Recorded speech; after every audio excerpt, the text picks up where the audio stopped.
get started and hope that our other folks end up joining us rather quickly and don't miss out on any of the steps.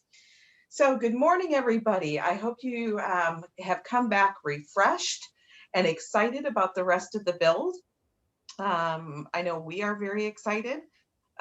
Just a reminder that our breaks today, so we have a lunch break at 12:30 to 1 o'clock, and we have another break at 3 o'clock to 3:10, and it's just a 10-minute break. So here's the scoop. We know that in between times, you may need to get up to get a drink of water, to use the restroom, something of that nature. If you do, just, you can't turn off your camera for that time stepping away, you can leave it on. Feel free to come and go as you need to. Just don't leave us forever and don't leave us long, because we, as you know, we move through this process pretty quickly and we don't want to lose anyone.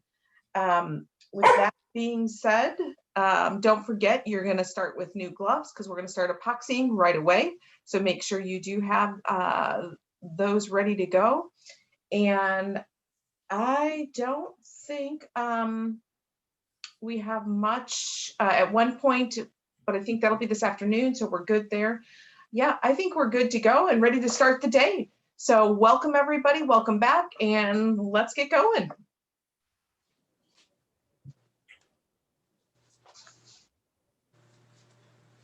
Frank, are you ready? Next page, next slide. Oh, it is up, sorry. The next slide. Okay. Yeah.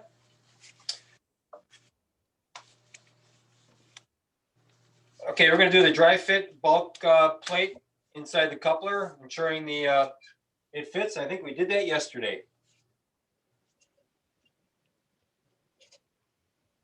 Make sure it still fits. Get your epoxy ready for a 1-to-1 ratio mix. You don't need a lot, just a little small generous amount, because you'll just be epoxying the bulkhead into the coupler. And you will be applying epoxy around the inner side of the coupler, about 1/4 inch from the end.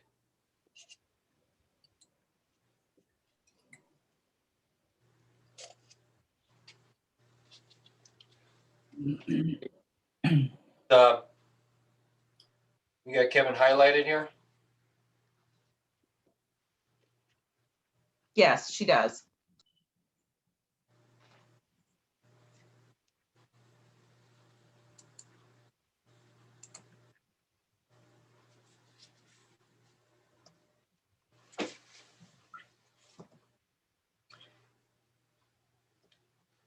It's going on the inside of the coupler, internal.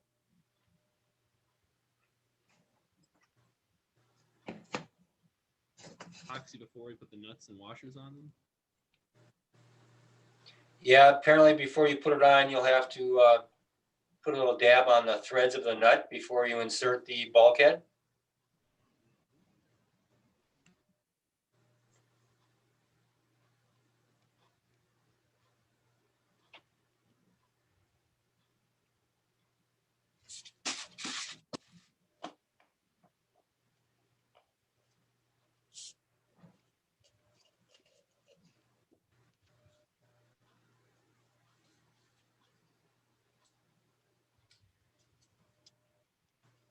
Does everybody have their masking tape out?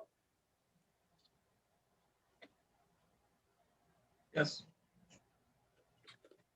What's going to happen when you put your bulk plate inside your coupler? I don't know how tight your bulk plate is, your coupler. It's not going to stay there, so you're going to have to gauge that 1/4 inch depth into the coupler and probably hold it there for a minute so that the epoxy gets tacky. Otherwise, your bulkhead will move and shift on you. And don't forget to put a little epoxy on the threads, the back side of that eye bolt. Do you want epoxy on both the threads on the top and the bottom, or just the back side one? Just the back side. Just the unfastening side. And of course, you want the epoxy to dry so that your eye bolt is facing down and the open coupler is up so that the epoxy runs down into the bulk plate and the coupler. You may have to hold it there for a minute or two, or like I said, if it gets tacky and sticky enough that the bulkhead won't slide or move on you, you can put your masking tape on its side and place the coupler on the masking tape so that the eye bolt is up in the air.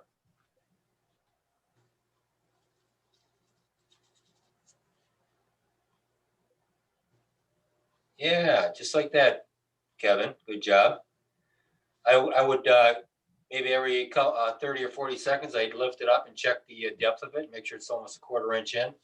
So it might slide on you.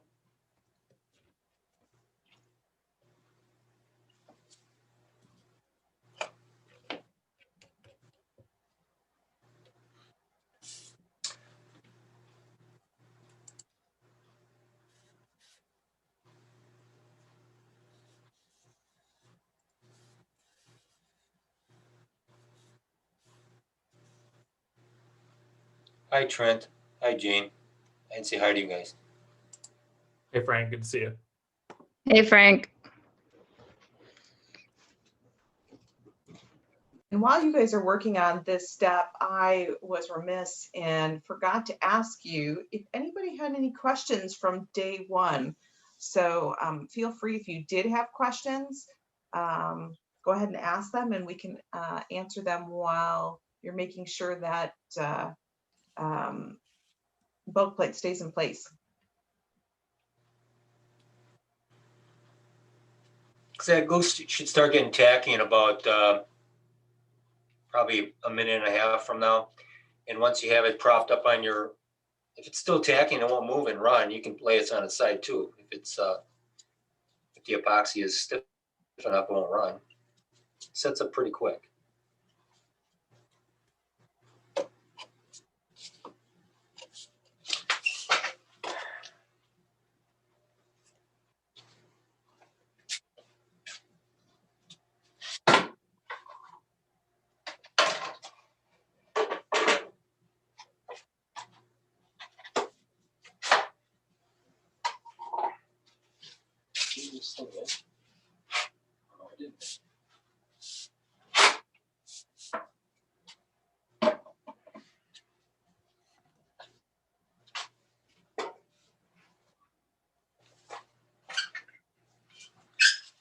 Are we all getting close? Are we? Is the bulkhead sticking pretty good?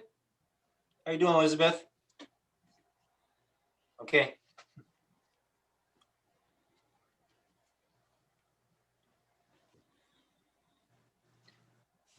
Once you think that the epoxy won't run, you can flip it on the open side and lay it, or put it on its side. Actually, I'd put it on its side.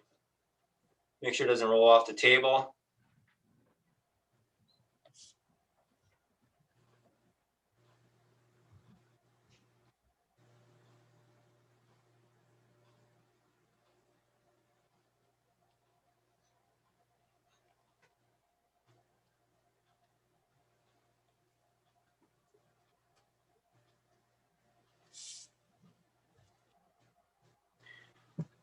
Looking, let's see. You're done. You're done. You're done. You're done. Elizabeth is still dabbing, and Ian is dabbing.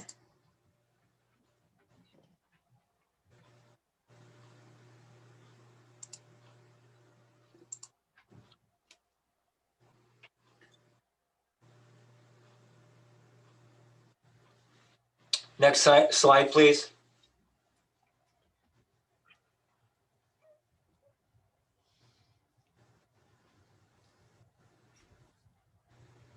Okay, carefully, you're going to have to attach a shot cord to the forward centering ring, your motor mount ring setup that you have glued on the eye bolt, not the coupler. Yes, there you go.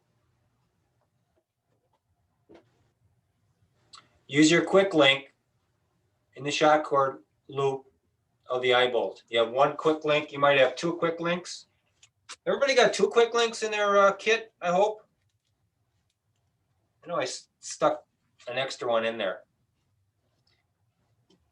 If it's not in the kit, it came in with the supplies inside your cup or your gloves or in a little baggie.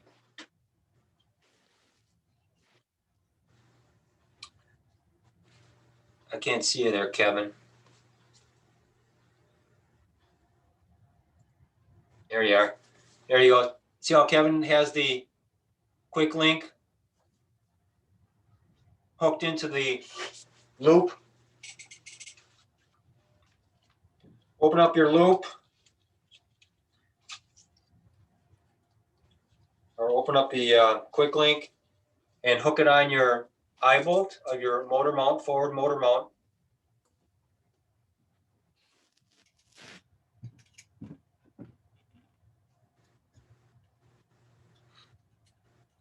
Make sure it's on there pretty secure because this is the last time you're going to see it once you glue that motor mount in. Because I don't think most people will not get their arms inside there to unhook that.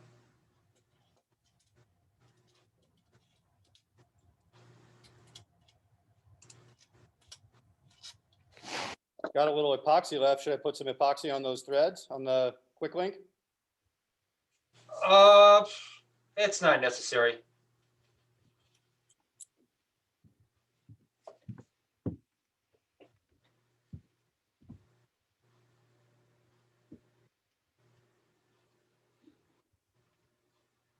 Sometimes if we only get one quick link, we'll do a double slip knot on that eye bolt with the strap, but we've got enough quick links. I'm taking it everybody has 2. No one has really confirmed that they have 2. Do you have 2 of them? 2 quick links? I only No? have one, Yeah, I think I only got one. and I don't have a shock cord either. I don't. Yeah, this is Bill. I only have one. You do. There's not one in a plastic bag, huh? Or, okay, well then take your quick link off of your strap. Sorry, I thought everybody had 2. Take your quick link off. Shock cord. No one has a shock. Who doesn't have a shock cord? Ian. Really? You don't either. Where does that come packaged? Does that come packaged like underneath the nose cone maybe? Because I haven't pulled that out yet. Some things are definitely inside other things, so go ahead and pull everything apart. Yeah, it was in one of the tubes. Yeah, it's going to be inside probably the motor mount tube or inside the sustainer tube. Yeah, pull off your nose cone if you haven't. So just to check really quick, how many people say they do not have shock cord? I'm seeing several people.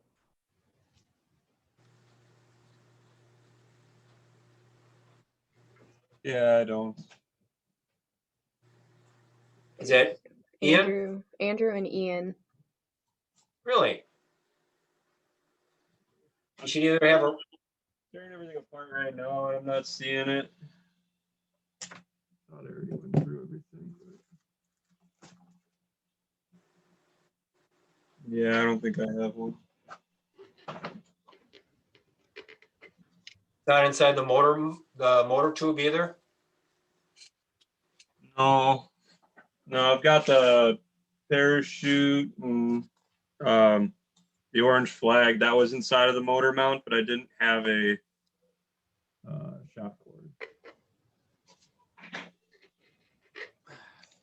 Just to confirm, it might not be red, it might be blue, it might be yellow, it might be green. They use multiple colors.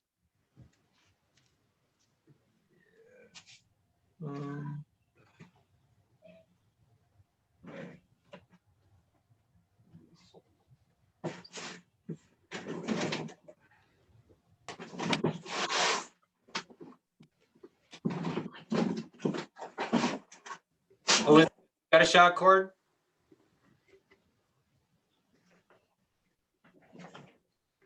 I didn't hear that question, Frank. What did you ask? Elizabeth has a shock cord. I didn't see her hold one up. Okay, you do. Thank you. Recommendations for getting the nose cone out. Whoever's speaking pull them right now, apart. we're having a really hard time hearing you. Ian, try and pull them apart instead of, it looks like you're trying to pull it through. Just pull them apart. Pull this part and the. Yeah, just pull them apart instead of trying to. You might need to like twist a little bit. There you go. Oh yeah, there's nothing inside the nose cone though. No. Yeah, okay. Well, yeah, I do not have a shock cord, that's for sure then. 2 people don't have shock cords, huh? That's do you have, what could they use besides a shock cord, Kevin? Shoelaces?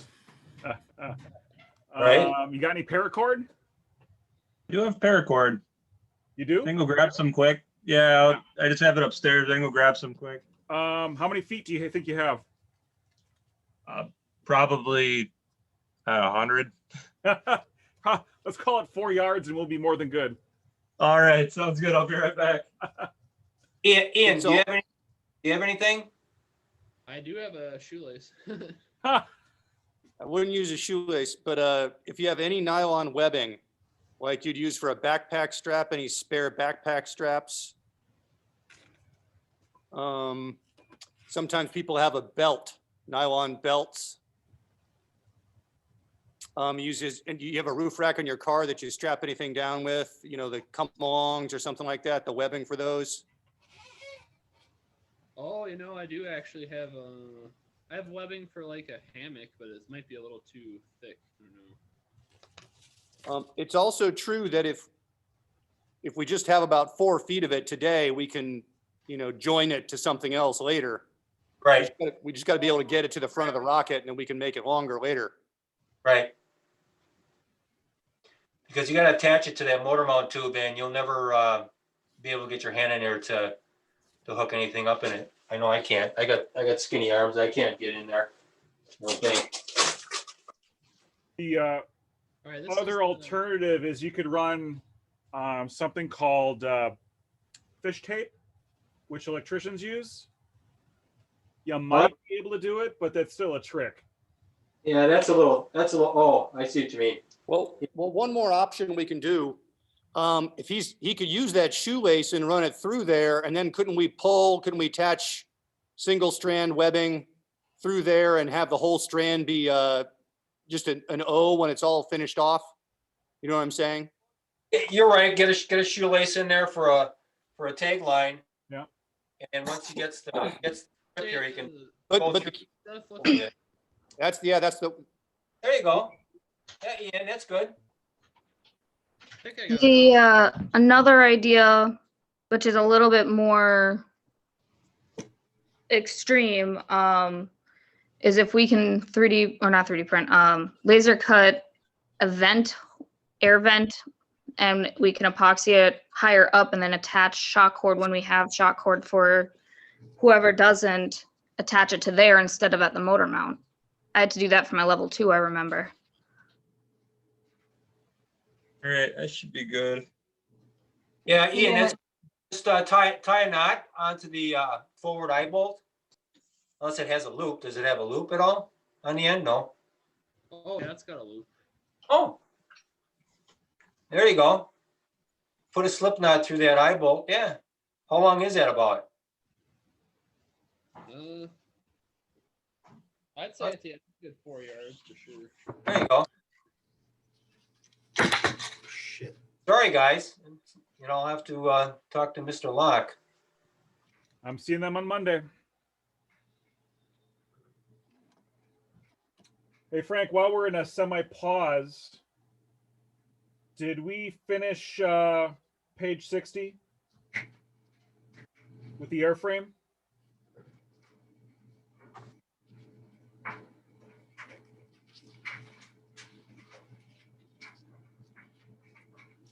Oh, container?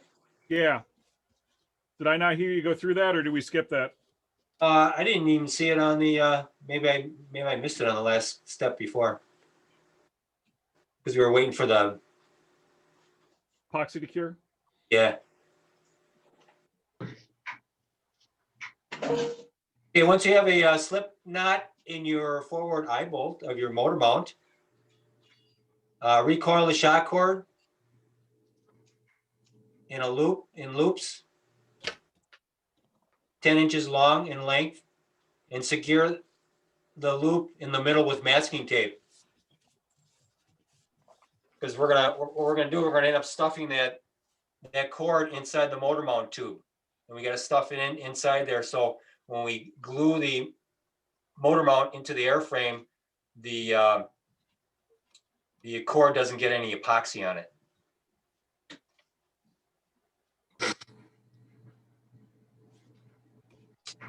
Hey, so Kevin, we're just putting one end through the loop. Yep. And are you, when you say a slip knot, are you bringing the tail in through the hole or are you tying it?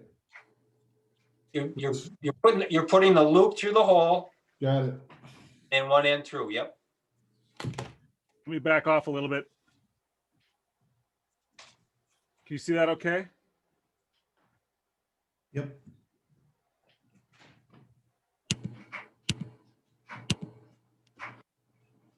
And then I would make sure the stitching isn't on the eye bolt. It's not in the eye bolt. Yeah. That seems like a fail point. I had nothing to back that up with other than a gut feeling that wouldn't be good.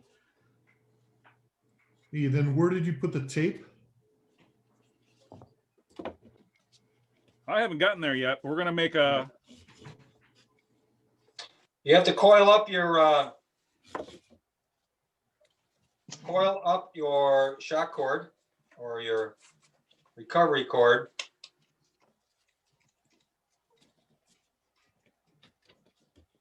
And make sure your knot is like this on your loop. I have a quick link on there, but just like that. So the stitching is on the outside.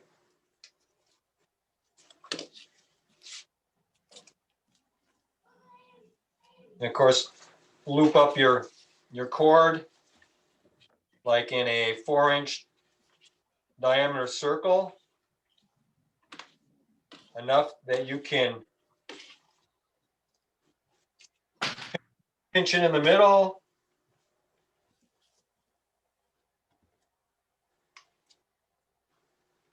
Put some tape on it to hold it, as much tape as you need to hold it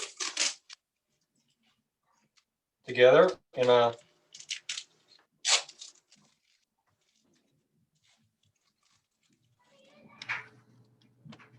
you can make it longer to make it thinner because I don't think you're going to get this inside your tube. Make the loops bigger if you need to stuff it inside the tube. Make sure you have about 7 or 8 inches hanging out on the end. Yep, just the way Kevin is showing.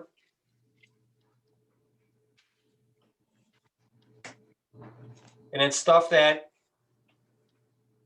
loop end inside the motor tube.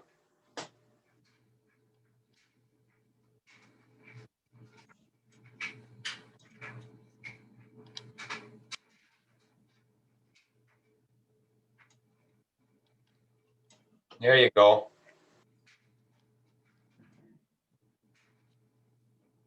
Because you want to make sure that material is not sticking out past the motor mount rings, because you'll be applying glue to the inside of the airframe once you push that in.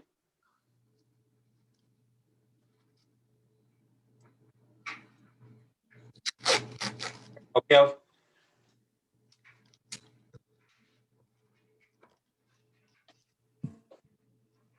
Are we supposed to take the green parachute that's like inside of it out? Oh, yes. Okay. I hope your cord ain't, I hope you're wondering if your cord's in there. Oh, you have a cord, that's right. There should be did you get an orange Nomex shoe protector in there too, Elizabeth? Okay.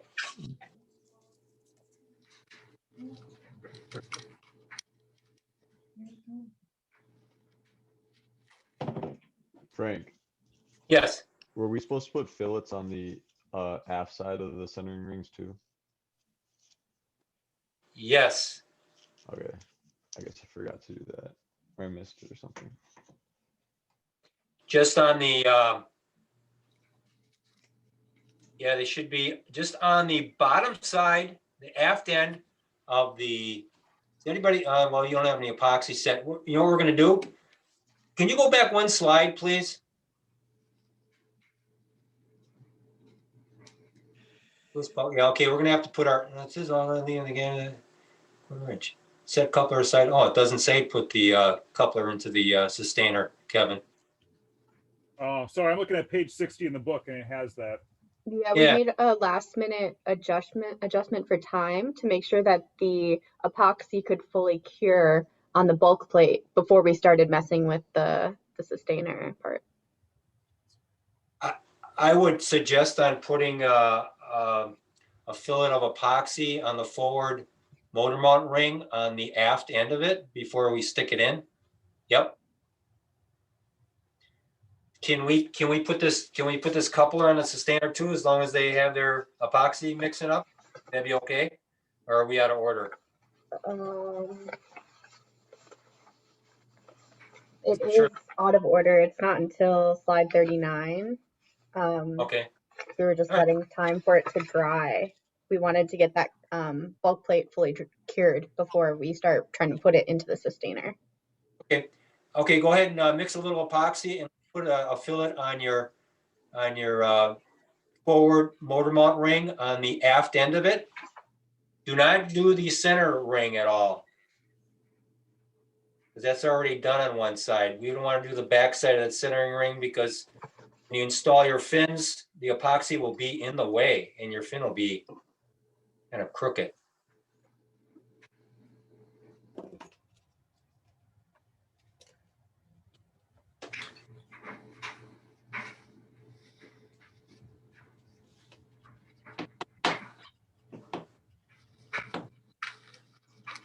Okay, you can go ahead on the slide. Thank you.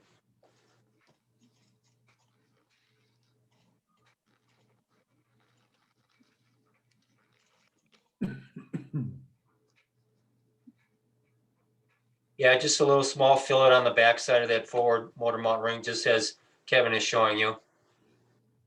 That's an important part, because that's the part that's going to get yanked on during deployment.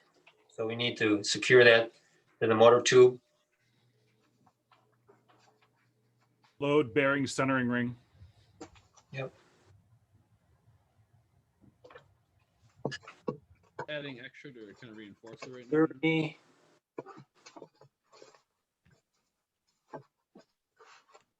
Give that epoxy a good couple minutes to get tacky, so it isn't running.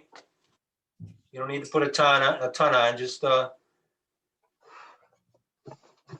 good fillet wipe with your craft stick she'll do.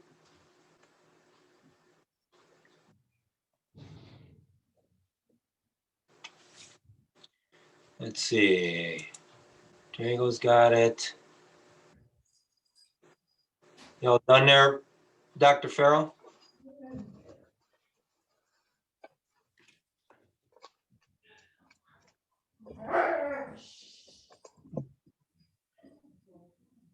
So Frank, should we be Yeah. putting a fillet on the back side of the bulk plate in the connector? No, we need a fillet on the back side of the motor mount ring where the idle. Got that. Yep. But on the connector.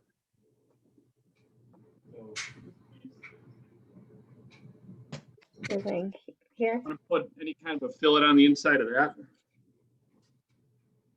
Let me. Oh, on the bulk plate you're talking about. Right in Hey. here. Frank, Yes. Ian is stating that his alternative for the shock cord isn't going to fit inside the motor mount tube. Can he cut it to the length that it'll stick out of the airframe? So he can fit it inside the tube? So he can, have it go past the airframe, the end of the airframe, the forward end of the airframe. And so you can tie a loop on there. Oh, it doesn't. It has to fit. It doesn't have to fit into the motor mount tube. It just has to fit into the airframe. Oh, no, you don't, the shock cord won't live inside the motor mount tube. Oh, it won't. Oh, okay. Eventually, your motor will be inside there. Oh, right. Okay. That Yeah. makes- Yeah, It just we, has to run through the rocket. Okay, so does the fact that my webbing is an inch wide sound concerning, or is that fine? No, No. that's fine. That's fine. Okay, Yeah. You're good. that's Yeah, fine. we're just getting that out of the way inside the tube so it doesn't get epoxy on it when we're installing the motor mount. Quick question. Your webbing, is it going to be permanent webbing, or are you going to replace it with a smaller shock cord later?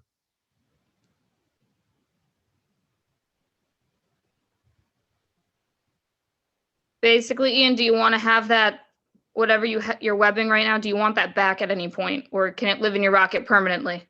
It can live in my rocket permanently. Okay. All right, then you're fine. And then Frank, did you want to answer Dr. Farrow's question about whether or not they should be adding a fillet to the top side of their bulk plate? I don't know, is that at a different, is that like slide 70?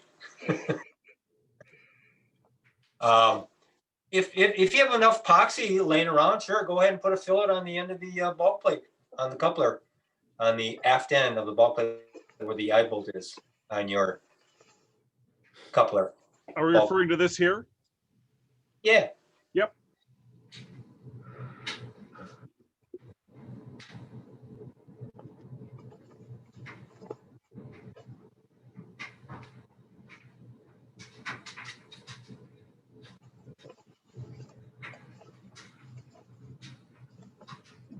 Yeah, so if you have the epoxy out mixing, grab some more and put a fillet around that bulk plate.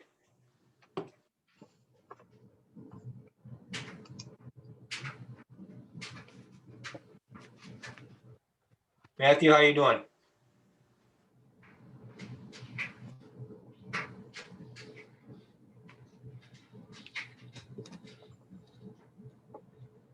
Yeah, that cord's got to get inside that tube there, Matthew. It's got to be all the way in. Let me see what you get. Oh, it's sticking out at one end. That's why. Okay. Yeah. Yeah, you got to conceal that. Yeah, there you go. Good.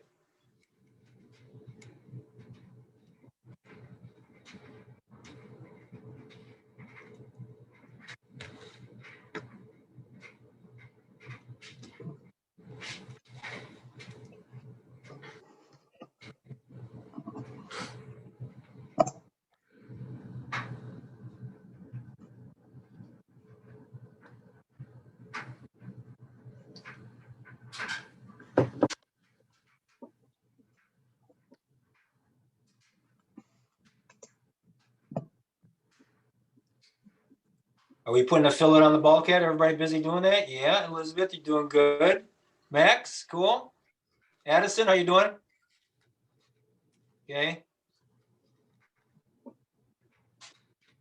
Actually getting my webbing taken care of.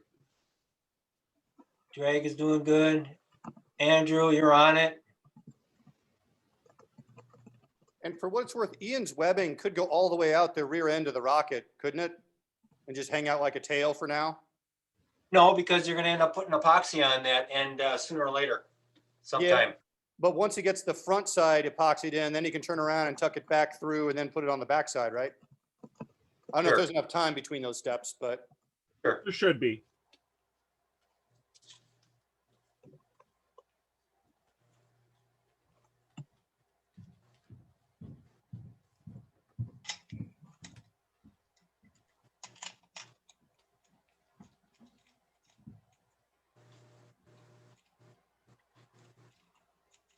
Okay, once you get a good fillet on your coupler, just put your coupler up with the open end down and let the epoxy settle in.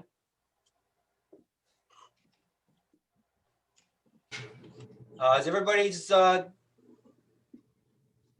recovery cord inside the tube? Okay, Kevin, get ready to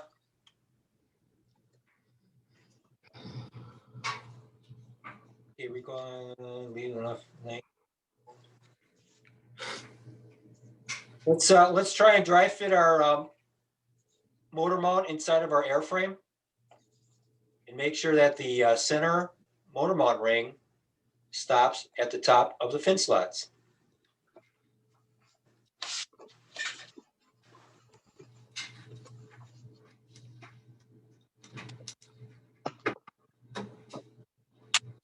Kevin, I don't see you. Where are you, Kevin?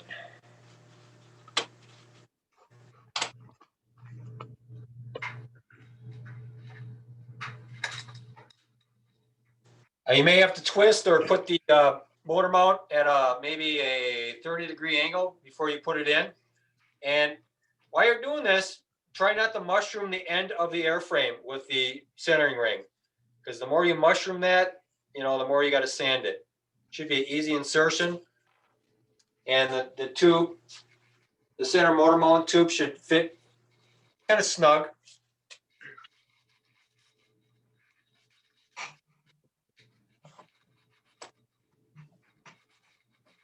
Yeah, one last question about my webbing here. If it's only about 8 feet, is that enough? Like 8 Oh, feet? that's plenty, 8 feet. Okay. Oh, yeah. I was trying because I have 2 pieces of this that are about 8 feet, and I was trying to knot them together, but that was really difficult. So. Oh no, 8 feet is fine for that rocket. Perfect. So everybody get their motor mount tube inside their airframe, or do you have to sand it? Is that motor tube mount supposed to be like under?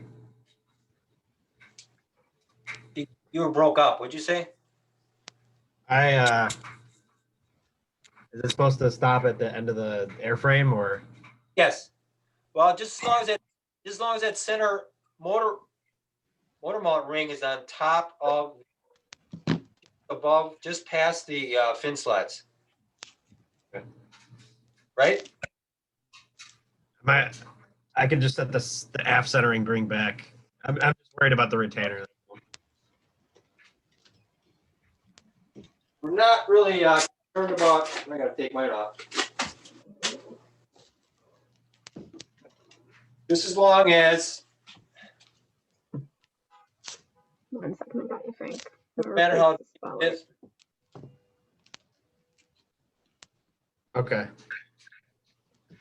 It doesn't matter how deep it is on the. Sorry. Doesn't matter how deep it is, just as long as the center motor mount ring is above the top forward slat. Just above it. Yep. Because your fin's got to go in there and it's got to clear that centering ring.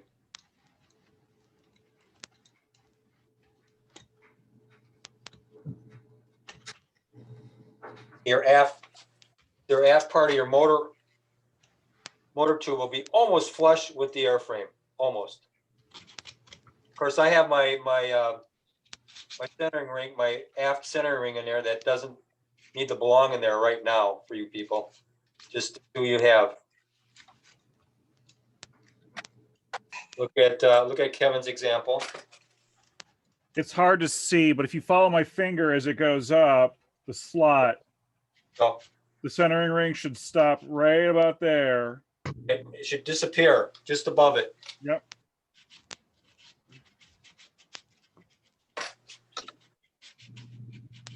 Okay, everybody got a good fit? Does it go in?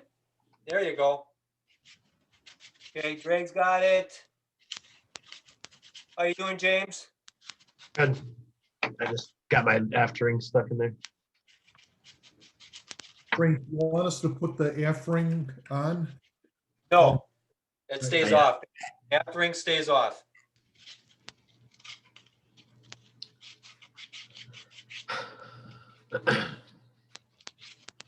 Okay, Andrew, you look good. Addison, you're cool. Elizabeth, you're all right? Excellent. Okay, pull out your motor mount tube, please. And mix some epoxy up. Well, first, pull out the motor mount, lay it to the side. Take your 12-inch stick that you have.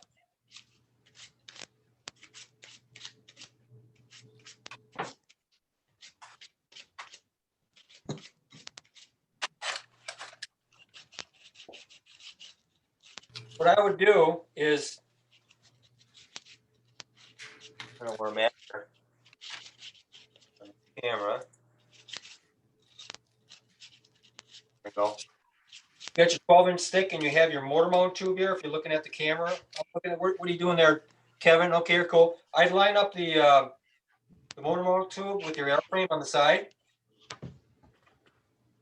And we're gonna end up putting glue inside the airframe. So I would mark it about, a half inch before the forward ring. The forward ring. Mark your stick. So you know how far to go in with your airframe when you go inside. Yep. And what I would do is probably tape a craft stick on there, because this your 12-inch stick is round and it's not going to hold that much epoxy on it. So I would tape a craft stick on the end of it. So you dip the craft stick into the epoxy. It kind of acts like a spoon. You'd get more epoxy in there.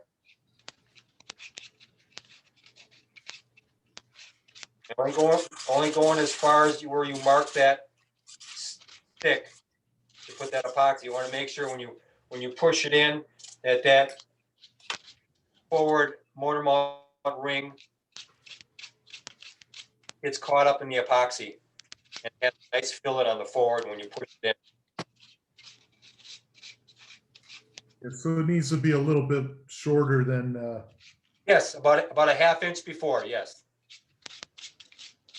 And when you're mixing epoxy, keep in mind that you're going to use a little more than you did in the last couple. Yep, just a little bit more. You have enough epoxy. Yep, just to let you know, you have enough epoxy there to probably make a rocket and a half. So. For reference, I was using the epoxy containers as reference to draw your circles to get a 50-50 mix, 1-to-1 mix. Hey, so quick question on the cord. We're gonna carefully put that in then? Yes, that's the object. You got to hide the cord from Got it. getting epoxy on it. That's why we're stuffing the cord in there so epoxy doesn't get on it.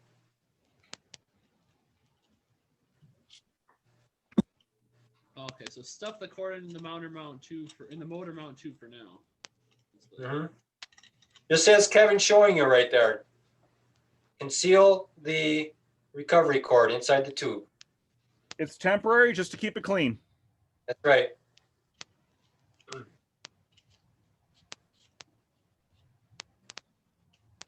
Frank, just as an update, we have about 7 minutes left in this step. Yeah. Got it. No pressure. Can we start mixing the epoxy and putting it in? Yes.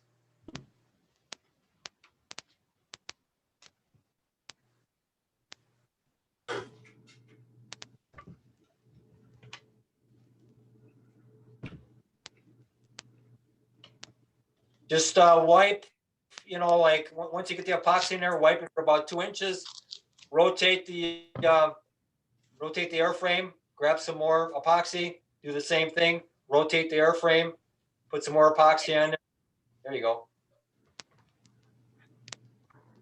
And it's, you can either look at it standing up and putting it down, or lay your airframe on the table, bend down, and put it in, because you got to fight the gravity of the epoxy dripping all over the place. So you have to be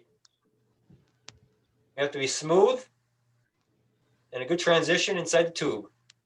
So are we just trying to coat that whole surface all the way up to the front ring in there? All the way around the radius of the airframe. Yes. Okay. So we don't have to be super precise with it. It's just getting a lot in there. Right. Just as long as you're not past the length of that forward ring when you put it in. That's why you should be at, a half inch before it. As you put the ring in, the whole motor mount in, it will squeegee the epoxy up with it. That's the word I wanted. That's the right word. Squeegee. Squeegee. I almost said piston, but different company. Yeah.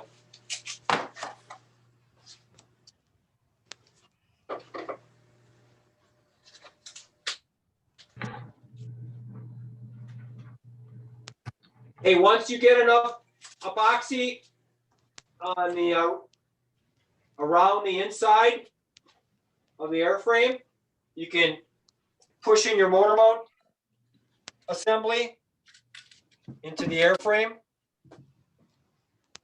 and push it in as far as we did before until the center motor mount ring clears the top of the fin slots. I am about to do that now if anyone wants to see how that goes first before they do it. Yep, go ahead.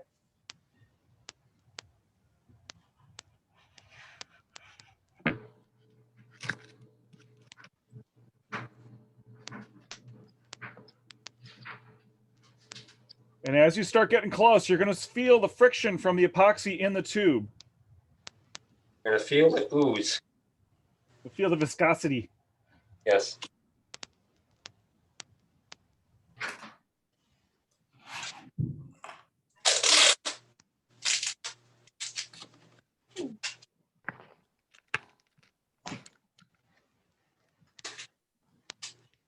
And once again, that middle centering ring is just going to clear the fin slot.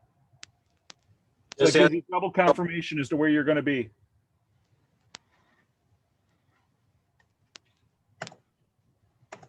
If you've gone too far, you just pull on the motor mount tube and back it up and push it back in again to clear it. Just clear it. And if you can use a fin to push it in the rest of the way if you had to. The fin tab.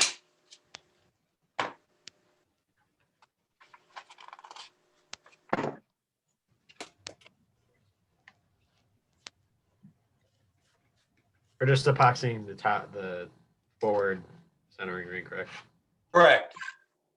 Because that center motor mount ring will be epoxied once you do your internal epoxying of your fins. Anyways, it'll get some epoxy on it.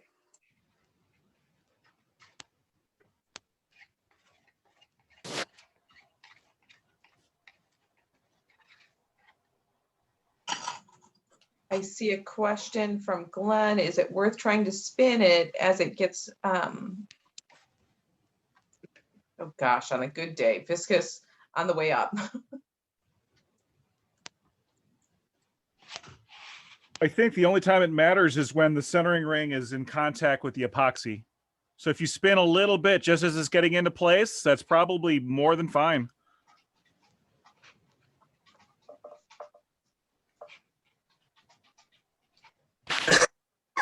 So is everybody, let me get the screen back on here.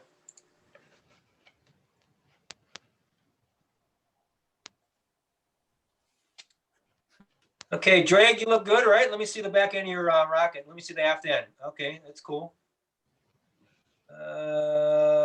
Kevin, you're cool. James, how you doing? I think I made it overshot with my epoxy a little bit. I think it's slightly above my centering ring. I don't know how to fix that. I got a thumbs up from the Green Bay Packers. James, I think you just put in more epoxy a little further back. I think having excess on the walls isn't a problem, but you need to scrape it with that ring when it goes forward.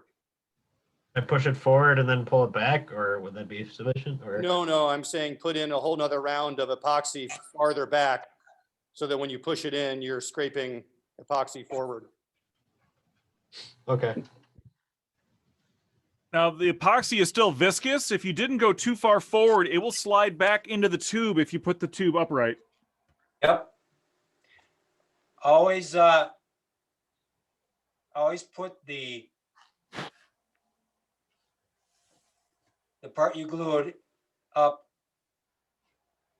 to the part, because of the epoxy's got to run to the object you just adhered to. So yeah, don't put the forward end of the tube down. Put the forward tube up. Never mind. I gotta fill it going here. The only time in rocketry where gravity will be your friend. Right. Okay, guys, so what we're gonna do, it's 10:50 and you guys can keep working. However, at the same time, Trent is gonna start the propulsion overview. So if you have questions, Frank will be monitoring the chat and Jane, so they can answer any of your questions. If you need to verbally walk through something, just make a request to go into a breakout room, and they can shoot over to a breakout room with you. But we're going to keep moving and go over the propulsion and the RockSim steps. Are you ready, Trent? Yep, Trent will be there in 1 second after he gets his hand unstuck from this epoxy. I was going to say, I believe Trent is epoxying at the moment. Jane, why don't you start on the first slide and then I'll jump in. Quick question, Frank. So we're not going to epoxy the aft ring yet, correct? Oh, no, that's probably way last. Okay. Yeah. All right, so I will get us started with the propulsion overview until Trent is unepoxied.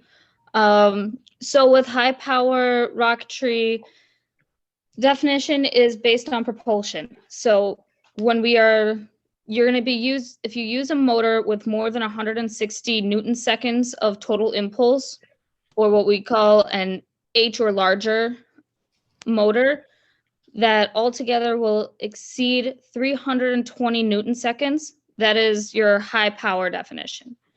So it also uses a motor with more than 80 Newtons average thrust. You can see the rocket motor coding when you are looking at it. It should exceed 62.5 grams of propellant and weigh more than 1,500 grams, including the motor, and includes any airframe parts of ductile metal. So occasionally you'll see rockets, they have like aluminum tips, or if you have any part of your rocket that has metal. High power rocket motors, they cannot be purchased over the counter. You have to be certified in order to purchase. And of course, if you're doing a certification, you're able to purchase one of what you need. So that is our high power definition. Your level one. Jane, yeah, may I jump in real quick? Just making very clear that we are using a particular motor for this certification. And Frank is the holder of those rocket motors. And so we will be coordinating with him to conduct our certification launches. So you're not going to be reaching out to Wildman. Frank will take care of the motor for this particular shop. Okay, sorry. No, you're fine. Thanks for jumping in. If you guys notice, if you're not super epoxied right now, in table 6-1, it shows you what the level certification for your rocket motors. So level 1 are the H and I motors. Level 2 is J, K, and L. And then if you decide to go up to level 3, that's M, N, O, and above, basically. So next slide. All right. The propulsion overview. 1 second, okay. I'm managing 2 things simultaneously. I think it looks like Trent, are you ready? Yeah, I can jump back in, Jane. Okay, Okay. Hey, Garrett. You're doing great. I was going to be like, all right, let's go. All right, so. Hey, could I ask a question real quick? Yeah, go ahead. The Newton second, does that mean it produces 160 Newtons of thrust for 1 second? Is that the? It can. So. I'm just wondering about the units. Yeah, so. Time integral of the impulse equals that number. So the pulse profile might not be flat, but if it were flat, it would be 160 for 1 second or something like that. But right, your delta T could be higher, but your delta T would be shorter. Yeah, that's the impulse. Got it. Yeah, so the high power motors have 2-part codes. And the first part of that code is the impulse class. So and I believe we're using the H219, Frank, yes? Yes. Okay, so we're using the H219 motor.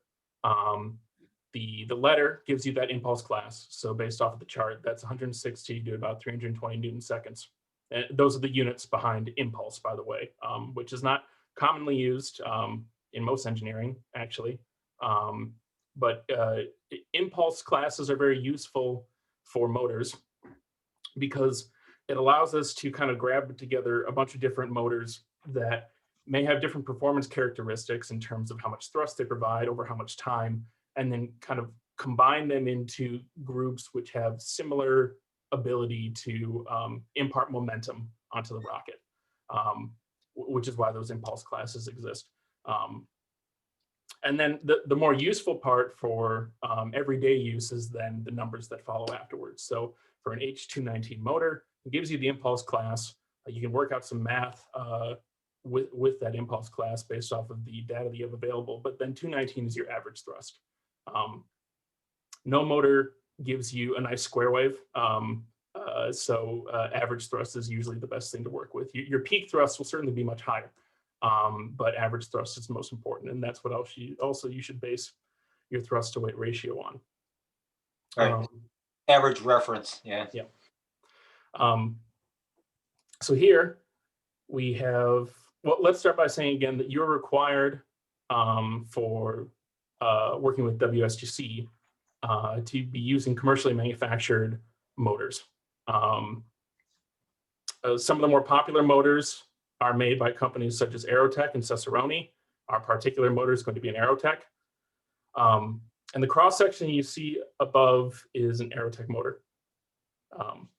The real image below it, I believe, is actually a Cesaroni motor for your reference. But fundamentally, they all work the same, although assembly instructions may vary. And if we take a look at that cross section, your main components are the propelling grain itself, the thing that actually catches fire. On the back end, you have a nozzle, which is going to focus and then accelerate that mass flow to a higher velocity on the way out. And then on the front end, you have a delay element or a delay charge and your ejection charge. Something that's useful about these high power motors that you probably don't have the ability to do with these smaller model motors like STCs and A's and B's is that you will be able to modify how long the delay is in between your motor burnout, which is when your propellant grain is totally expended, and when the ejection charge, which is black powder, actually pressurizes the internal volume of your rocket and allows the parachute to then pop out of the top. And we'll talk a little bit more about that when we come to RockSim, because in many cases, if you were to go ahead and then work with the standard ejection delay that your motor comes with, you will probably deploy your parachute when your rocket is traveling at some speed, which is never good. You want to make sure that your parachutes are being deployed, or at least your apogee parachute is being deployed at apogee. So like when the velocity of your rocket is near or close to zero.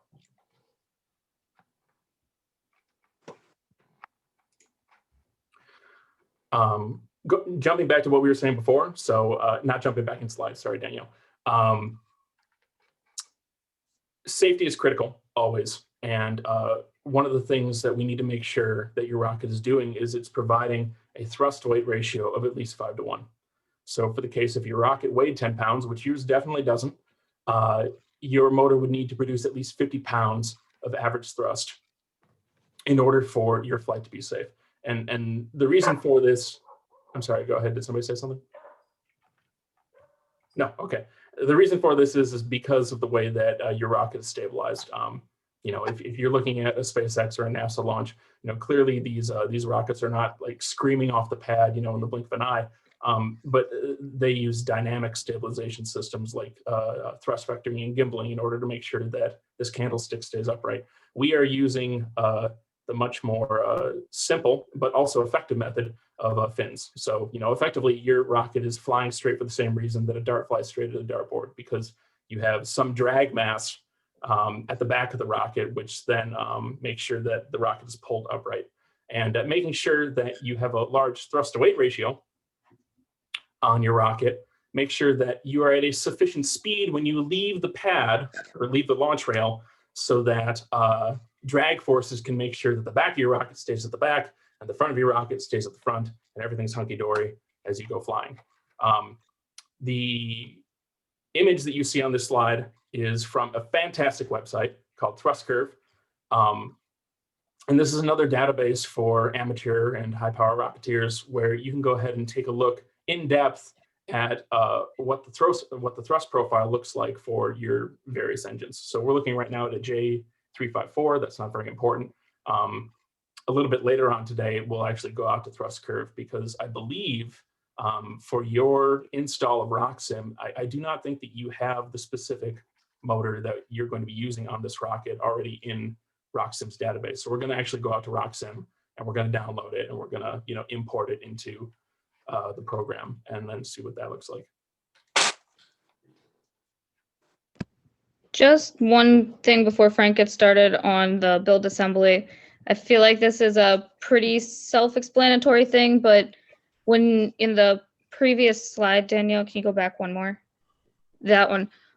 When you see the figure 6-3 and you see how the motor is displayed as if it were cut in half, I have known a few students to actually cut a motor in half that way. Please don't do that ever. That is not safe. That's all.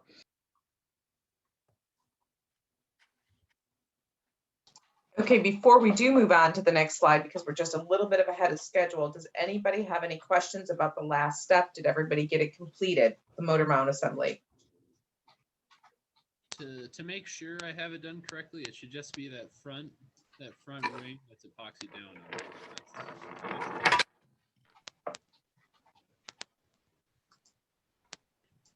Frank, are you answering that? I could barely hear him. Oh, I'm sorry. Yeah. So that front ring should be epoxy down inside of the airframe. Yes, it should be the forward ring. Yes. And the middle centering ring should be clear of the fin slots, and that's correct. That is correct. Awesome. I got that then. All right. You're set to go then, Frank. Okay, we're going to be dry fitting the coupler in the upper airframe, which is the sustainer. As Kevin is showing. Getting there. That's no problem. Make sure the coupler fits in there kind of snug into the sustainer. Of course, that means with the bulkhead towards the aft.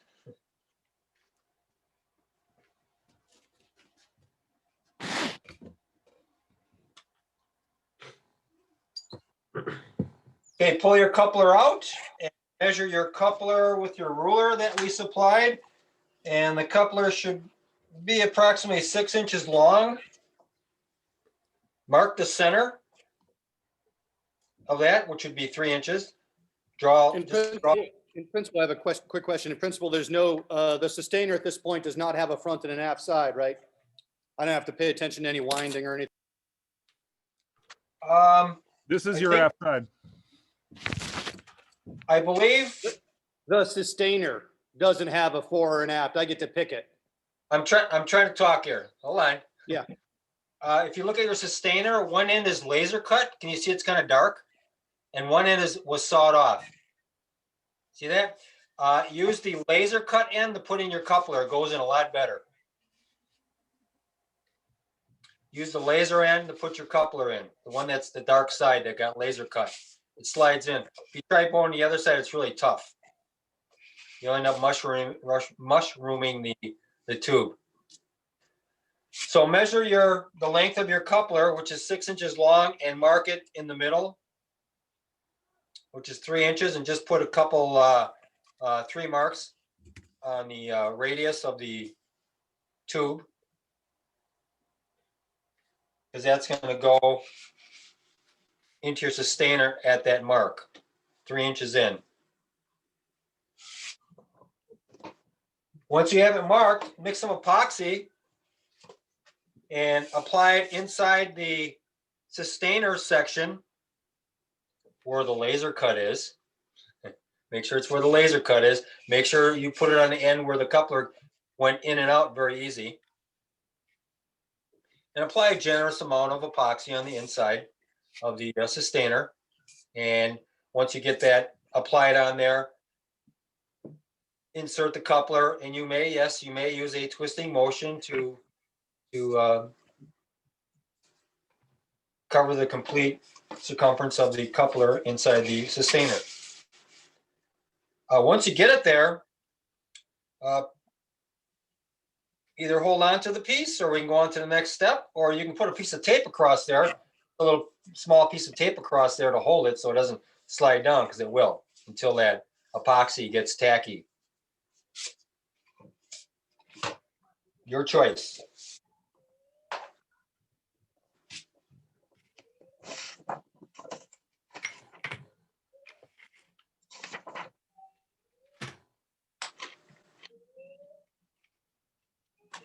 Okay, so just do the circumference at that 3 inches mark. Don't do like the whole surface.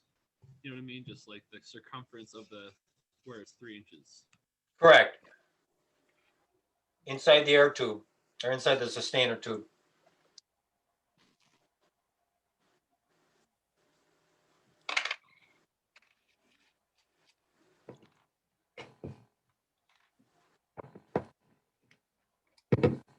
All right, if anyone needs reference, I'm putting mine in now. And push it in to that 3-inch mark, center of the coupler. That's pretty much standard on all rockets. To install a coupler is usually the, what is it, Kevin, the diameter of the rocket? Yep, 1 caliber. Caliper of the rocket. The coupler goes inside of an airframe. And am I correct, when they push that up, they want to try to not go over the mark, correct? Correct. Why you got to deal with epoxy that you don't want to deal with?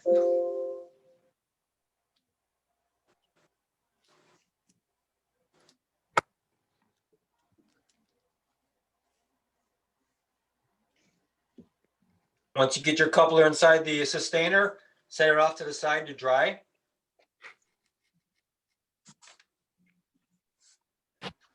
Next slide, please. I got a chat here. Yeah, so after this, we're going to move into rock sim. So if we want to make sure we have a couple minutes, we can make sure that everyone's done with this step.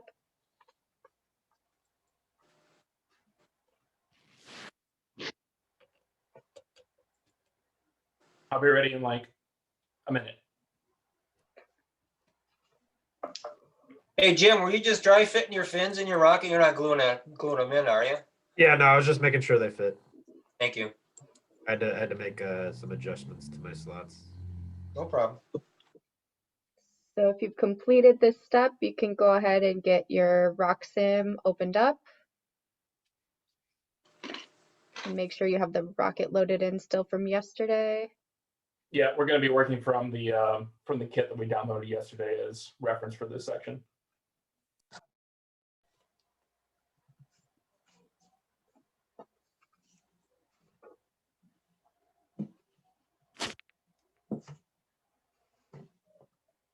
And it's not on the slides, but if you do need to hold that in place, as you see, Kevin has been placing tape on it.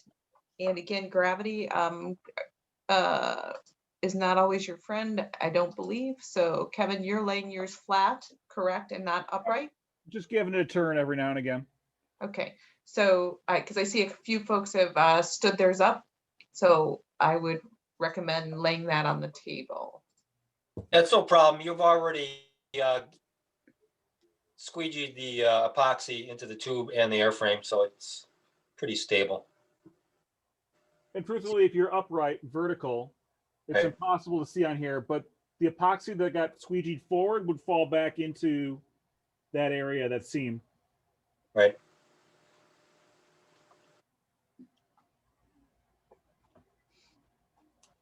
Oh, I want to, since CRL people are here, and Trent brought up the issue on your fin slots on your rocket. A lot of kits, when you order them, have those fin slots.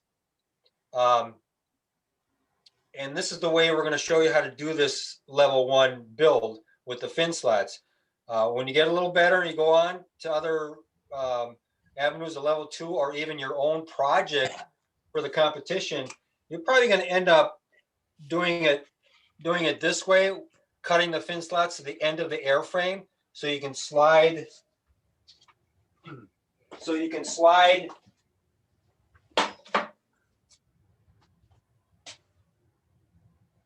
So you. One second. So you can, yeah. I got you, Frank. There you go.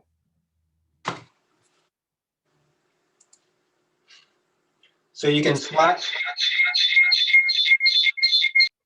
So you can slide your whole fin can inside the slots here like this, and this allows you to put fiberglass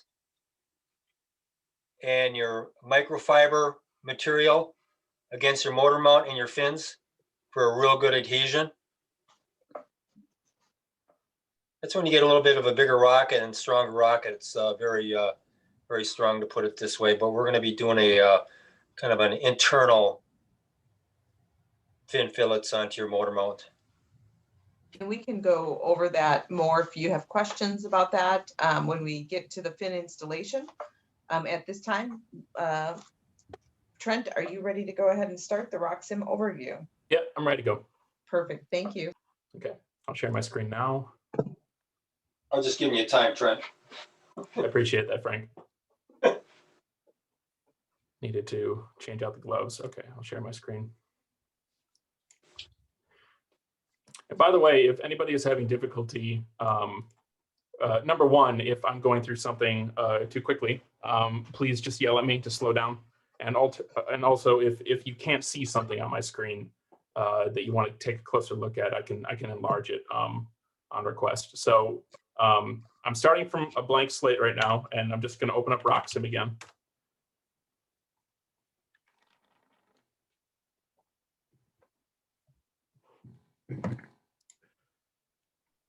And what we're going to be doing in this section is I'm going to be loading back in the model that we had downloaded yesterday of the lock ISP. And then we are going to take a look at some modifications that we may or may not have to do to that model based off of what we're trying to do right now, which is locating a data file for the H219 motor online, and then installing that into the RockSim model. So first thing I'm going to do is I'm going to go File Open. I'll just go Open General. And then I have the lock caliber ISP model that's sitting on my desktop. And here it is. Cool. Now, something that you will notice eventually, if you don't see it right now, when we install the motor, but I see it right now, is that if I look at my wireframe drawing of the rocket down here, it looks like this motor mount is really fat. It looks a lot fatter than it would be scaled down to what we've been working with yesterday and today. So what I'm going to do is I'm going to go up here to my components, and I have an item here called motor mount tube, and I'm going to double click that, which is going to bring up the properties for that particular component. And I know that my motors are by metric units or millimeters. And so for the OD and ID of that tube, I'm going to go down to this drop down here, and I'm going to switch this to millimeters and millimeters. And aha, there's a problem here, because it looks like whoever built this model and then stuck it up on the database was using a much larger motor than what we are going to be using. They were using something in the 57, 58, whatever is standard, a 54 millimeter class motor. And we know that the casing for our motor is actually going to be 38 millimeters. Now, what this means, like let's say, for example, that you had a smaller motor and you loaded it into this rocket, it would still accept it. RockSim really doesn't constrain you too much in terms of like dimensions that don't fit together. You can have parts that overlap each other without interference. But this will be important because they weigh different. They weigh different amounts. So this rocket has more mass than what your rocket would, because the component is larger, fatter. So what I'm going to do before we get to the motor itself is I'm going to take the ID and the OD of this, and I'm going to make the inner diameter 38 millimeters. And when you do that, because RockSim's trying to help you out, whenever it notices that you're changing a dimension associated to the motor tube, and you click enter, it'll pop up this engine selection screen so that you can insert a new engine into your model. I'm just going to X out of that right now because our motor doesn't exist in the program yet. So I'm just going to click exit on that. And then for the OD, if you have your ruler on hand or a set of calipers, you can actually measure the thickness of how thick that motor tube is on your rocket. Without me going around and looking for the ruler, I'm just, for right now, going to put in 39 millimeters. And then knowing full well that I can go back and change this at a later time. And then as well, the length too, that may need to change slightly based off of what the actual length of the motor tube is here. Also, you can see the location as well. So if I go ahead and I drag this location slider here, I can change the location of the motor tube. So if for some strange reason your motor tube was recessed, you know, an inch, 2 inches deep. Wait, Trent, Yeah, go ahead. can you go full screen on your RockSim? Yeah.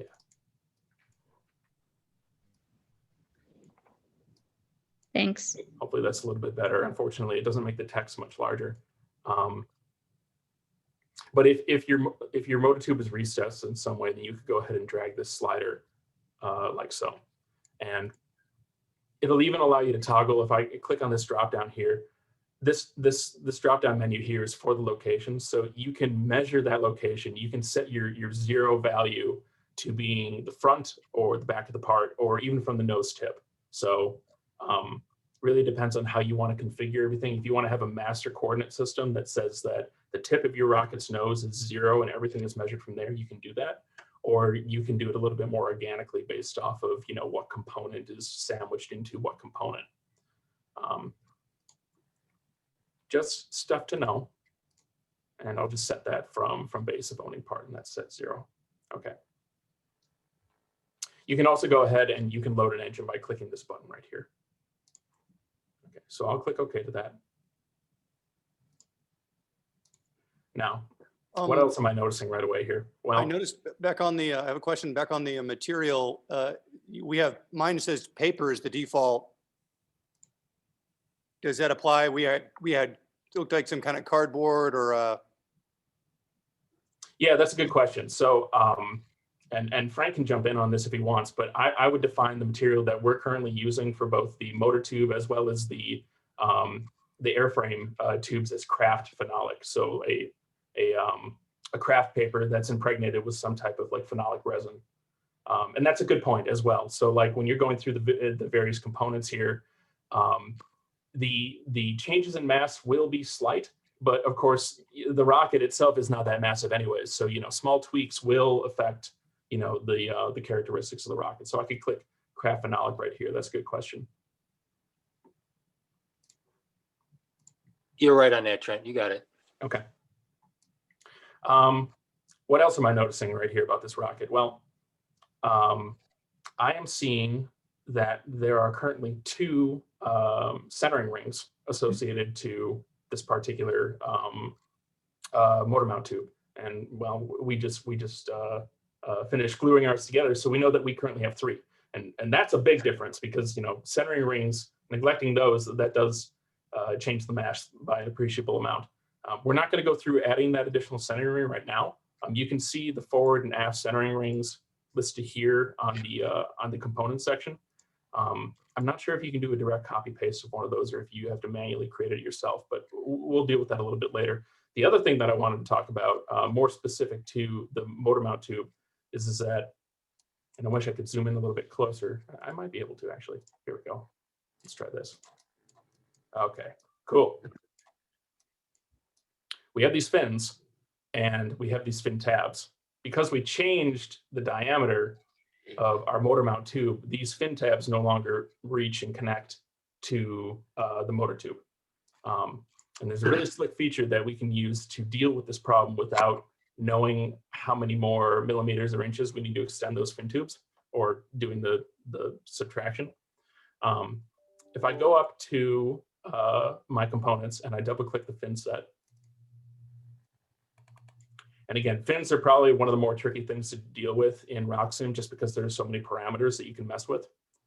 But if I go to a tab that says TTW fin mount, and TTW is short for through the wall, which is the type of fin bonding that we're doing on this particular rocket, through the wall fin mount.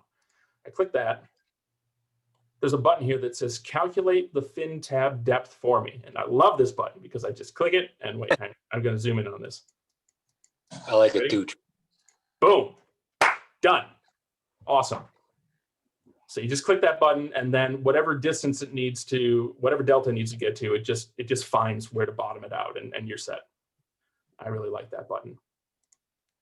Okay. So me being long-winded, we originally came in here today because we wanted to load an engine into this particular model. So what we're going to do now is we are going to find that file. So I'm going to come over here, and what you're going to be doing if you're following along at home is you're going to be going to a website called thrustcurve.org. And this should be the main page. I should have clicked that, come back. Okay, this is the main page. And we are looking for the H219. That's right, Frank? I think it's the H219. So we'll go to search motors, and there are a lot of different ways that you can search for motors. If you're looking for something very particular, you can search directly for that. Or if, for example, you're not quite sure what you want, then you can kind of start narrowing down based on impulse class or based on what you want your average thrust to be. Our manufacturer is Aerotech, so I'm going to drop that down first. And then the common name is going to probably be the easiest way to do this. Oh, it is H219 because I searched for this before. So if I do Aerotech is the manufacturer and common name is H219, I should be able to leave everything else open and then click submit. And here it is. Cool. So this will give you all the technical data on the Aerotech H219. And you have this beautiful thrust curve here as well. You can see that it tells you that this motor burns out at 1.05 seconds, which I know that's probably too small to see on my screen. I apologize. And the average thrust is 224 newtons. So there's a little bit of a nuanced difference between the marketing name for this 219 and then the average thrust here 224. You'll see a little bit of variance in that between motors. It's not a perfect system, but you're in the ballpark. Down here at the bottom, what you want to take a look at is simulator files. There are two of them. One of them is in a format that's called RockSim. That's the one that we're going to be using. That's the newer file format, and it's going to be most relevant for using RockSim, the program. If you were using a different simulation software and modeling software like OpenRocket, I'm not sure if it would accept the RockSim file. You might want to use the RASP file, but we're going to go ahead and we're going to click on the RockSim file. If you're using OpenRocket, it does take rocket files. It does take RockSim? Yeah. Cool, thank you. And we're going to click download here at the top. And I'm just going to download this. I actually already have it downloaded to my desktop already, so I'm just going to click cancel, but it's here.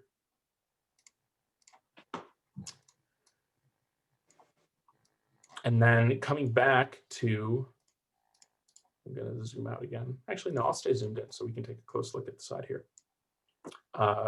Coming back to RockSim, there are a couple different ways that you can load a motor, but being consistent with how we did it before, I'm going to go back up to my components and I'm going to double click the motor mount tube.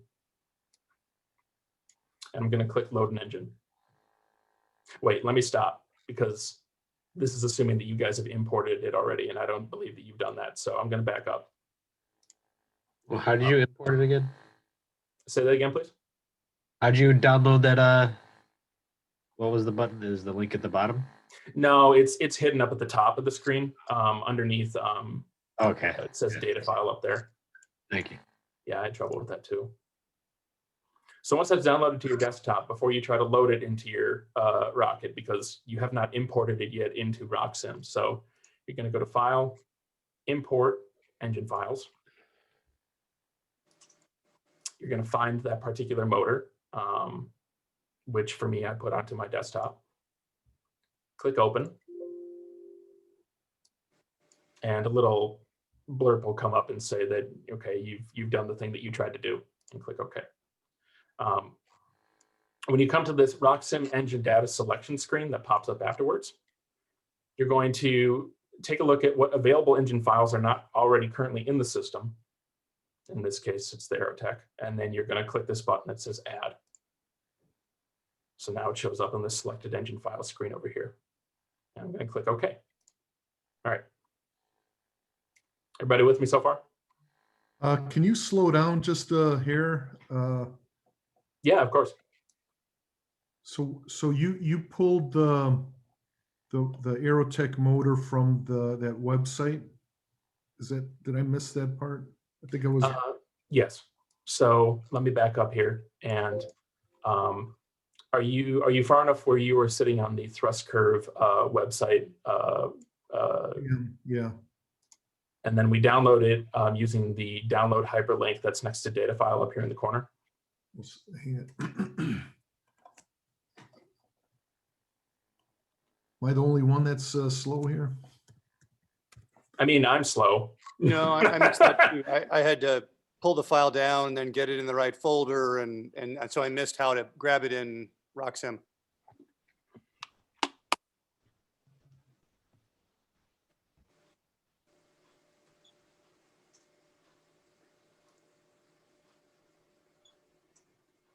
And then once that's downloaded again, what the process will be as follows: is that you will, once you have it in a folder or on your desktop, whichever is convenient for you, you will then go back to your model, which is open, of the lock ISP, and then you're going to click in the top file, import engine files. And then from there, you will be able to select that item from the folder that you had dropped it in. Likely your downloads file if you didn't put it anywhere else. Whoever said that said it very quietly. Oh, it's probably in your downloads file if you didn't choose like your own option, I guess. That's where it went to me automatically. That's a good point, Ian. I apologize. I normally I have it set so that it requests wherever it requests every time I download it where to put it. Trent, just so you know, we have about 3 minutes left in this segment. So, okay. So, and we can double back on this, and when we go out into breakup rooms, we can go through it again. But just to complete this thought, once you have the engine file loaded into RockSim, there are multiple ways to then load the engine into your rocket. But we're going to double click on the motor mount tube to bring up this window again, and then we're going to click the button that says load an engine. And then from here, the manufacturer filter is already set to Aerotech. So what I'm going to do is I'm just going to slowly pan down here and then see whether or not my engine exists. And it does. Thank God, because I was worried that it might not. So I'm going to select the H219T. The T is not really relevant. I believe that equates to the coloring of the flame on your engine. It's not a specific to the thrust or the impulse or anything like that. And I will click OK. And there it is.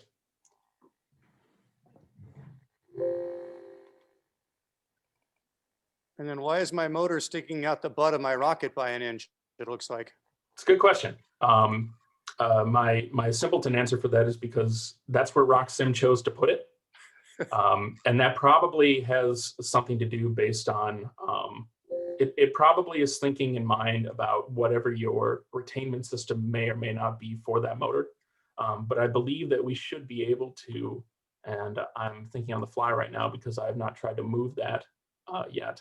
I believe we should be able to move where that motor resides, the motor casing. It shouldn't interfere with the performance of the rocket either.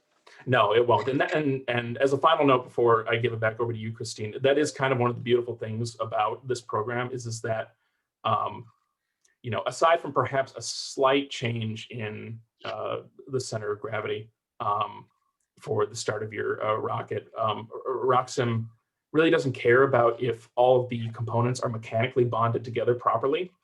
It just kind of treats everything as kind of a welded together blob. And if there's actually like vacant space or a gap in between components, it assumes that everything is statically stuck together. When you're adding in the motor, there's a parameter called motor offset, and it defaults to a 1/2 inch. Thank you for that. Yeah, they give you that room to, like Trent was saying, to attach a motor retention system. All right, it is 11:30, so we are going to wrap up this section. And, you know, if you want to play with it a little bit over lunch while you're eating, we will continue building on this as the afternoon continues. So now, next slide, and Frank, go ahead. Well, I gotta go over here. Let's see, nose cone. Fit the nose cone into the sustainer. Should not require any sanding, of course. A single hole is needed to be drilled at the location shown through both the airframe and the nose cone. What we need to do is keep the nose cone on the sustainer part so it does not fall off during flight or descent. Since this is only a single deploy rocket that we're building. Frank, 1 second. I think we lost Kevin. So, Frank, I'm going to put your camera on for the up close for now, if that's okay. Or Trent, whoever feels. You do the Frank's Workshop camera or Wisconsin Space Grant.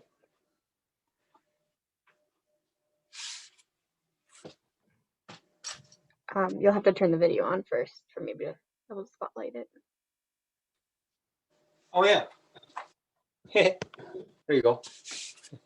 And I do see Trent's up nice and close too. So if that takes a little bit off of you, Frank, that you don't have to try and do two things. Right. Put your nose cone onto your sustainer section. And I supplied a self-tapping screw here, but you may drill a hole. Let's see, probably just the pilot hole for this self-tapping screw. You have a little handheld drill, or if you have a power drill with you, that's even better.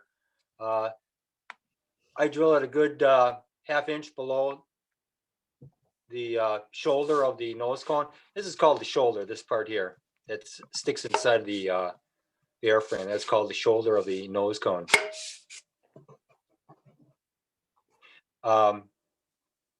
Also, it's a good spot to put some small parts like your retaining system, extra screws in that when you're going to the launch, to put it in there.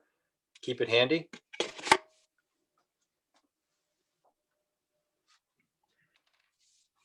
Do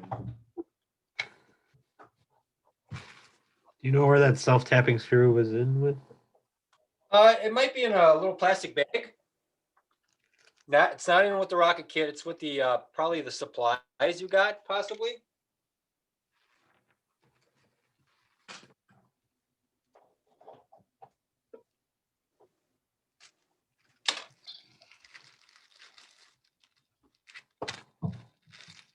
Yeah, I'm a little worried. I have 2 packages of rail nuts, so I feel like I might have accidentally got somebody's doubled up. No, I think it was a move where, did we put rail nuts in there and they just grabbed them and put them in there again after they buried it? I saw it happen.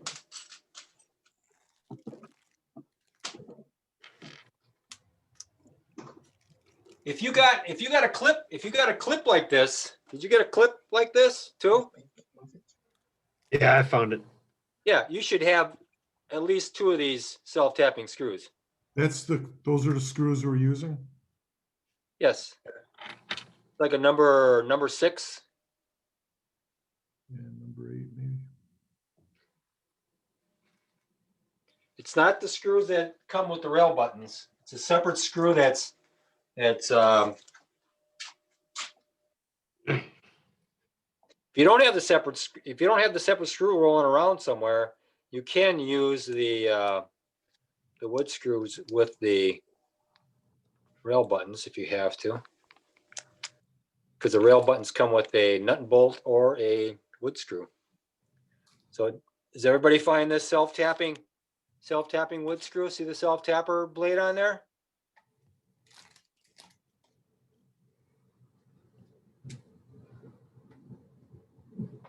Should be in the supplies where your cups were, where your gloves were. Should be in a plastic bag or loose in the bag somewhere or rolled away on you.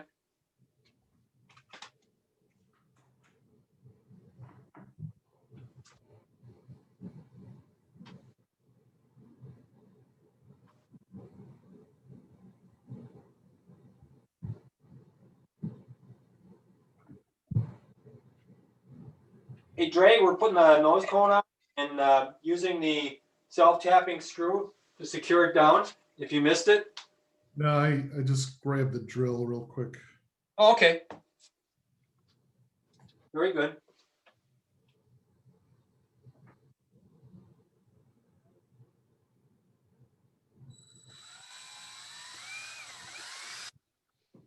Oh, everybody's jealous because they hear that drill. Doesn't everyone have a drill hanging around in their dining room? Not according to some people's world, I guess. Elizabeth, how you doing? Okay. Dylan, how you doing? All right, thank you. Max, looks like you got it going. Yeah. Addison, thank you. Andrew, you got her. Looks like everybody's got a drill. Look at that. Mine's in my car, so I can't. I know, the dog ate it. I don't know how I'm gonna make this pilot hole otherwise, though. Right. Yeah, you just got to make a little pilot hole, and if you get a screwdriver on there, you do have the self-tapping screw, don't you? Yeah, but it's not wanting to go in the tube.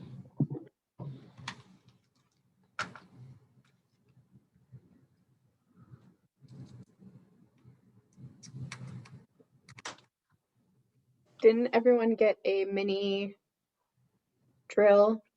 Yeah, I'm not seeing a drill bit though. Oh, they're real tiny. They should be with the drill. They were? Oh, they were actually. Yeah, they're pretty tiny. So use the There you thing go. out there. I think it's a like a 3/16 or a little smaller. It's probably like a 5/32 maybe. The drills that I have are, I mean, they're maybe 16th and maybe a 32nd. Right. Yeah. Hey, we're just putting one screw in there, right? Correct.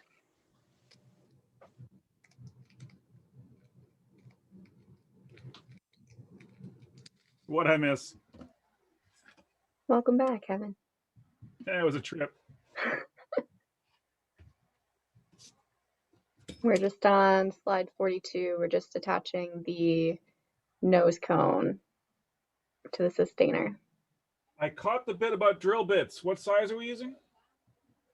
I think there's a 3/16 in there, possibly. I think a 5/32. Doesn't matter, just as long as you get a pilot hole in there. I did. I don't have that. I don't have the drill kit, so I'm just going to make my own. Right. I think you need a smaller one. That's self-tapping. You just need a tiny one, maybe a 16th. Right. And then let the self-tapping do the work for you. Sounds Don't make fair. it too big.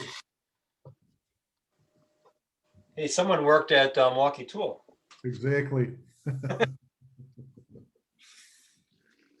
Why do I have DeWalt tools? I don't know, but I don't want to open up that cupboard that's behind me because that's all red.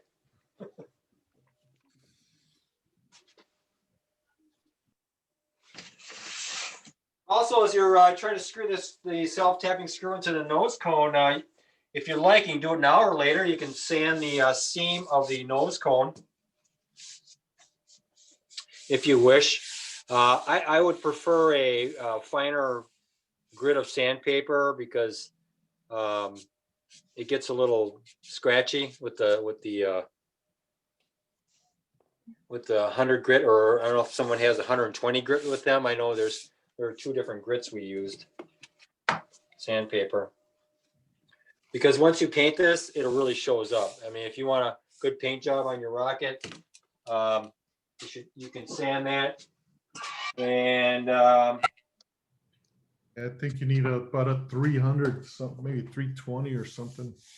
yeah, 320 or 220, or 220 is good. Also, do I get a camera at all here? Hold on, let me swap you, Frank. There you go. You're on spotlight. Also, you can use these glazing compounds to fill in the voids of the seam if you want. It's like about 15 bucks at your local automotive store. And also we have icing here. This is about 20 bucks. That's when you get serious into filling in your grooves on your airframe. You just swipe it on with a flat object or a putty stick. And it sands very easy. Very easy. I will say these nose cones are different than what I'm used to them using, and they do wet sand very well.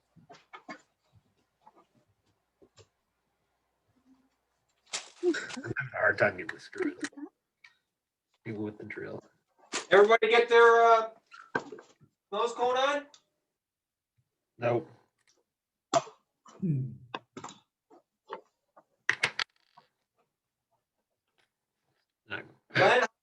Glenn, how you doing?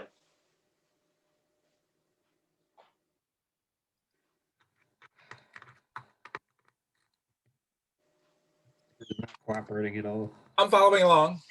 Thanks. Okay. Gotcha. Do we have any tips for James who needs some help getting the screw in there? James, what are you doing, James? Let's see, where are you? Nope. Nope, no, not the drill bit went into the drill. I can't get it through the nose cone. Oh, did you drill the hole through the nose cone? Yeah, drill a hole through the nose cone, yep. Yeah, I'm trying to. It's not really working out. Really? Well, Yeah, it won't break. Apply a little pressure. You have a Phillips screwdriver with you, right? I do. Okay. Apply a lot of pressure and drive it in.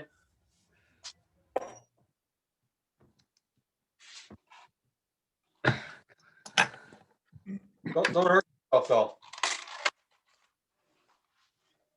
Try not to ding the tabletop I just finished. No, don't.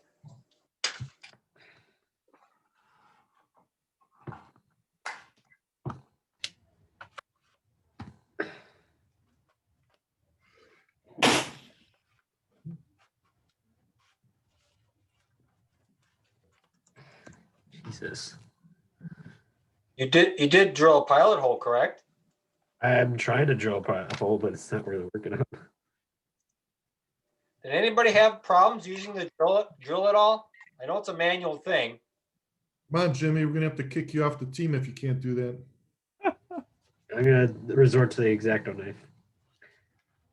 I did have somewhat of a difficult time. Like it kept going back into the bit kept going back into the drill, but then I just tighten it as far as I could.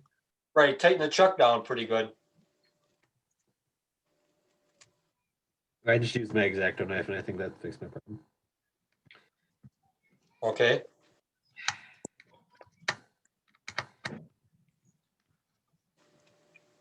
The nose cone is going to be the hardest piece to get through when you drill it. Yeah, it's going in now. Because you can actually take the drill and spin the tube, not the drill. Don't spin the drill. Spin the tube. You know, it's small enough where you can drive it in like this. Because you have to go in the right direction. Oh, good. Okay, cool. And yeah, Elizabeth, you're just gonna drill the one side, just put one screw in. Great.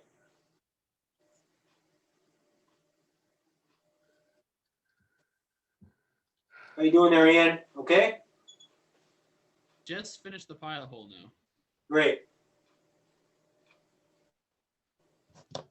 Yeah, just really had to put a lot of pressure.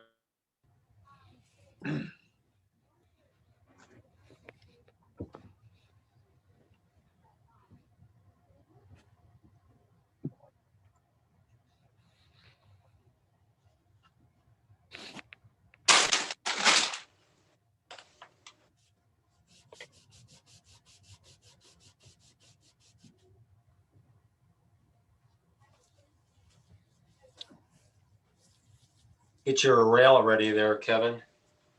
Oh, my rail's ready. All right.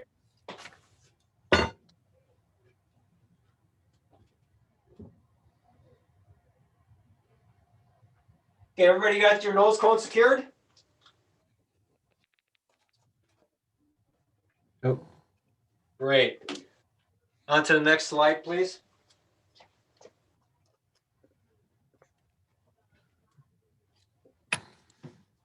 Okay, this we have to do before we install the fins because it's where we have to put it. You notice on this camera that let me find it. There we go.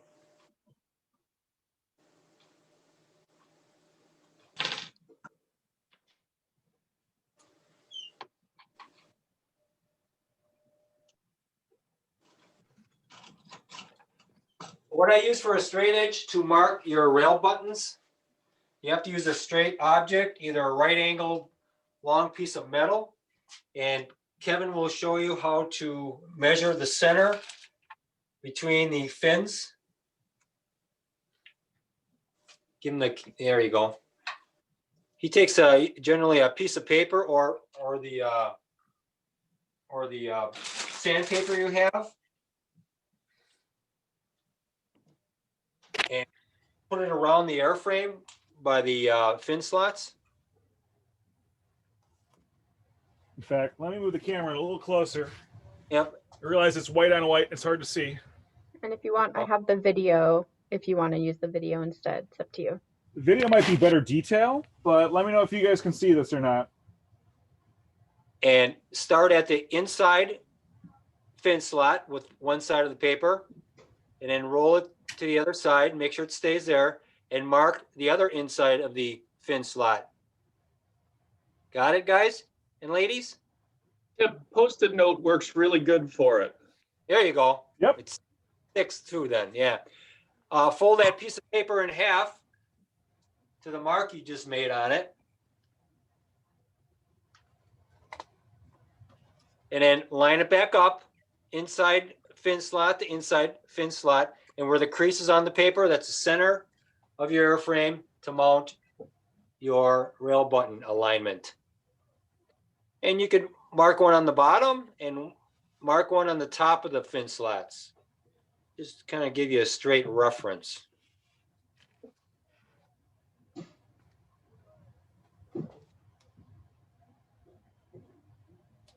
Everybody see that? This is official Tripoli Rocketry Association papers, so it works every time. I'll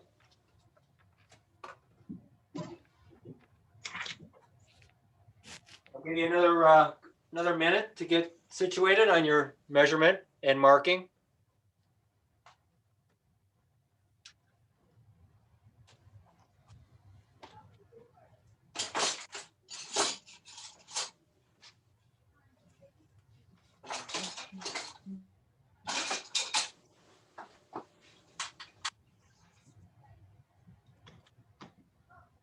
So we're going to draw a line along the outside of the airframe for your rail button alignment, and all you need is a good 18 inches of a line on that airframe. You can use either a right angle piece of metal and line up the two marks you made, or the old door jamb trick. If you have a door jamb that you just walk through to get into your room, you can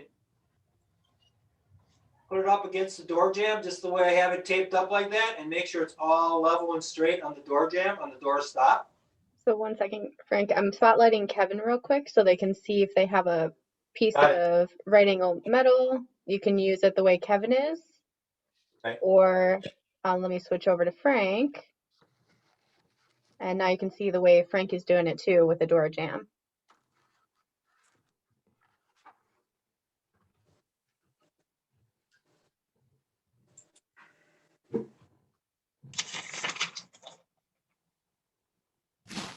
And if you got a door jamb and you put it up right against tight, that's the straightest thing that you can use. It's always, door jamb is always level and straight.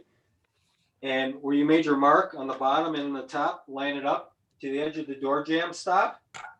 And draw a line, keep your pen or marker perpendicular and straight, same level, all the way up for about 18, 20 inches.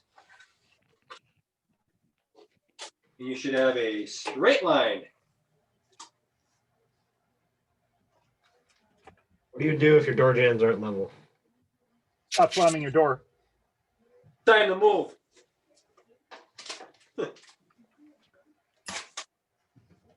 Landlord isn't. If you don't feel good about your door jam, look for another door jam.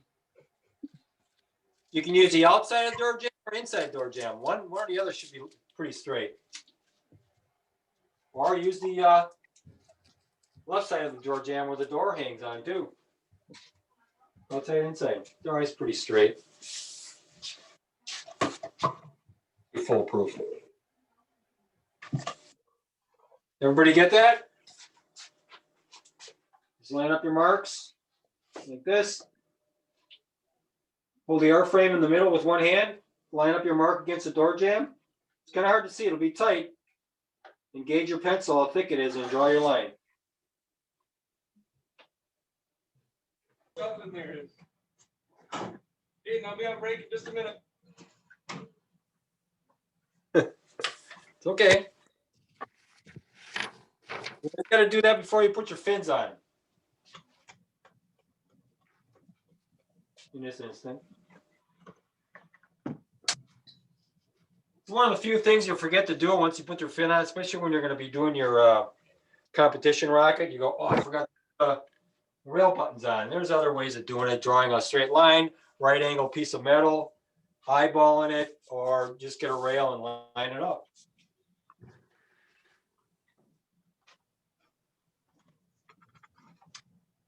I've used the old. Is this rail button thing only in between two fin slots, not all of the spaces? Just one, right? Correct.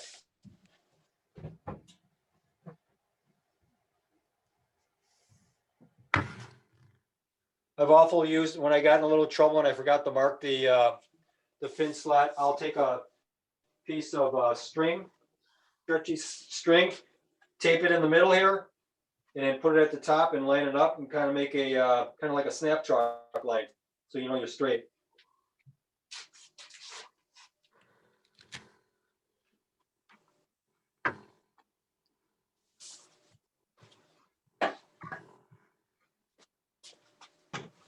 Everybody got? There you go. Nice job, man. Nice. Kevin, good job. James, how you doing? Okay. Okay. None of my door jambs in my apartment are straight, or my door. You must slam a lot of doors. No, I just live in a not so great college dorm or college apartment. Okay. If it's any consolation, I had to walk around my house for a while to find something that was straight and square, but my house is almost 100 years old. Yeah, my entire apartment's like 2 degrees into the ground. It's character, it's charm. Yeah, until you have pencils rolling down your desk every day.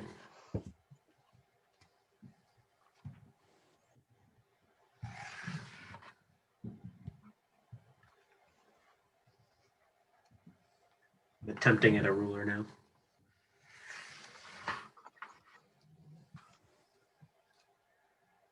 That's gonna be good enough.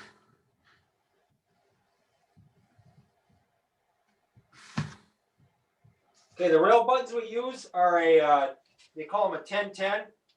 They fit inside a 1-inch square rail. 1010s are usually good for rockets that weigh, I'd say a maximum of about 25 to 30 pounds. Anything heavier than that, we have extreme rails that take a 15-15 rail button.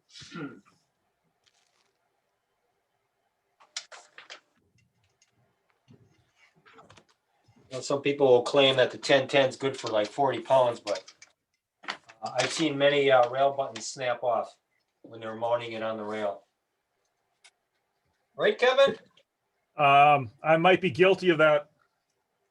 I wasn't naming names. Yeah. But I use a lot more. I use 3 rail buttons. I'm one of those weird people. Okay.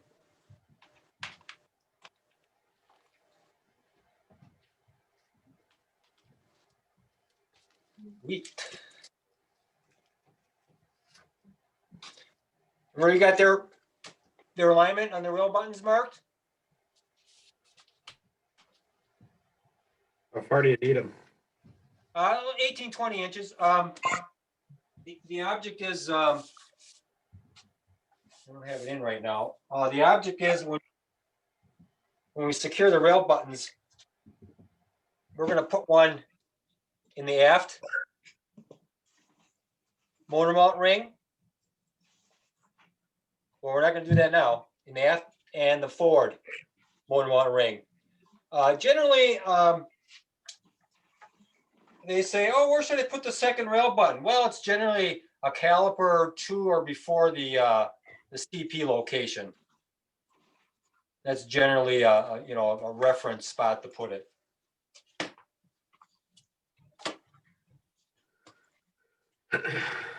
And when we put the rail buttons in, we have to calculate where the center of this aft motor mount ring is and where this forward center ring to actually get it right to the center or below or on top, because we're going to end up dropping some epoxy in the hole anyways when we screw the rail button down. It'll be pretty good. Frank, note for the future. Yeah. It might be nice to mark the rail buttons before we put the motor mount in. Because then you can use the motor mount to actually mark where that forward plate is. Well, to clarify on that, I actually did that, and as my epoxy was curing, my motor mount shifted a little bit. So sometimes that's not necessarily accurate either. Yeah, I usually take a stick from the forward end of the airframe, drop it in there until you hit the forward ring, and mark it, and add on that 1/16 of an inch to get it. But yeah, I see what you mean, Bill. I mean, Dr. Farrell. These rail buttons being put on right now or not yet? No, don't put them on yet. Okay. Anyone need more time with their alignment? All right, I'm going to move us on.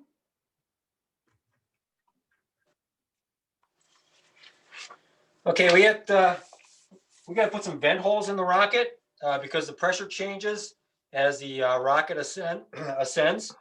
You have a pressure change on the outside atmosphere compared to the inside of the rocket, and pressure will build up inside the rocket, and it could separate during its ascent flight.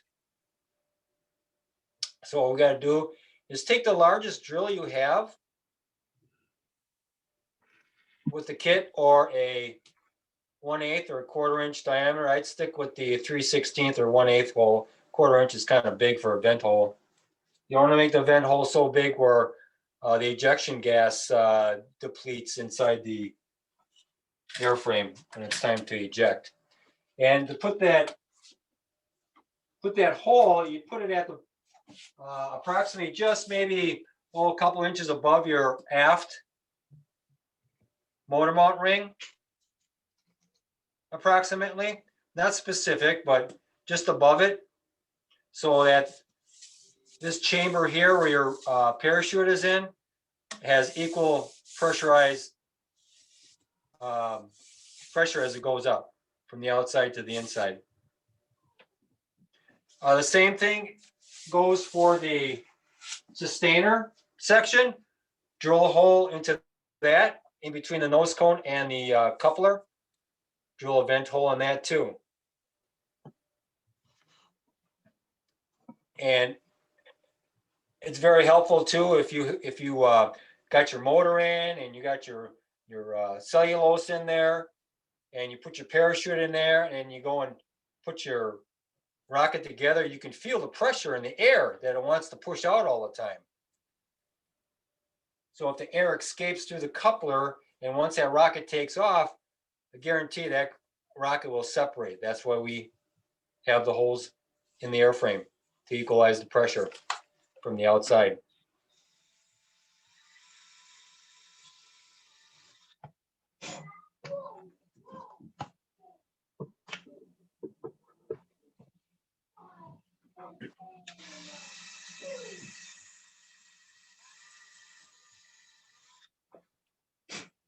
All right, sorry, James, your fingers are getting a little workout today.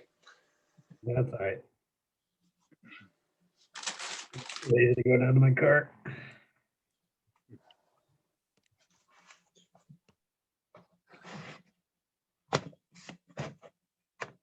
Yeah, I wish we could have sent you guys all, full blown Milwaukee drills, but the little handheld was the best we could do.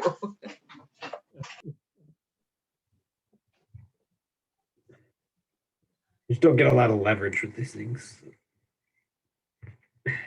It's more or less you got to push down pretty hard for it to grab. There you go. And kind of take the drill and remount the hole to get the residue out. Burr? Burrs. That's what I'm saying. Burr. Like today, it's burr.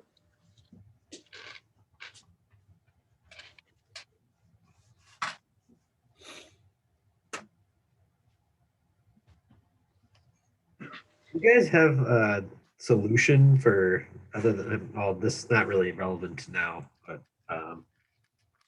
usually when I get to this part, I always have a hard time hooking up the electronics when it comes to launch day. What do you guys usually do to aid with that? You have to make it your payload section a little simplicity to get to and available. And that's called availability of the payload from the front and the back, and totally detached from the rocket so you can work on it. Me and Kevin can show you all kinds of tricks. Just don't get us debating switches or tie and tuck.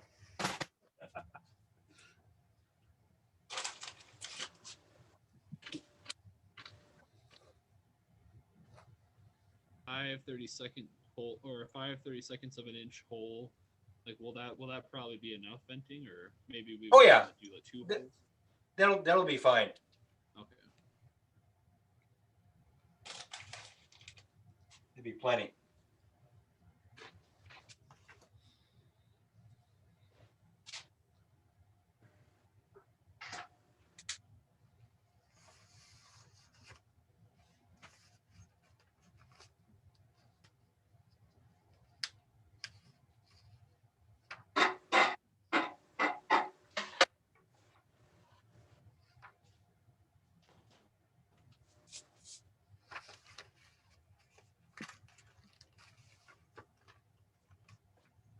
As you can see here on this 4-inch rocket, that's my little vent hole for this 4-inch rocket. Works fine. And I believe that's a 3/16.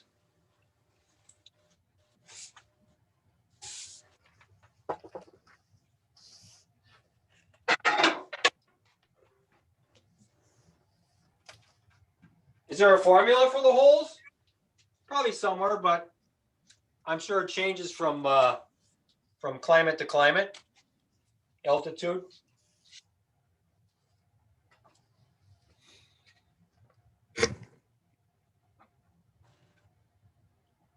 Everybody got their holes drilled? Yep. All right. Next slide. Christine, master of the schedule, how would you like I am to master of proceed? the schedule. So we have two options, and we can do this. We can either, I'd say it right now, and my apologies, I've got a printer going on in the background. So one of the things that we want to do to prepare for the next step after lunch is you will find, I believe, is it in the back of your workbook? I'm just trying to remember where we put it. Nope, it's in between the fin section. So I think it's around page 68. It's 66, 67. 66 and yep. So right in between 66 and 67, you are going to need your airframe fin guide.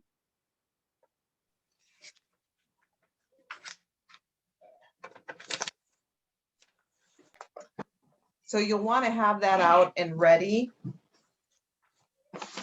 for the next step. And I think, you know what, we're going to take advantage. It's a long day, so we're gonna cut 15 minutes early, so you guys will have the opportunity to have almost a 15-minute lunch, and then we'll all meet back at 1 o'clock. But I do ask that everybody's on time. Does that sound good to you, Frank? Sure does. Okay.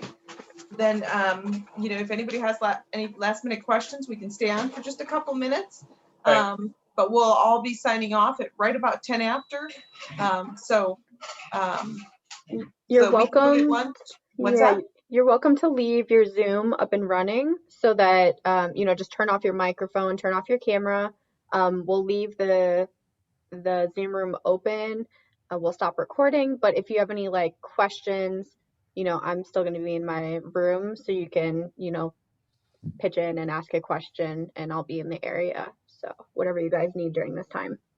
Me and Kevin will be here for a few more minutes. Do you have any questions or think of some questions on your break? And before we sign off, does anybody have a last minute question?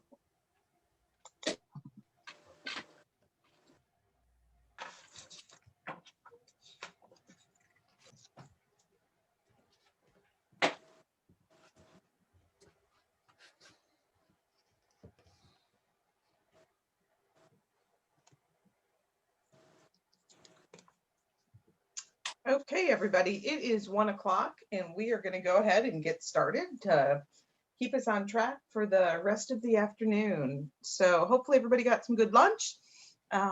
No major catastrophes.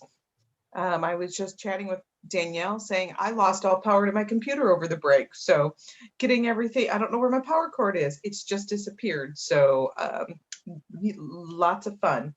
So make sure your computers are all plugged in and they won't go dead on you. Does anybody have any questions before we get started with the next step? All right, so this afternoon before break, the primary thing that we're going to be doing is working on our fin installation. So we'll do the inner fin installation first, and then we'll do the outer fin second.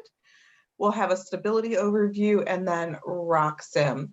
Then this afternoon, that aft centering ring that you guys keep asking about, we will install that. We'll install the rail buttons, continuing to go over rock sim. We'll go through recovery, which includes your parachutes and electronics, and then walk you through the certification process. So that's what the rest of our day looks like. We're looking forward to it. I'm going to turn it over to Frank.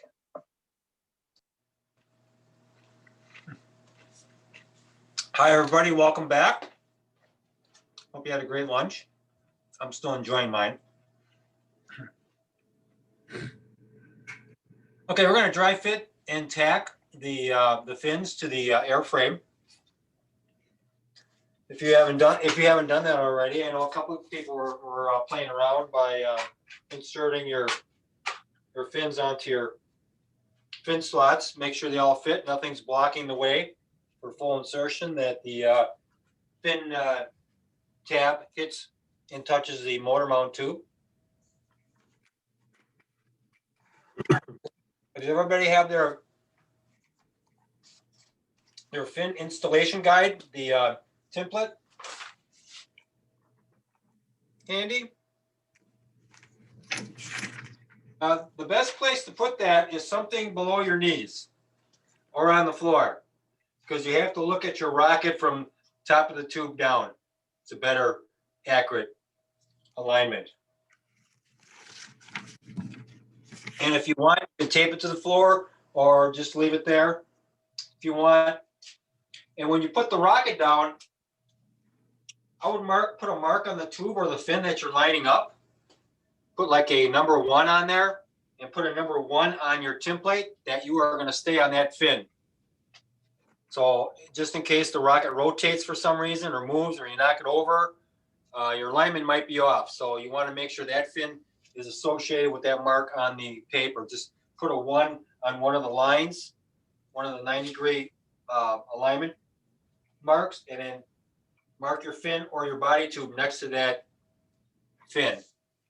So you stay on that mark.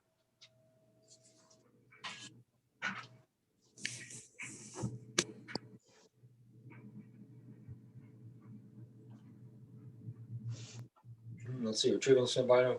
I'm going to show Dr. Farrow right now. He's got a good setup for those of you who are trying to figure out how to manipulate the fin guide and your airframe.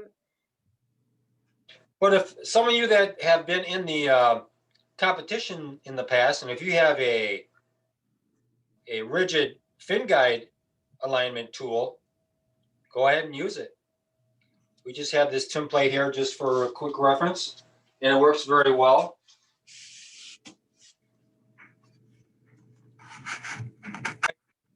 Kevin?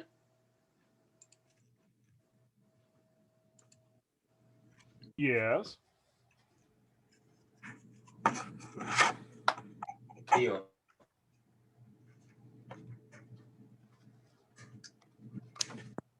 Oh, there you are. Yep. Just Wrestling with a little technical issue. Get that template ready for your rocket. Get a hang of it on how to use it. The diameter of that circle just on the outside of your airframe, so you can kind of judge that that circle is in the center and the fin slots are lined up with that template, just like Kevin is showing you. Okay, once you get the hang of that and how to line them up, pull your rocket off, lay it on its side. Take your fins, mix some epoxy, please. Has anybody sanded their fins yet? Like the root part of the rocket? It's a good time to do that right now. Take your sandpaper and lay it down on the table, and you can take all 4 fins and rub it to get the that laser burn off of there, so it adheres to the motor mount tube.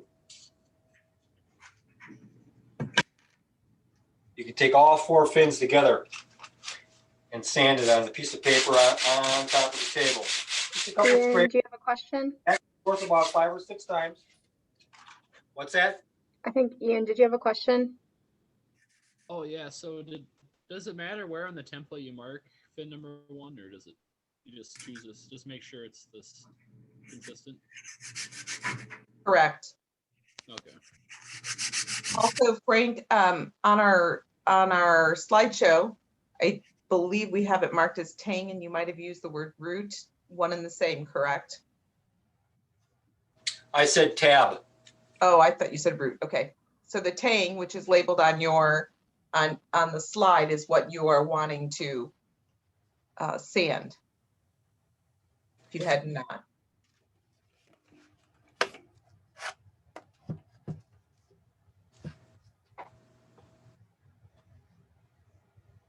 The tang.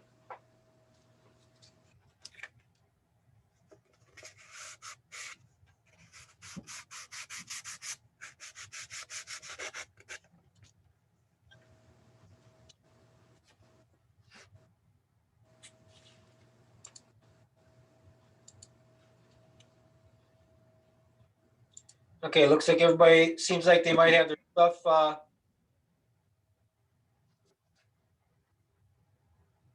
pretty much sanded. Are you ready to mix some epoxy and epoxy the fins in? Everybody ready?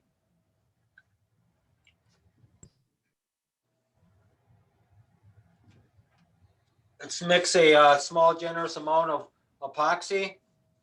And we're going to do this real quick.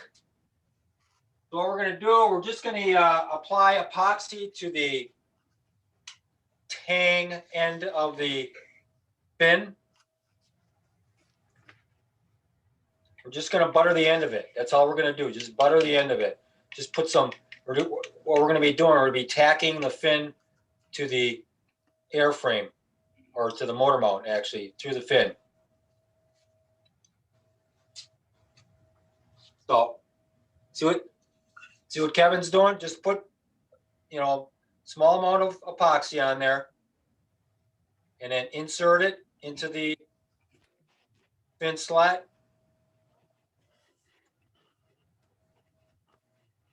And the slot in the airframe should hold that fin for you. Do the same thing to the other side. And the other 3 fins. You gotta do this kind of fairly quick, because that glue is gonna set up on you to a certain point, and you'll be wrestling with it once you get the rocket on the template.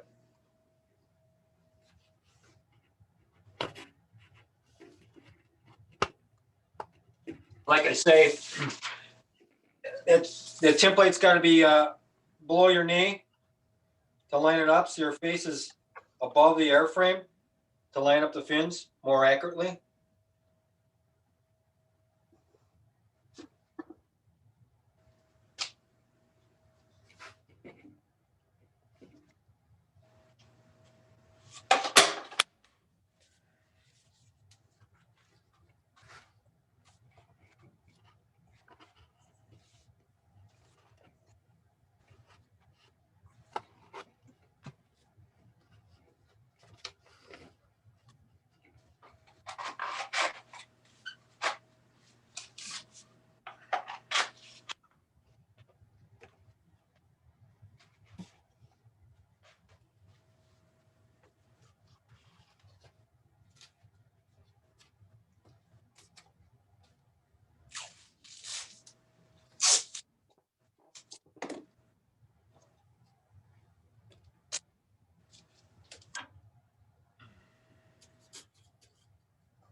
Okay, once you have all your fins tacked on, make sure they're pushed in and touching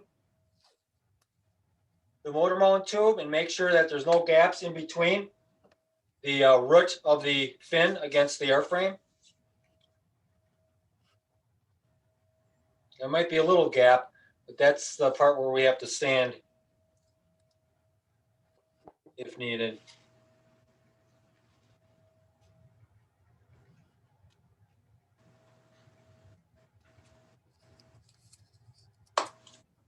Not real crucial to put that epoxy real neat on the end of the tang. Just get enough glue on there and just put it back in its slot before the other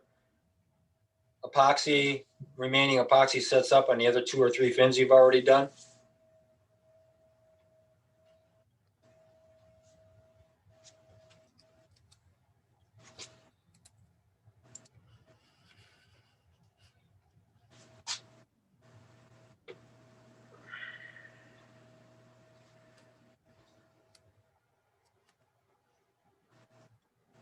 Okay, looking at mine, and mine aren't even glued in yet. I have them in the fin slats, and I'd say 50% of them are lined up already.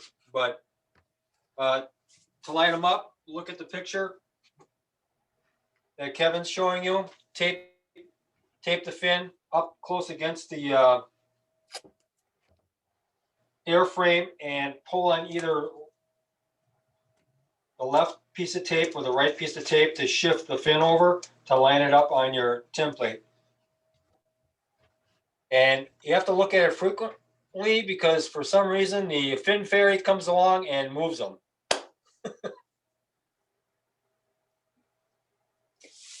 Looking at one of my fins, I can see it's warped from the tip of the head side of the foreside of the fin to the aft side of the fin. So I'm just gonna kind of make the average part align. I don't know if there's any other words of wisdom there. Yeah, sometimes depends where they're shipped to and the humidity in the room. They will sometimes warp a little bit, and there is a way of getting rid of that once you line them up, and the fin is set.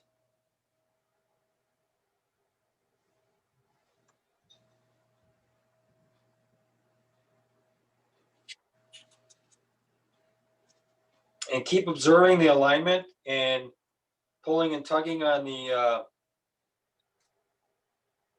tape. You got to make sure your airframe is on there real steady, because every time you pull on it, your airframe is going to turn a little bit, and then the other fins may be off. So you got to kind of reference yourself and keep a steady rocket on the template.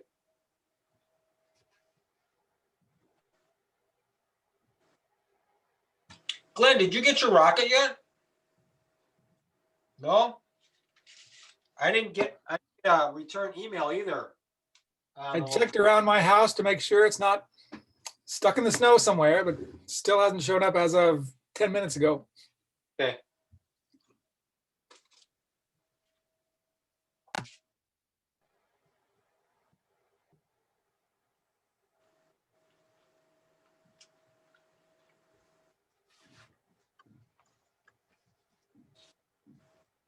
Keep observing the alignment consistently, like every 40 seconds, make sure they're still lined up. And who had the warp fin? I did. It's also helpful to yell at my rocket, right? And call it names. That helps. Sure, if you'd like to. Once your fins are all set and glued in and we have the fillets on it, there's a way of straightening that out by spraying the fin with some water, and then clamp on 2 flat boards on it and keep it overnight like that.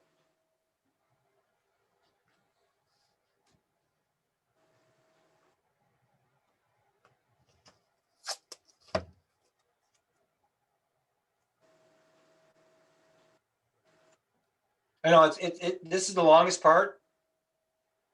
Probably the second longest part, actually, getting it lined up. And once the fins are kind of set, tacked on, and the epoxy has adhered and set up, then we get to the longer process.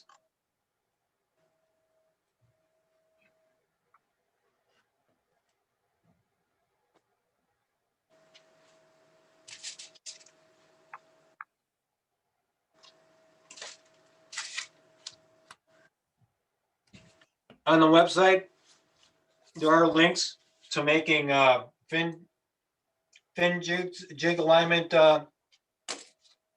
tools.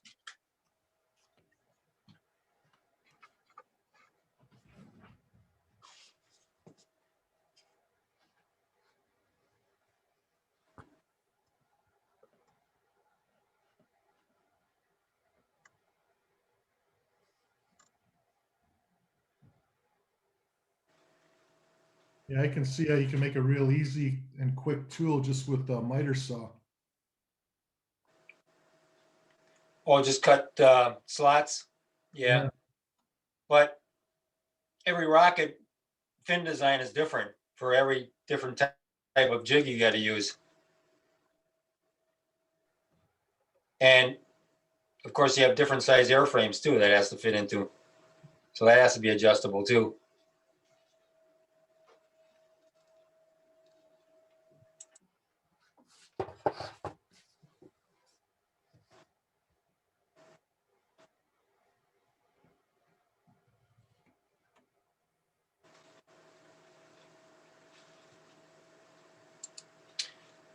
That is true, Glenn.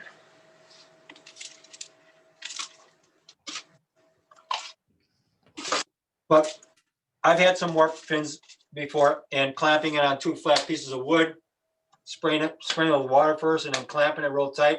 I even used a heat gun to heat it up and let it sit overnight. Matter of fact, I used to do that with the G10 that was warped and straightened out. Just heat it up and clamp it straight with a flat board, It's like new. Had a G10 come in warped. Well, I had a rocket come down hard on a windy day, and the wind was going faster than the rocket was coming down, and it hit a road. It was somewhere in Indiana, and it hit a road and just bent the G10 fin. Didn't break it, just bent it. It's even weirder that you bended fiberglass. Yeah, you can. It didn't break, it bent. I've done it. It happens. G10 is plastic, isn't it? Not fiberglass? It's fiberglass.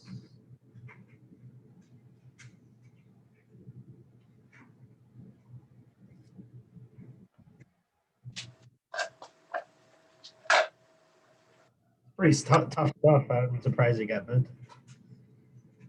What's that? So the G10 stuff is really hard and brittle, and I didn't know it could bend. Might use it more often.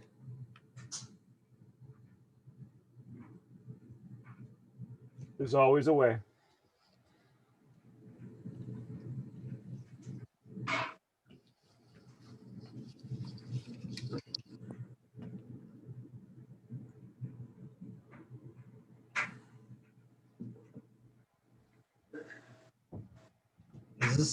Is this rocket going to be overstable? For what reason? There's most of the weight's in the back, isn't it? A very heavy rocket. It's not. It's pretty mute on weight on the back. I know what you mean because the rocket's a little bit shorter too. This was one of the rockets. Matter of fact, it was this fin right here that got warped, and it's straight. It's a little gizmo, all fiberglass, and it hit the road real hard. And this fin almost was just curved, and straightened it out with a heat gun and 2 flat boards. Yeah, a gizmo. That's exactly mine that did it too. Right. There's my little gizmo sticker on there too. The Delta swept fin is always what does it. My fins are hard now.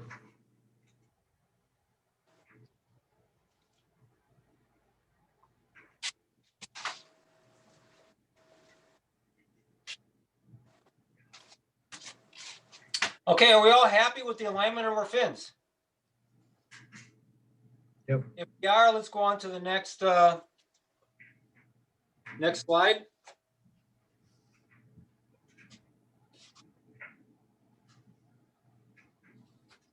Would it be good for everyone to just watch Kevin's demo while their fins cure a little bit more? Sure. Kevin's in a very cold basement, and his epoxy is going kind of slow, so some of you might be ahead of me.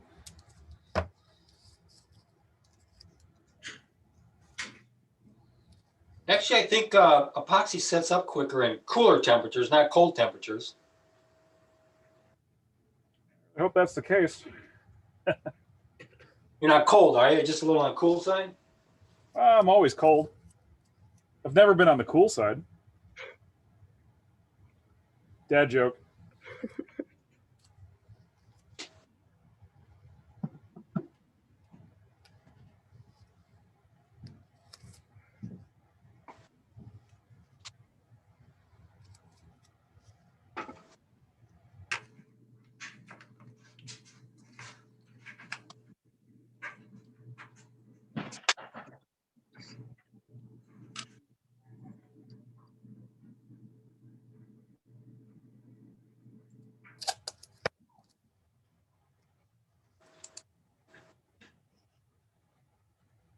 Glenn, I feel sorry for you. You don't have a rocket with you.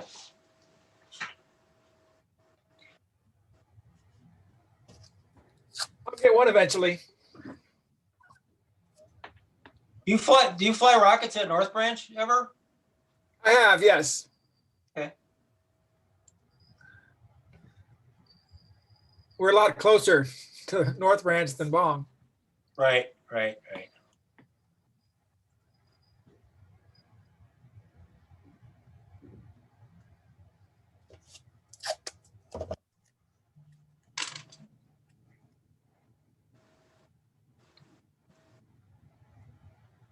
I'm confused on the tape part of this. Who's that? James, Jim. Okay.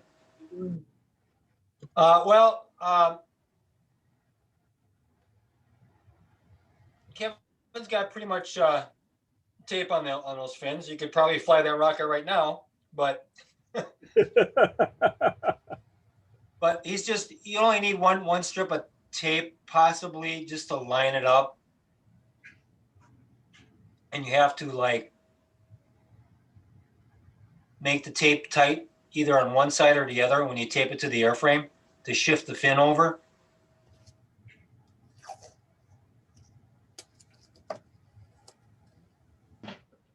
And you should really have the template on the floor or below your knees to actually, get an accurate lineup.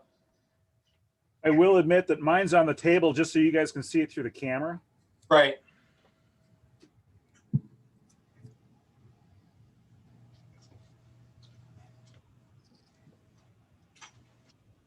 We can shed some light on this camera here.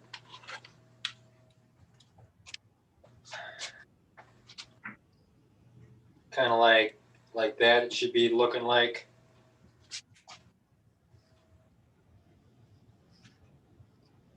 I don't have any tape on mine, but it's pretty much stuff lined up, and you get an accurate. I thought James was asking about the slide that's up, which is about the inner fin fillets and talks about putting tape to the outside of the motor tube and the airframe. Oh, that's later when we start putting the fillets inside. Okay, well, that's the slide that's up now, so maybe that's what he was reading. Yeah, I was a bit confused. Okay, no problem.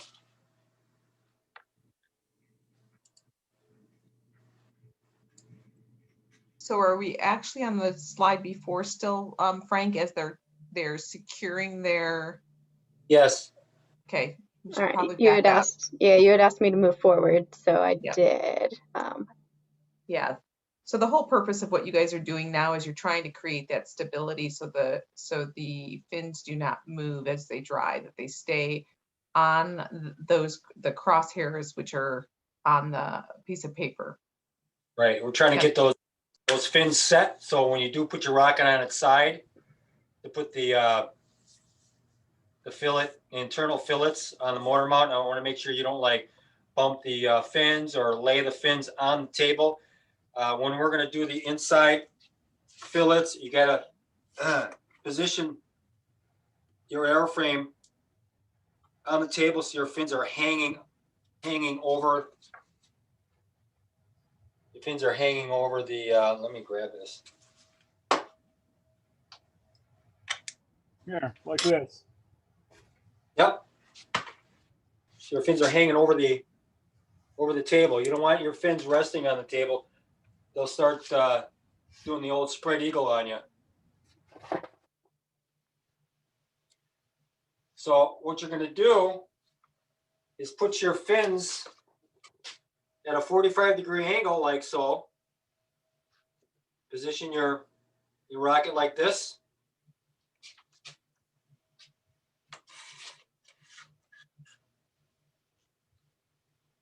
Because we're going to lay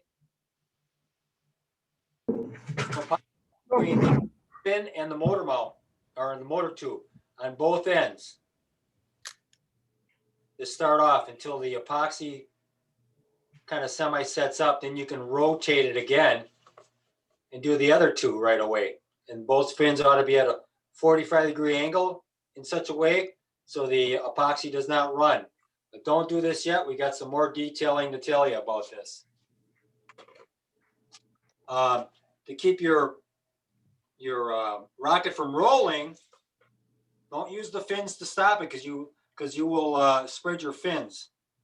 I would suggest putting a piece of tape over the airframe onto the table, or get something in between the airframes, two objects, two bookends you need possibly of some sort, so the rocket doesn't roll on you. Right now I'm using my computer and a coffee cup.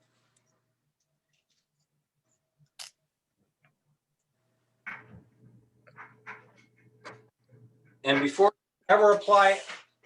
you apply your epoxy to the internal fin fillets, you have to tape off a section. And Kevin's got a neat idea for that.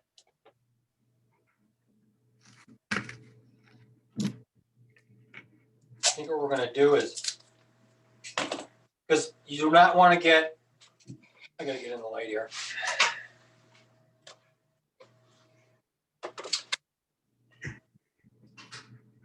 You do not want to get epoxy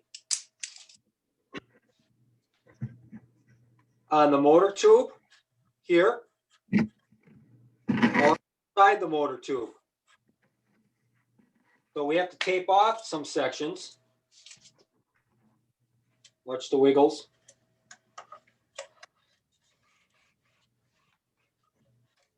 Why don't you put a strip of tape? Yeah, I know. Getting a little motion sick. You got to put some tape on the motor mount, on the motor tube, the whole length, all the way to the fin tang, tab, root, as you can see, because we don't want to put any epoxy on that, on the end of that motor tube, because your aft motor ring has to go on there, and it'll be really tough if you get some epoxy that you drip on there and it starts setting up.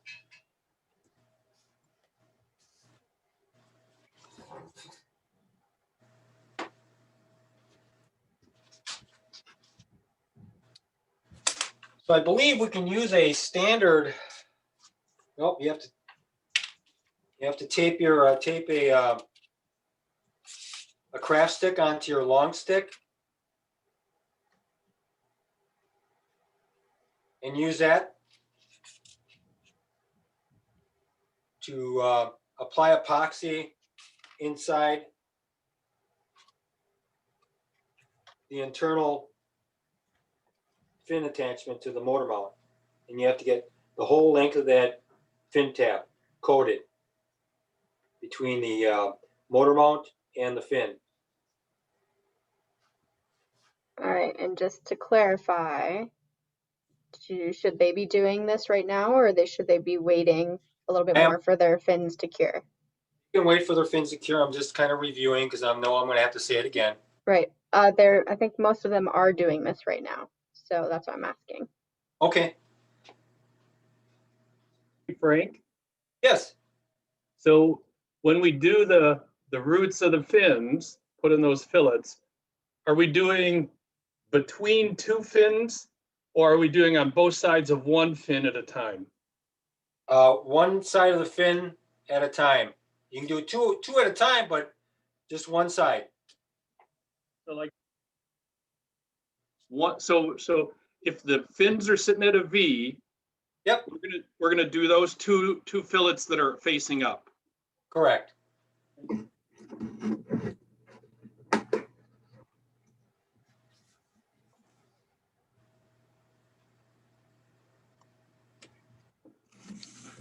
Kevin, you on it, guy?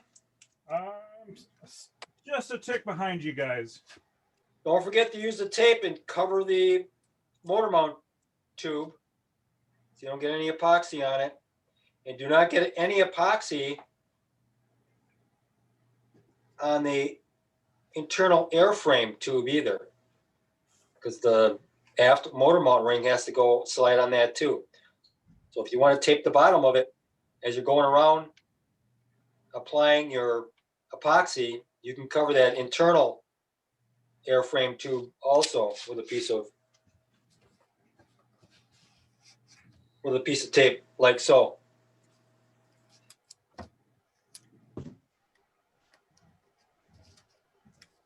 Or if you're messy like me.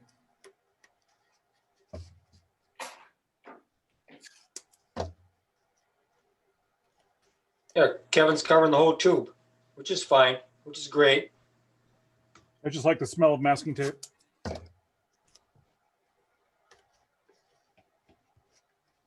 But the plan is to try to be kind of neat and tidy at this particular point.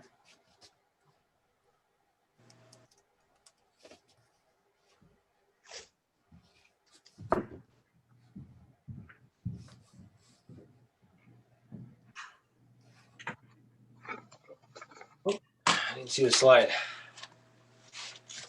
Use your dowel to apply the full length of the tang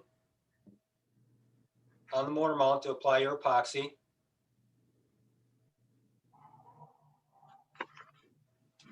Matter of fact, I should show you a cutover. Here's the exact same kit you have. Only there's a cutaway on this. I don't know if you can see the fillet on the fin to the mortar mount tube.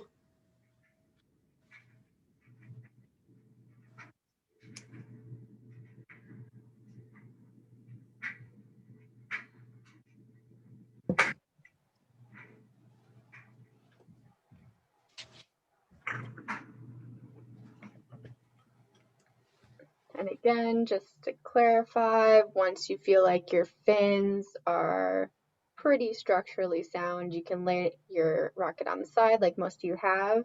Make sure you're not pushing your fins up against your table so that they can continue to cure. And then you'll do the masking tape like Frank walked you through. And when you're ready, you can start epoxying the fillets just like he's showing you here. But don't try and rush through all of them. You're going to want to let them set a little bit, the top one set, before you rotate and keep working. Right. Thank you, Danielle.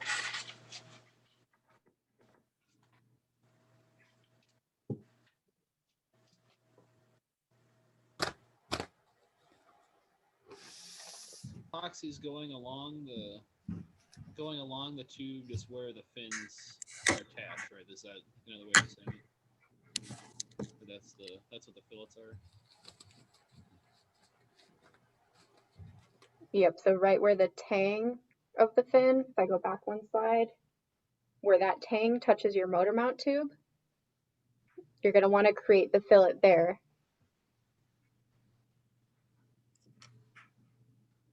And creating a fillet is with epoxy, right? That's just. Yep. Yep, you'll just like, you know, rub it on there and then smooth it with your craft stick. Okay. Right. Make it a fillet just like you did your bulkhead and on your motor mount rings. Same type of fillet. I'm just catching up. Are we epoxying now? Yes, sir. All right. I am mixing epoxy right now, and I'm very close to being able to put some in with the hobby stick.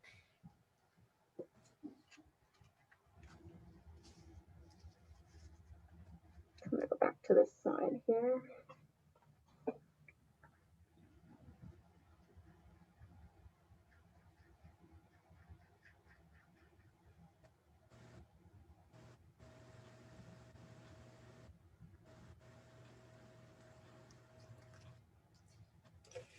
Who's at this point?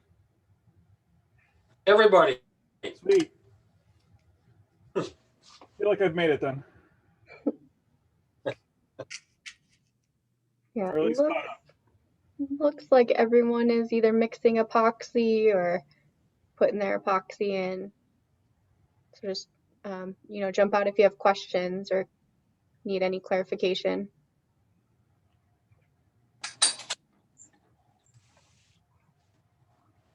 How long do we wait till we rotate and do the next batch? You can take your craft stick and kind of touch that fillet you made a little bit, and if you like create a little peak or a little spider webbish thing when you pull it away, it is setting up good. It's not going to run.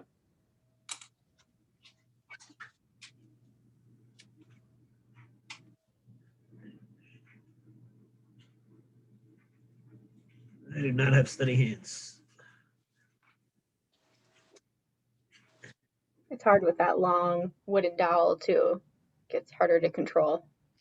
Well, grab the wooden dowel closer to the, you don't need the whole thing. Just grab the middle of the dowel and use it with the stick connected to it.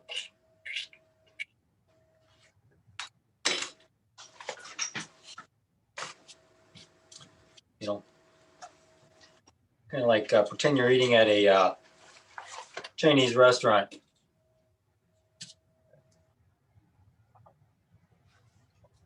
I've never been too good with chopsticks either. I eat popcorn with chopsticks.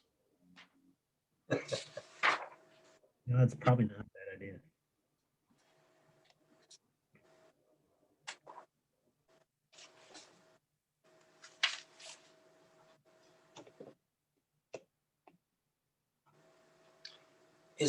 Is Connie on yet, or she's gone? She's She gone will for the not day. be joining us again. Do you have something that you need? Oh no, I'm just saying that the books stay open. That's all.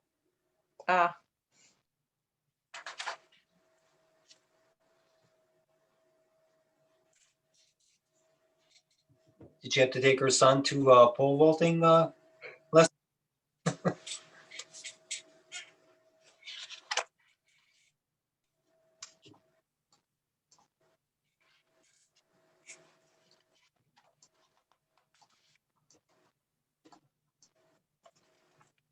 This is the longest part of the build, is getting the root of the internal fins to adhere properly. And it takes time for the epoxy to set up where you can turn it again. Next process is the same length when we do the external fin fillets.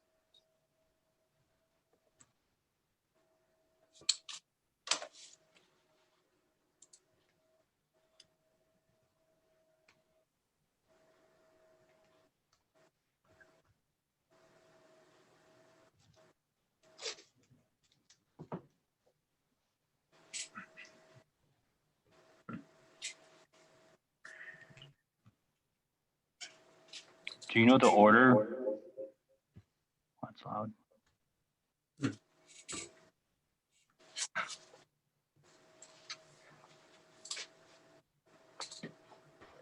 Maybe Jane, did you want to maybe jump into a room with Ryan and help him with the motor mount assembly?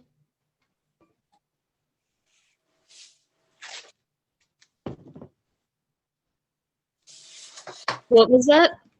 I think Ryan's asking some questions about the motor mount assembly. Did you want to maybe jump into a room with him, get him caught up? Yeah, sure. All right, I'm gonna send Jane and Ryan. Jane will help you out. Okay, so just give me a second. Open up the drill lab for you. Okay.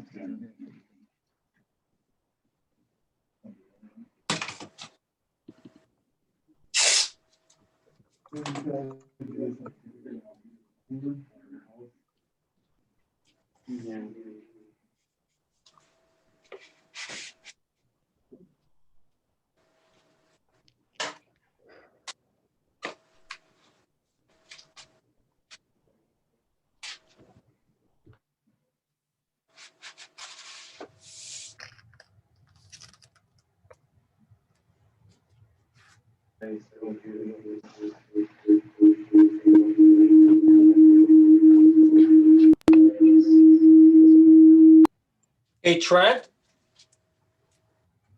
Yeah, what's up, Frank? did you rock sim this rocket the size it is right now? Did I run a simulation or do I have it modeled? You have the model. Yeah. And where's the CP located at? Center of pressure right now is at around 45 inches measured from the nose. 45 1/4. Got it. Hey Ryan, if you can hear me, there's a notification on your screen to join a breakout room. Jane's in there waiting to help you if you have questions about the motor mount assembly.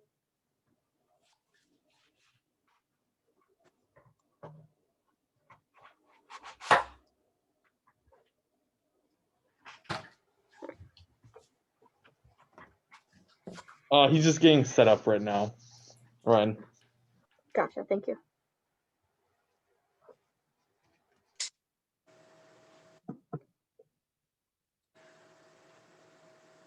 So to answer some wandering minds that I see on the chat,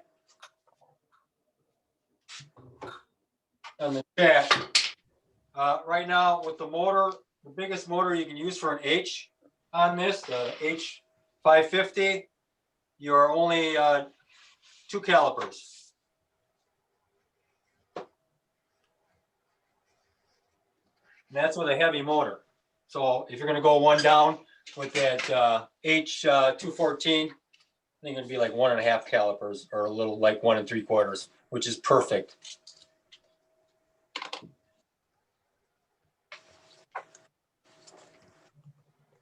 Of course, I didn't even have the harness or the parachute in. That's the only thing I didn't have in it. So I think we're pretty good.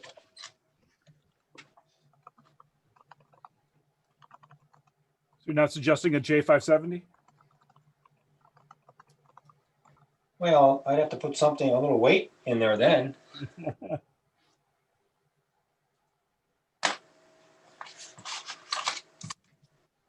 I'm curious if anyone's moving to their second set of fins yet.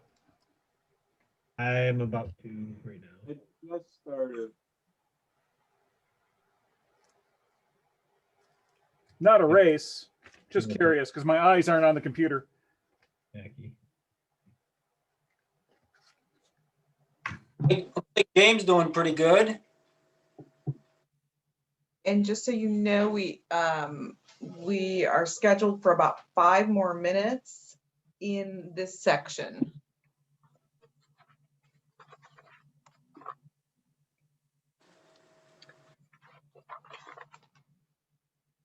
Did we want, if they're waiting for part of their fin, their fillets to cure, to start prepping some tape for the next step?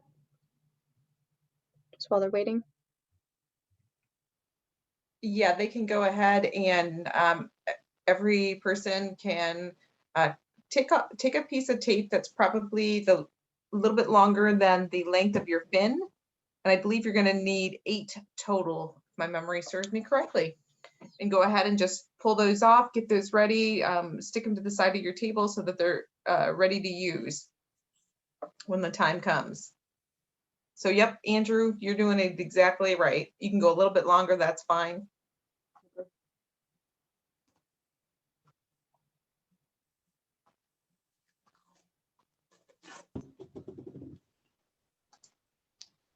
Elizabeth is on it. Greg, how you doing? Okay, I thought you were sleeping. I'm sorry.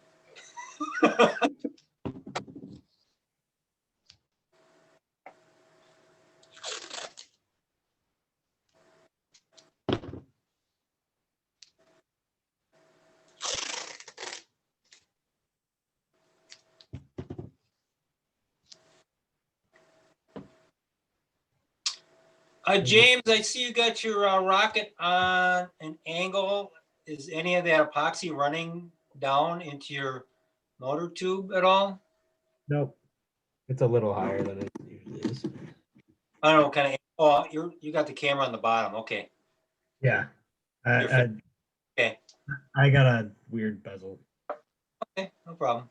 Weird camera placement.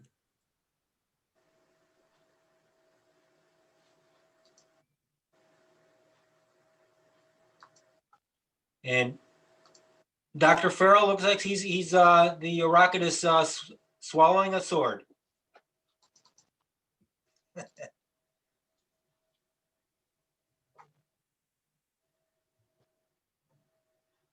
How you doing, Dylan? Okay. Addison, where'd you go? There you are.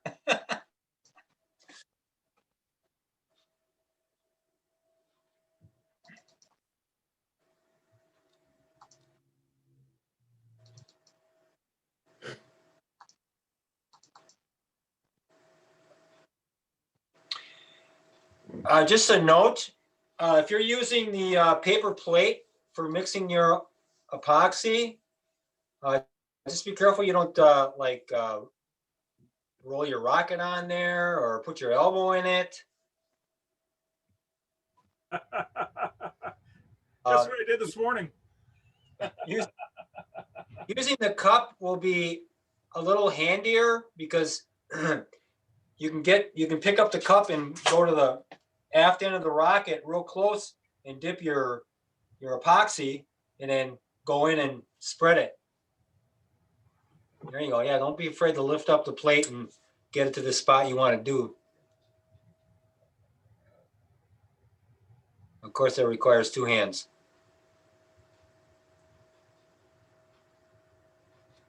I hope you all covered your internal airframe and your motor mount from getting epoxy on it, because we have to put some parts in there, you know, like the rear aft centering ring. Make sure it goes in good. Otherwise, you'll be sanding. And if you do see some on there, you can take your alcohol wipes and wipe it with the alcohol wipes to clean that out of there before it cures.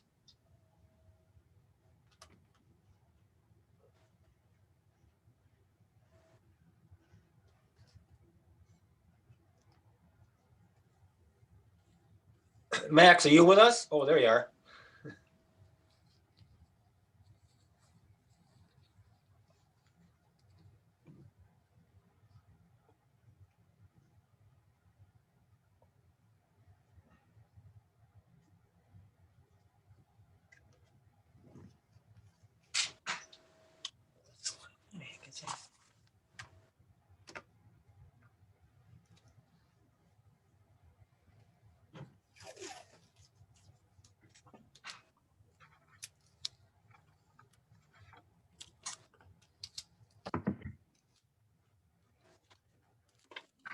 Brian, how are we doing?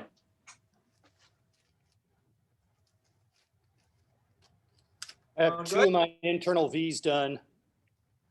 Okay. So half of the internal fillets. I did them 180 degrees apart. It's kind of the top and the bottom. Perfect. Good.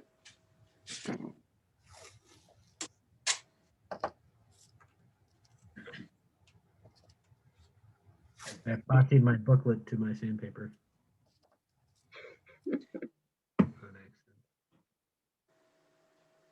Andrew's into it. He's got a nice steady rocket on his workbench.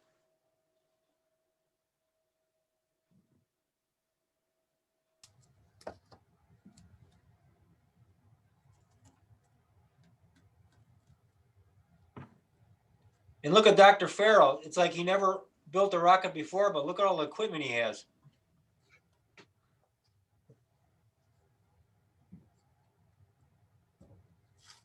You must be hanging with us too much, Bob. Yeah, it could be.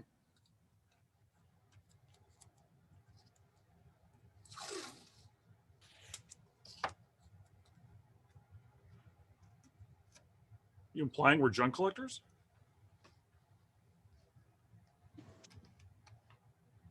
Parts collectors.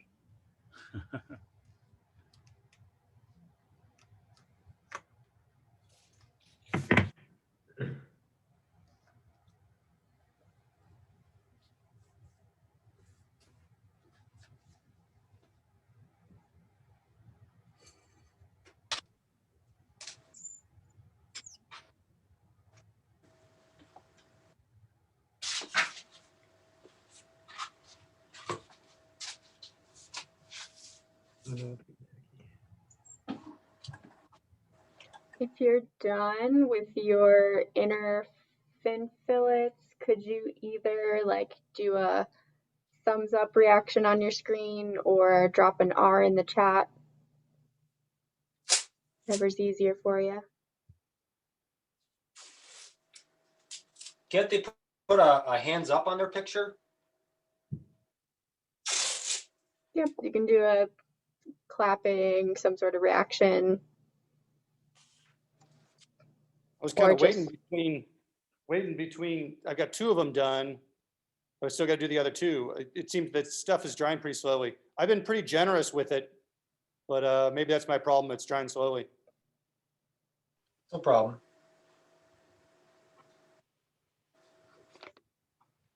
So Frank and Danielle, I think this is a note because if we're only about halfway through the internal, and we are supposed to be moving on to the outer fins at this point. So we may have to do a little bit of flipping.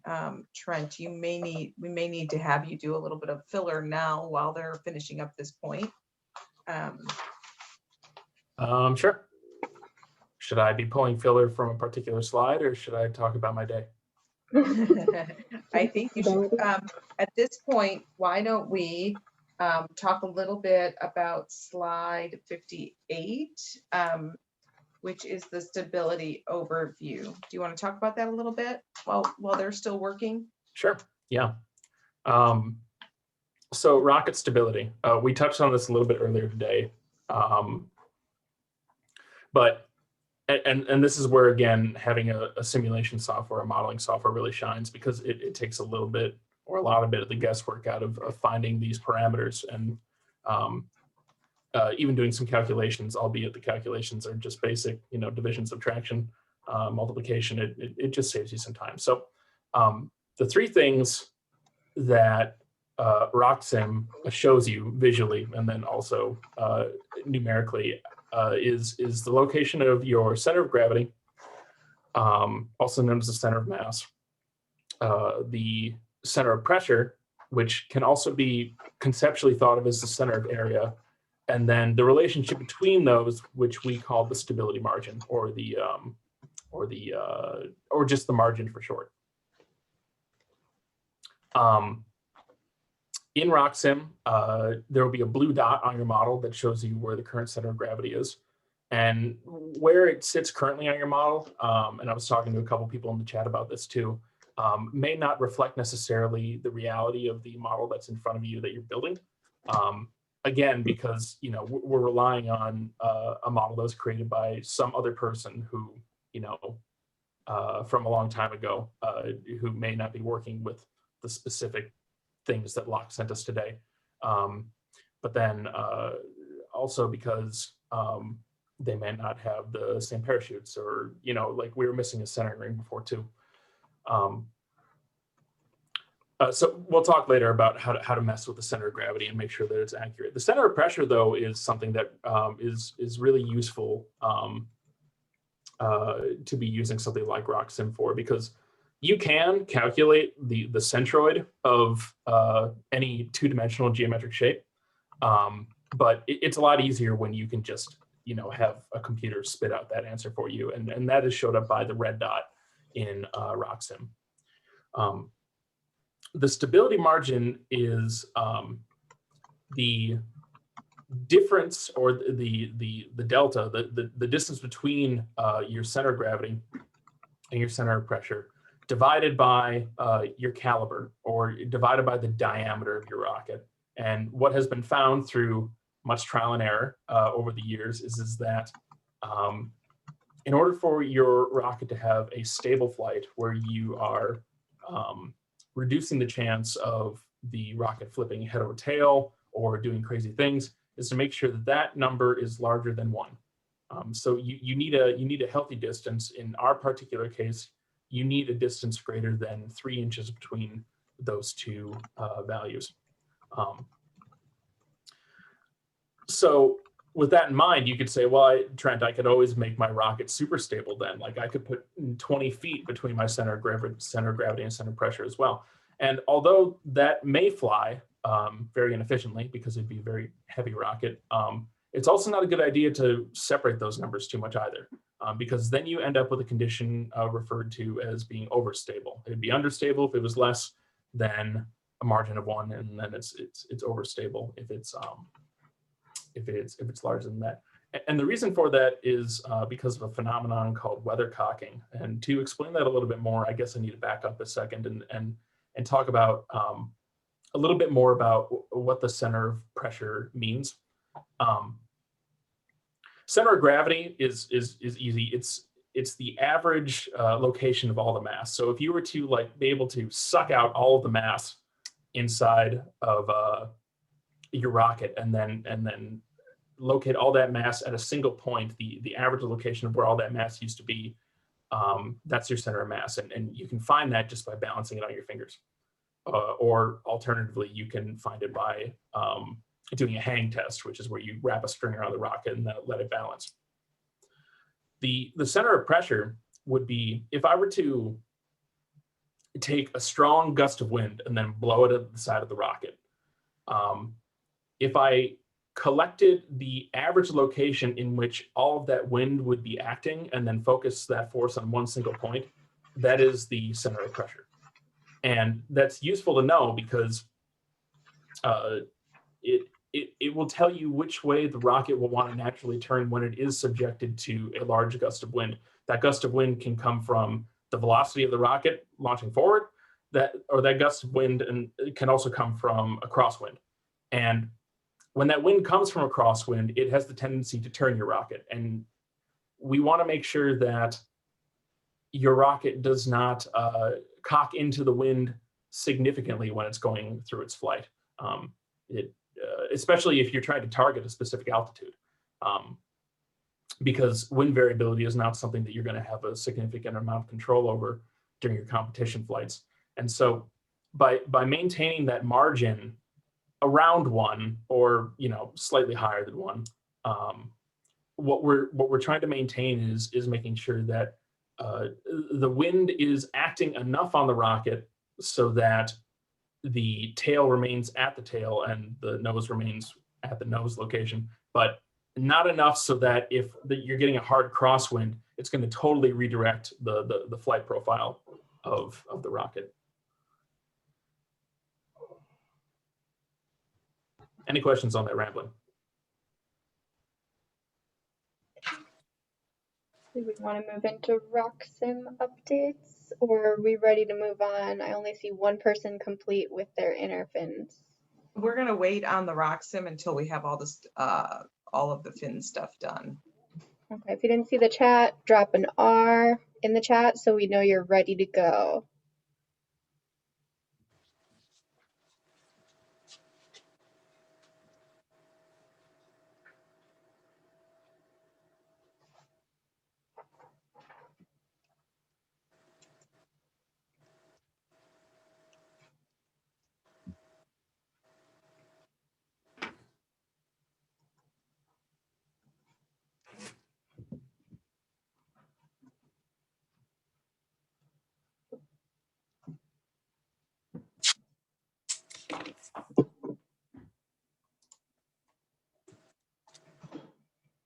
I think as some folks are done, we're seeing, Frank, I think we could go ahead and go to page, let's see, should we be at about 54? And I think we could go ahead and start, and folks should be able to start putting their tape on and creating their dams, if you want to start that. Sure will. Okay, the outer fin fillets is our next task. The fillet tape must be installed parallel to the fins, of course, and along the length of the about 1/4 or 3/16 of an inch away from the corner on the fin and the airframe. Repeat the fillet tape on all 4 fins as possible. I suggest doing 2 at a time because when you're applying tape on all 4 fins, you're applying tape on the opposite side of that fin, and tape will stick to tape, and it really sticks like tape. So you want to be able to peel that tape off without sticking onto the other piece of tape on the other side of the fin. So once we apply a fillet, as shown by Kevin. Sorry. All right. I'm still finishing up. Kevin's still filleting, but here's an example of what your taping scheme will look like. And put your rocket into position the same way you're doing your internal fins at a 45-degree angle. And mix some epoxy and pour the epoxy between the airframe and the fin. And if you notice on the video I'm showing you. Oh, let me swap you. Yeah. Where are you, Frank? There you go.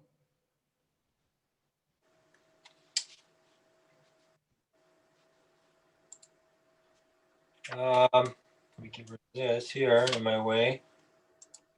You might have some gaps in the fin right there sometimes a little bit.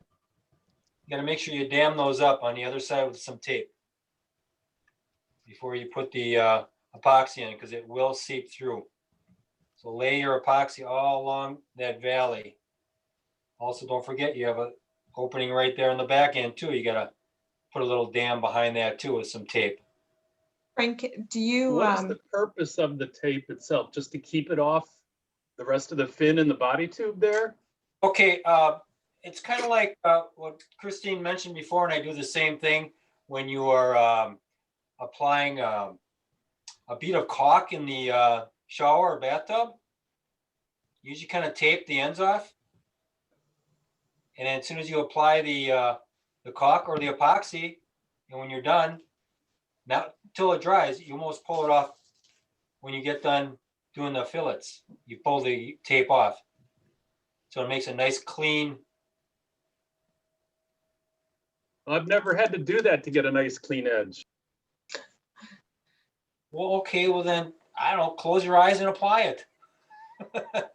And I think one of the things to remember too, Frank, correct me if I'm wrong, giving yourself, not getting the tape too close to where the fin meets the airframe.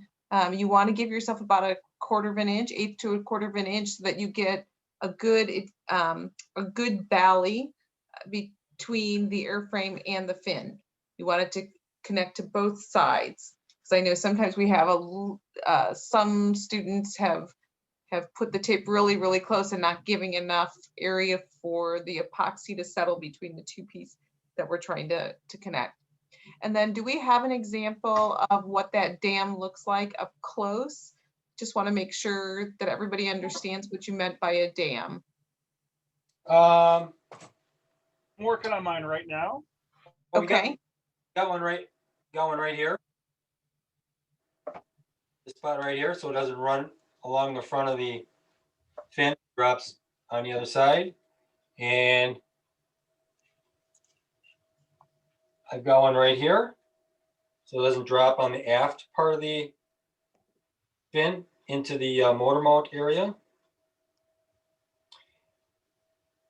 And to answer your question a little more, Dr. Farrell, about the tape on there, when you press down with your stick on here, you'll be pushing it down, and the thickness of the epoxy will blend in with the airframe and the fin, so there isn't like a ridge on it. Kind of makes a good finish when you paint it.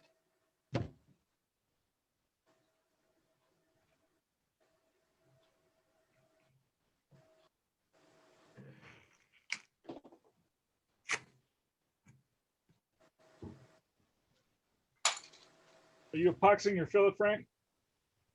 No, I'm not. You are. All right. I'm just getting ready to mix now. All right.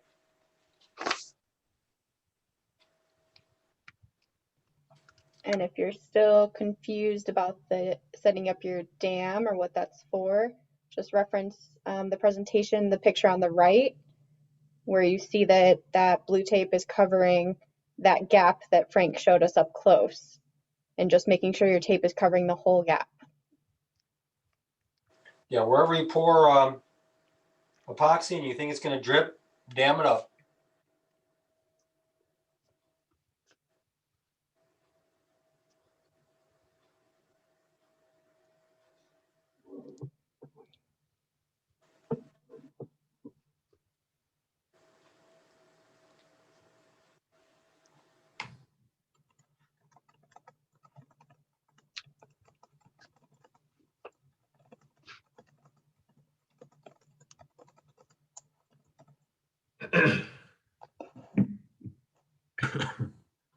And as soon as you get a lace fillet in between the fin and the airframe on two of the fins, you can start ripping the tape off on that side you've completed.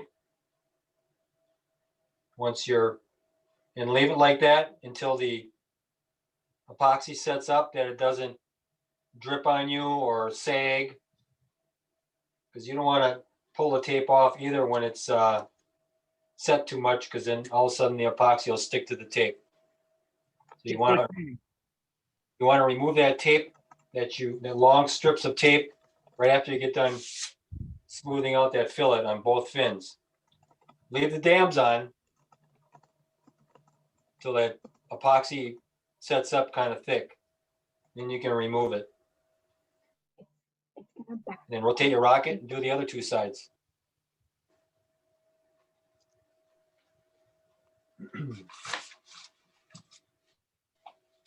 And here is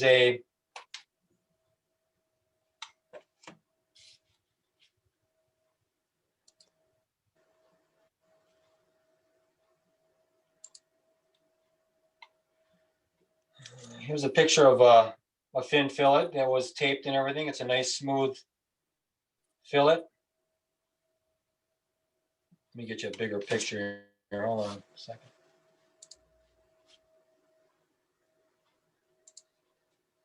There you go.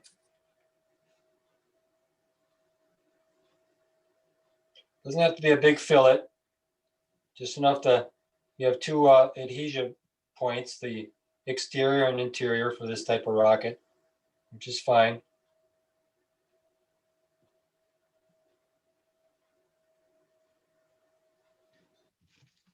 Thank you. Matter of fact, I'm going to stick it right on this thing.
Same process.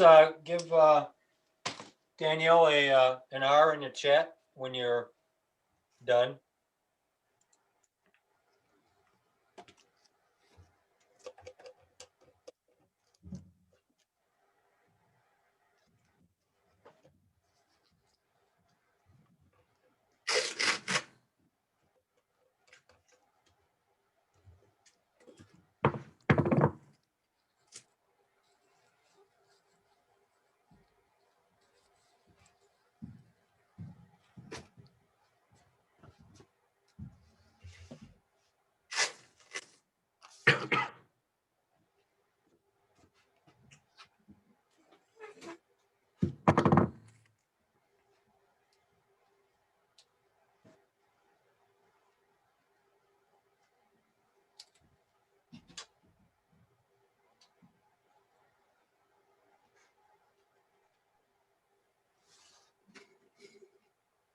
I see there's a lot of discussion on weathercocking on a rocket on an overstable vehicle,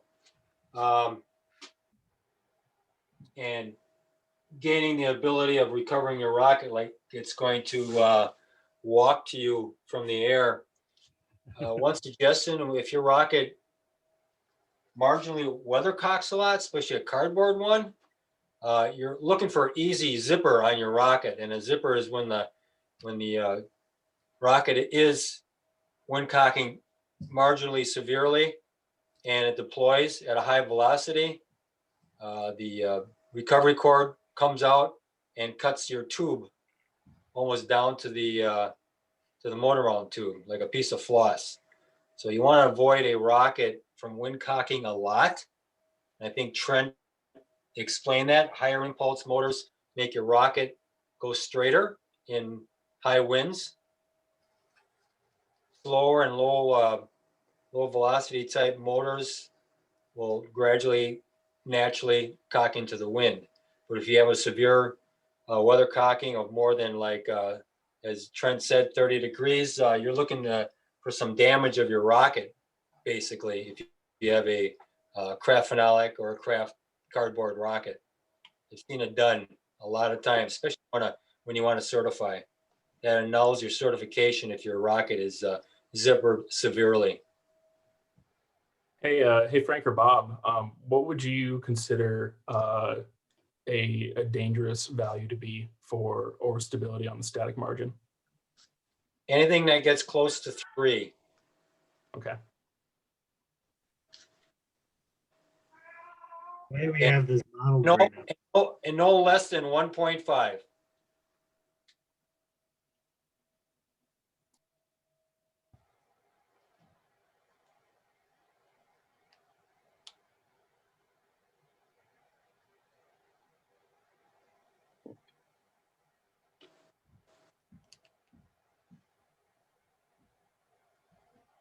I know the American Cup allows 1.5 and 2.2, I think, maybe, or 2.2, 2.5, I think, on the margin stability, I recall.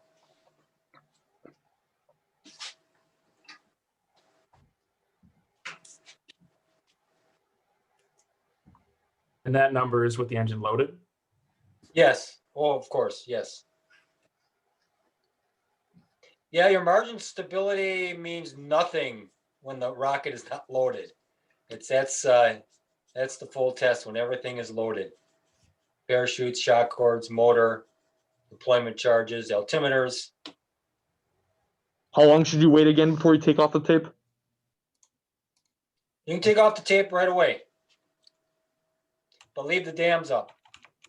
And if the dams rip off with the tape you take off, just use another piece of tape and dam that spot if you have to.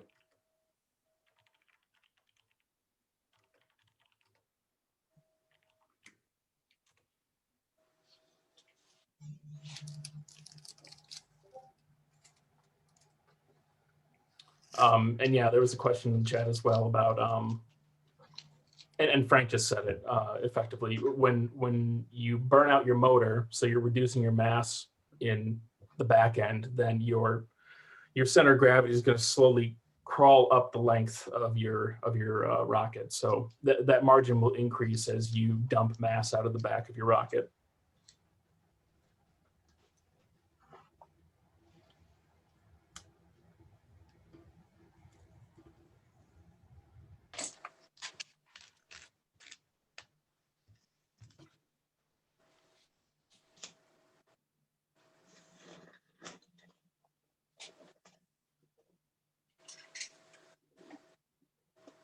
Let's see. You can see Kevin, for you guys who are asking again about how do you know when to remove the tape, Kevin noticed that his epoxy had started to cure enough where it became kind of gummy, I think is the word that Frank likes to use. And so that's when you could remove the tape and the epoxy will continue to settle and make a really nice valley.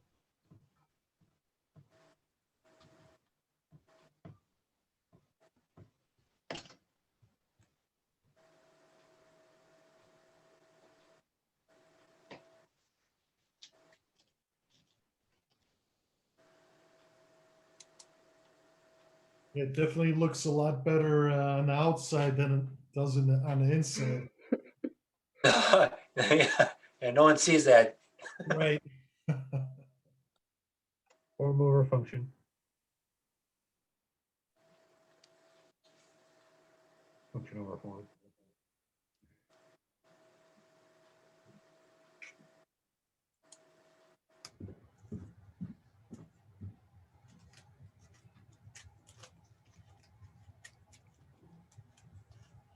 see, external fins.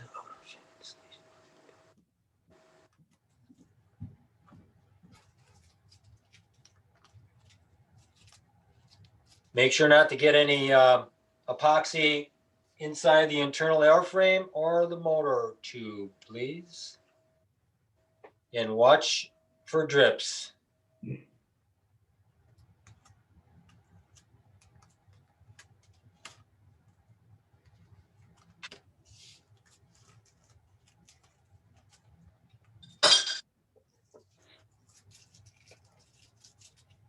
You should just paint or priming your rocket before you paint it. Sure, yep. Or is it, will it stick right away?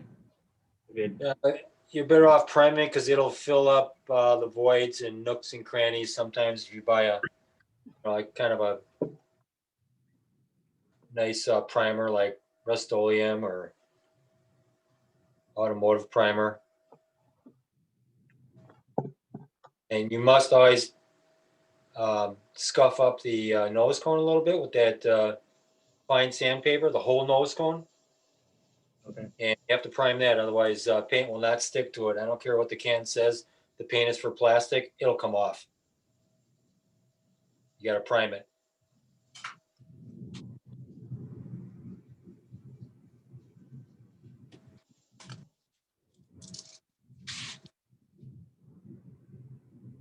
And yes, I've used automotive paint on my rockets, and I've used rattle can paint. And the secret is the that enhances the rocket is the top coat.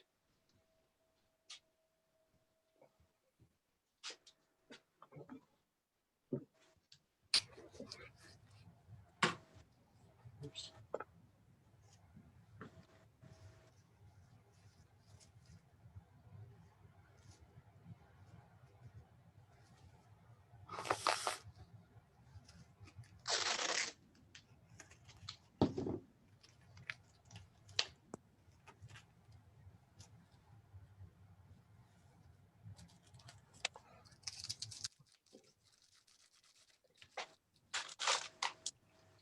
Glenn, did you screwdriver set?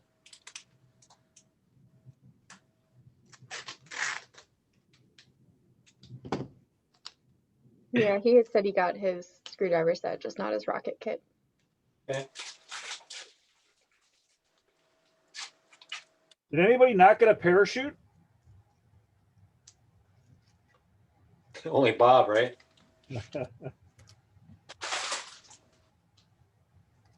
That's funny.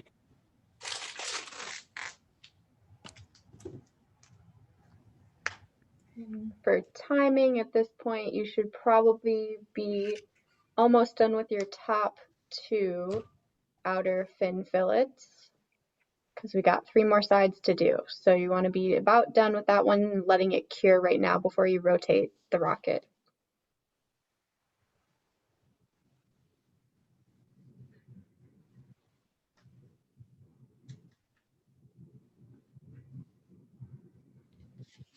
So our goal is to be done with our outer fins by 10 minutes to 3. So that's kind of giving you a good gauge of how much time you have left to complete this step. All of the outer fin. Yeah.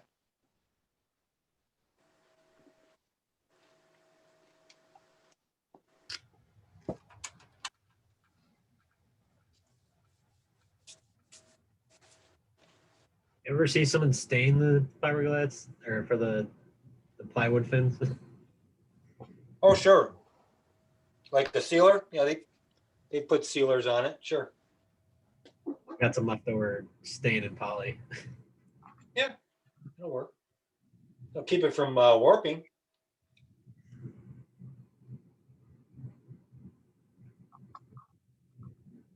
If this is anything like my previous rocket, still crash and burn.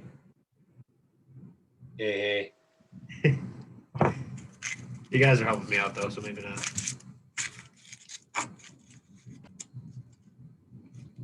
Yeah, the goal is everyone will have a successful flight. Well, so far, every rocket that we've did a workshop with and did a level 1, they all had successful flights. But at the bodybuilding part, it's the electronics that always. Yeah, but what about the landings? Well, I mean, my last one it stuck 4 feet into the ground. Consider that a landing.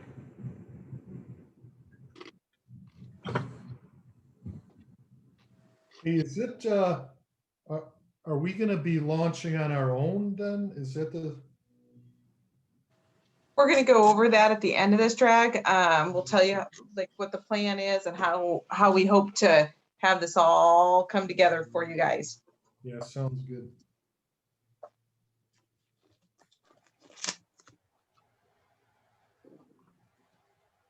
Christine, our launch date changed in February. Okay. It's on Valentine's Day instead of the 13th. Okay.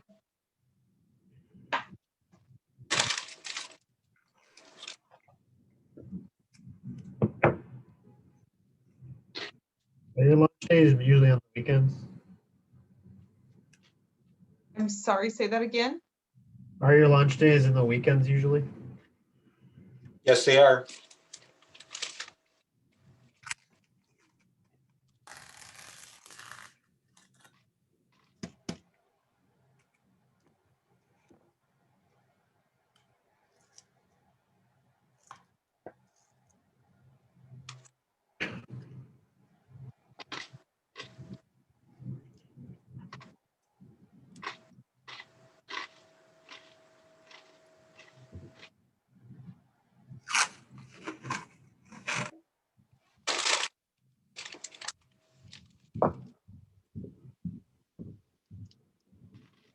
I think some people have moved on to taping their second side.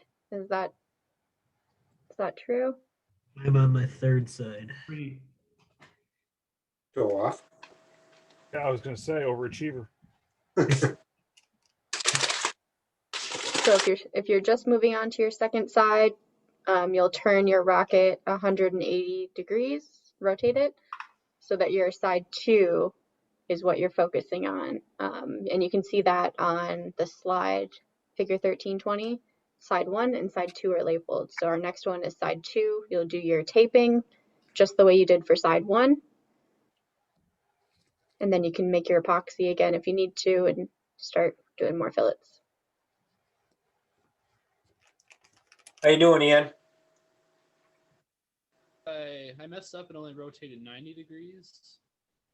So, but all sides of each fin are going to have fillets at the end, right? Yeah, as long as you're waiting enough so that the epoxy sets, you'll be fine. Yeah.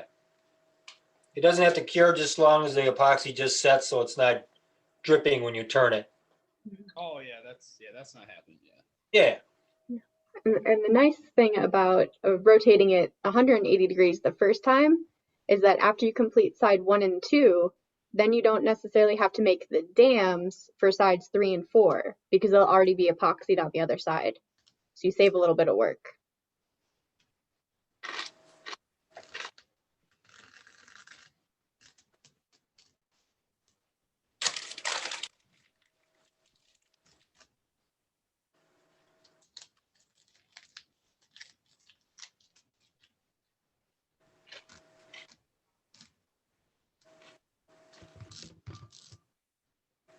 If I really wanted to flex on you guys, I could say that I haven't used gloves this entire time. What was that? You haven't used gloves? And I haven't got my hands sticky yet. You just jinxed yourself. Yeah. That's right. You're done.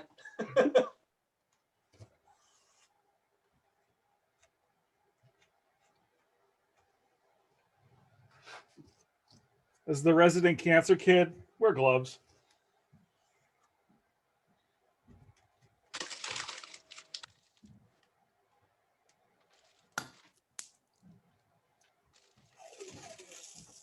Just not when you're working with tape. Yeah, that's annoying. Yeah, just a little bit. Well, I'd say about 15 years ago, we had a real nice individual. They did real nice fiberglassing of airframes, and he'd always smooth the resin out with his bare hands. He got a little blood poisoning. Really? Poisoning? Yep.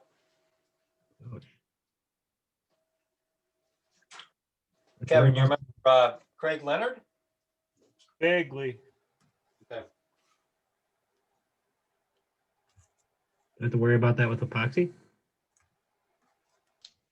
Same properties. Nothing you want to have inside you.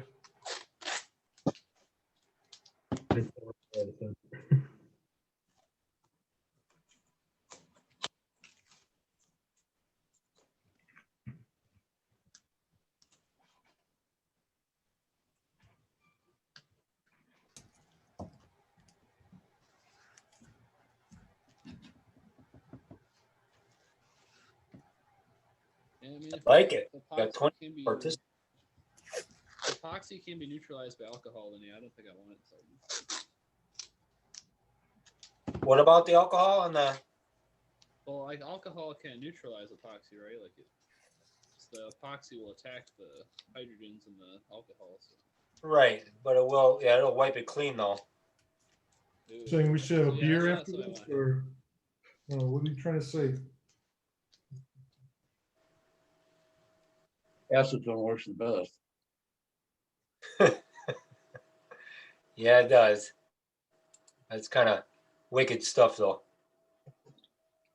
Well, I've heard vinegar. That's only for salad. Well, I think a cautious take is that you can't count on manufacturers to make a product that is safe. There are contaminants, intentional and unintentional, and better safe with some gloves than sorry with nothing. Right. Hey, Kev? Yeah? Did you get the epoxy with the kit? No, I didn't. I So you stopped use out it? at Hobby Lobby. Oh. When I get my kit, it's permissible to use this? Hold on. Can't see it. Hold on.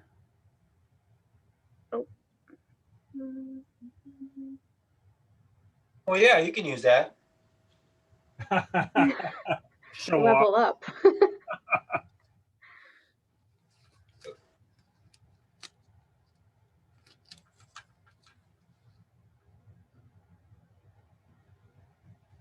What point does epoxy not become strong enough? When it heats up. So you have to, you gotta have extended flights for that then, I'm guessing. What is the chatter that anything above Mach 3 composite materials start to break down? I've never been that far up. I don't know what's the Blackbird made out of? Isn't that a composite airframe? No, it was a titanium alloy, was it not? Oh, you're right. Titanium and carbon fiber.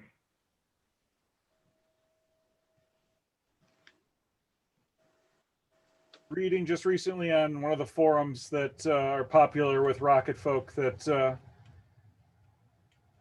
they were looking for a particular type of aluminum foil to put on their leading edges of their fins so it'd blade off at Mach 3.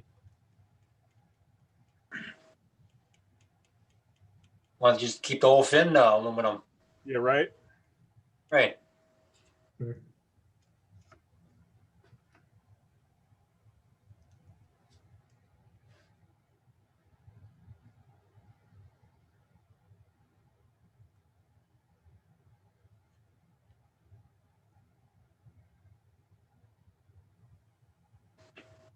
Yeah, if you're going to go past Mach 2 or 3, you go to BlackRock for that. You can build your whole rocket out of metal if you have to. Yep. Isn't there some company 3D printing rockets right now? A couple, actually. But you're probably thinking about maybe no, Firefly isn't doing that right now. Well, no, Firefly has some 3D printed components, but what's the one in New Zealand? Rocket Lab? They want to do a fully 3D printed rocket. They've got those giant KUKA arms that are just, spitting out filament and then taking 35 hours and just printing these massive combustion chambers and stuff. It's pretty cool. Companies like that, I'd love to have access to their garbage. Yeah. Would not mind. Garbage is probably top secret. I don't think that they throw their scrap in the bin, unfortunately. It'd be pretty expensive. It'll float our way someday. Maybe. Yeah. They realize there's a secondary market for scraps. You need 6 inches for fins? Huh. Hi, Peggy. Butter.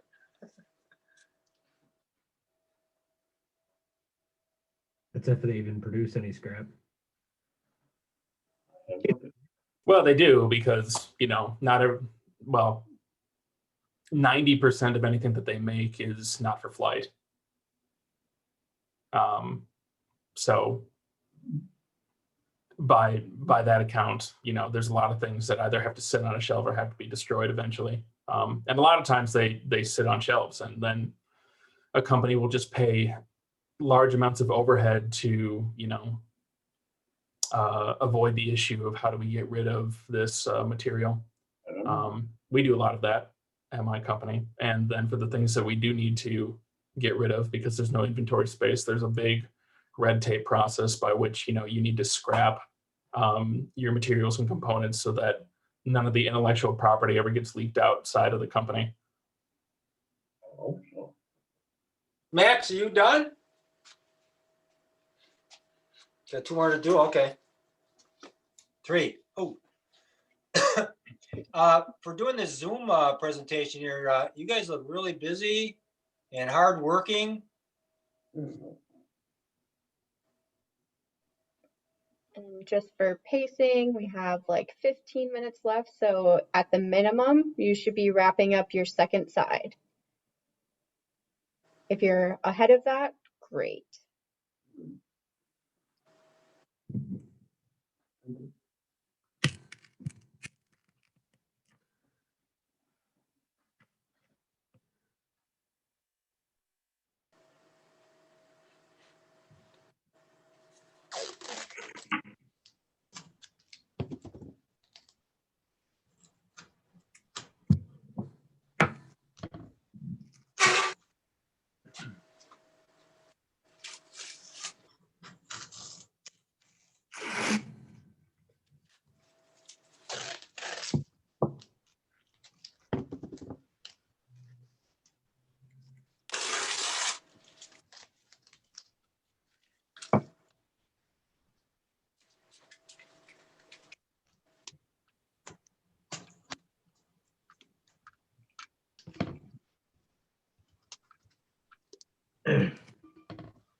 If I've been on a Zoom call where there's so much sound of tape.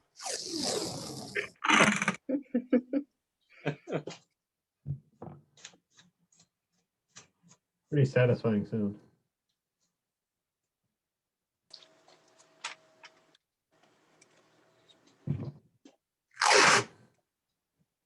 That wasn't long enough. That wasn't tape. Here, we'll show you how to do high power.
Hey, Bob and Frank, we should do this as a TWA thing some winter.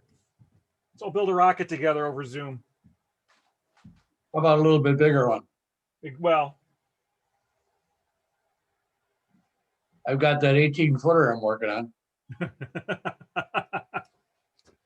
once again, somebody always has to show off. No, it's been in my garage way too long. It's got to go. Give it to Dr. Farrell. There you go. How about that? Thank you. They can hang it up in the university. Well, you can put it in your office, doctor, when you're done with it. And because he's muted, he's agreeing to that. Yeah. My office is so full of stuff right now. It's not even funny. It's an 18-foot little Joe. Oh, I know the one you're talking about. Yeah, you've shown me pictures. Yeah, the big fat-bodied one.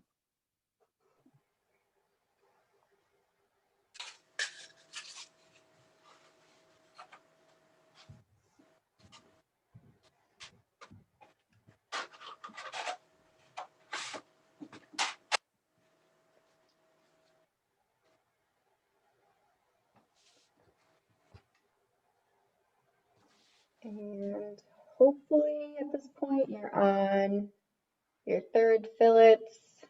Try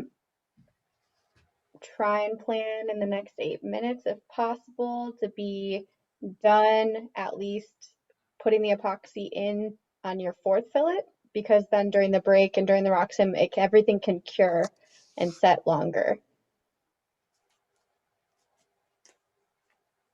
And if you have all 4 done and ready, you can drop the R in the chat. Looks like maybe James is done. Jimmy? Yep. Awesome.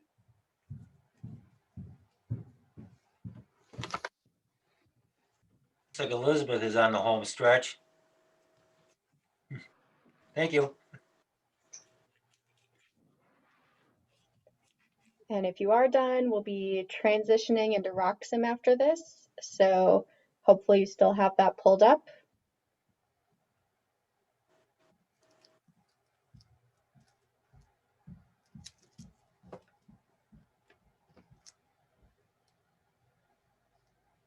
William, you look like you're done. You okay?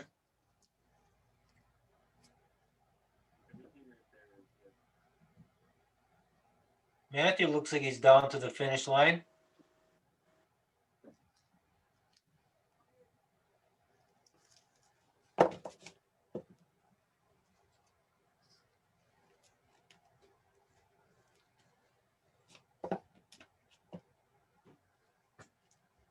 I have to leave at 3, so I'm gonna miss out in the last section. But what parts of the assembly am I missing? Is that just like the aft ring and some other stuff? Or? The aft ring and the parachute. On the parachute? Oh, okay.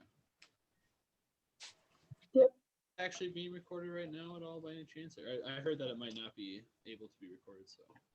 It is being recorded, and as long as we have media release forms from everyone, we will be able to post it to our website so that you can all go back to it, you know, rewatch some of the steps you may be still struggling with, or if, like in your case, Ian, you can finish walking through your build after we get it posted. And then Glenn can probably also help you if you have any questions. Yep. Okay. Yeah, that was the plan. Okay. Just double checking. Thank you. No problem. But yeah, if I'm done with all the fillets, then is that the last thing we're doing until 3? Or? We're gonna do some rock sim updates. But if you have to go leave for work, you can definitely plan on leaving now. Again, we'll have it recorded for you. Okay. Thank you.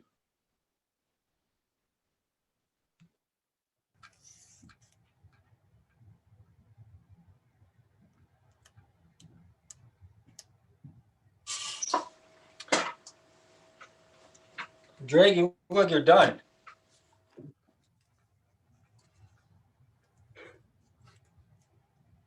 Yeah.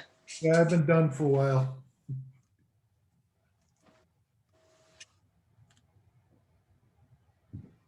Elizabeth, you all done? Excellent. Thank you. Good job. For those of you who are done, you're going to want to pull up your rock sim again because Trent is going to start the rock sim component in about 4 minutes. And if you have an extra pair of gloves left, you can rip those ones off you have now and allow them to breathe.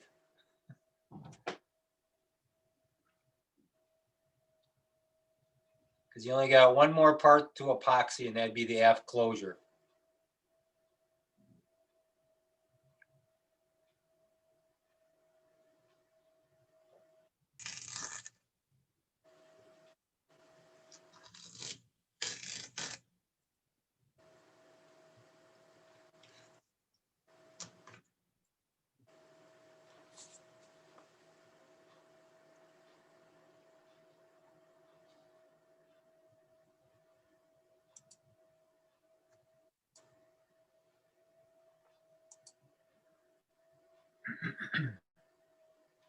Did Jane leave us?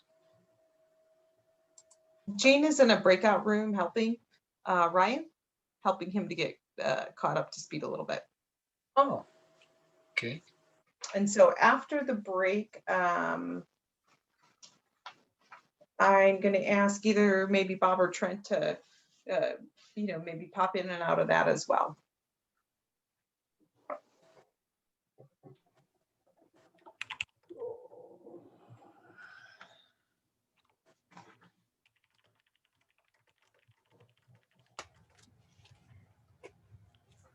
Chris, do you want Jane to pop out of the breakout room for this next session, or do you want to let them keep going? I think it's best to let them continue. They just put the T-nut in, and so okay. She's trying to get him as caught up as quickly as possible. I have told them though at 3 o'clock they can go ahead and break. Okay.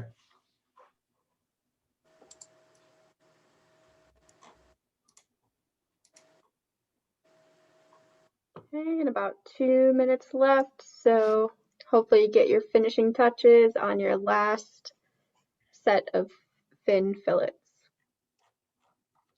Are we gonna have like a countdown like they do at the cooking channel? I hope so. Or the Discovery Science or the Science Channel when they were building those rockets for Christmas trees. Hands Yeah, up! refer to those as rockets. Hands up! Put stuff down. Stop! This isn't bad reality TV, right? Could be. Oh wait, I haven't signed my release yet.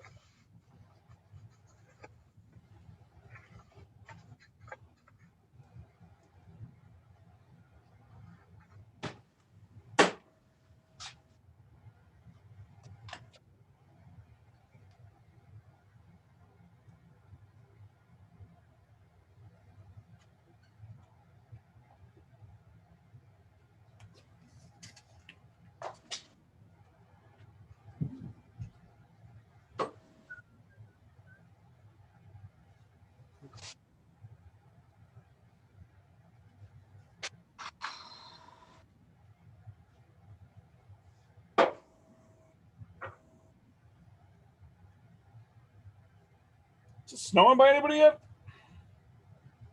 I don't know. Can't tell. Go outside. Yeah.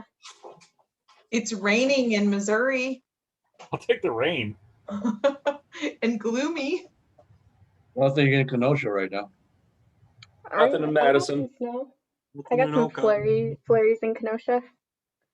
What was that? I got some flurries here in Kenosha. I'm over by the movie theater.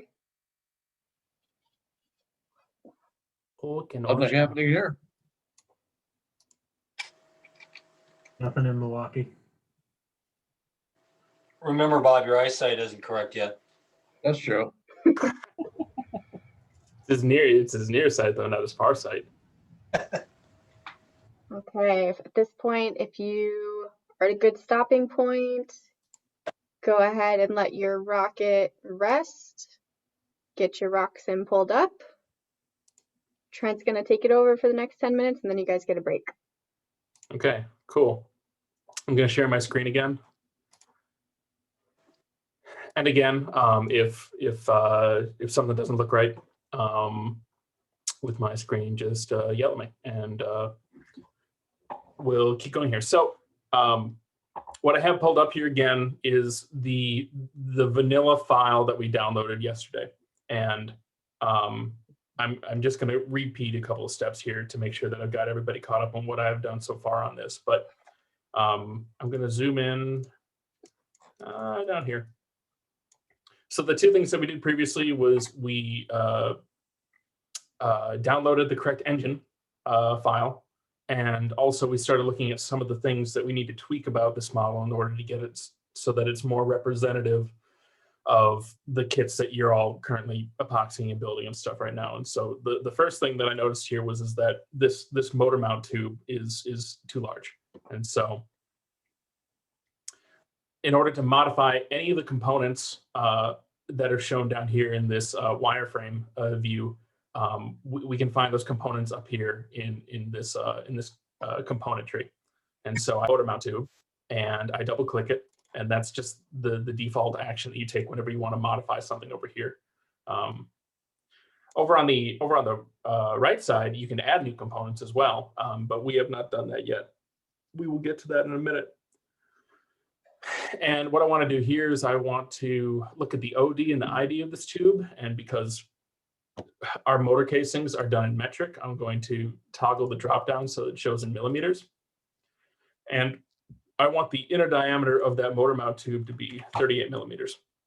And I'm just going to fudge and say the OD is going to be about 39 millimeters. I still haven't actually checked that thickness, but I'll encourage you to do so.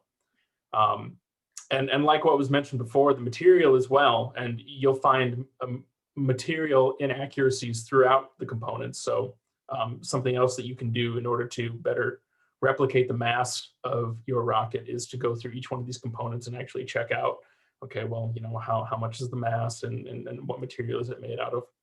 So from this material drop down here, I can switch from paper to craft phenolic.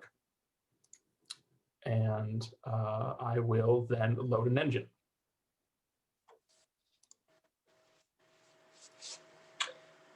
When I click load engine, it's going to bring up this engine selection screen.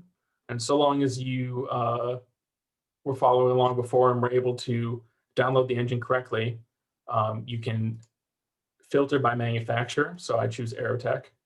And then if I just scroll down here, I will find the H. Where'd it go?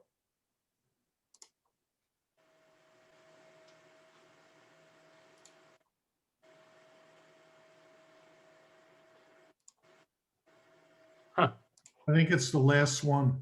Yeah, put mine at the bottom. Oh. Because we ordered it ourselves, I think. It's funny, it wasn't there before, but okay. Thank you, everyone. Now, before I close this down, there are a couple different options that I can mess around with here. And then somebody brought up before, thank you very much, that you can change the engine overhang here.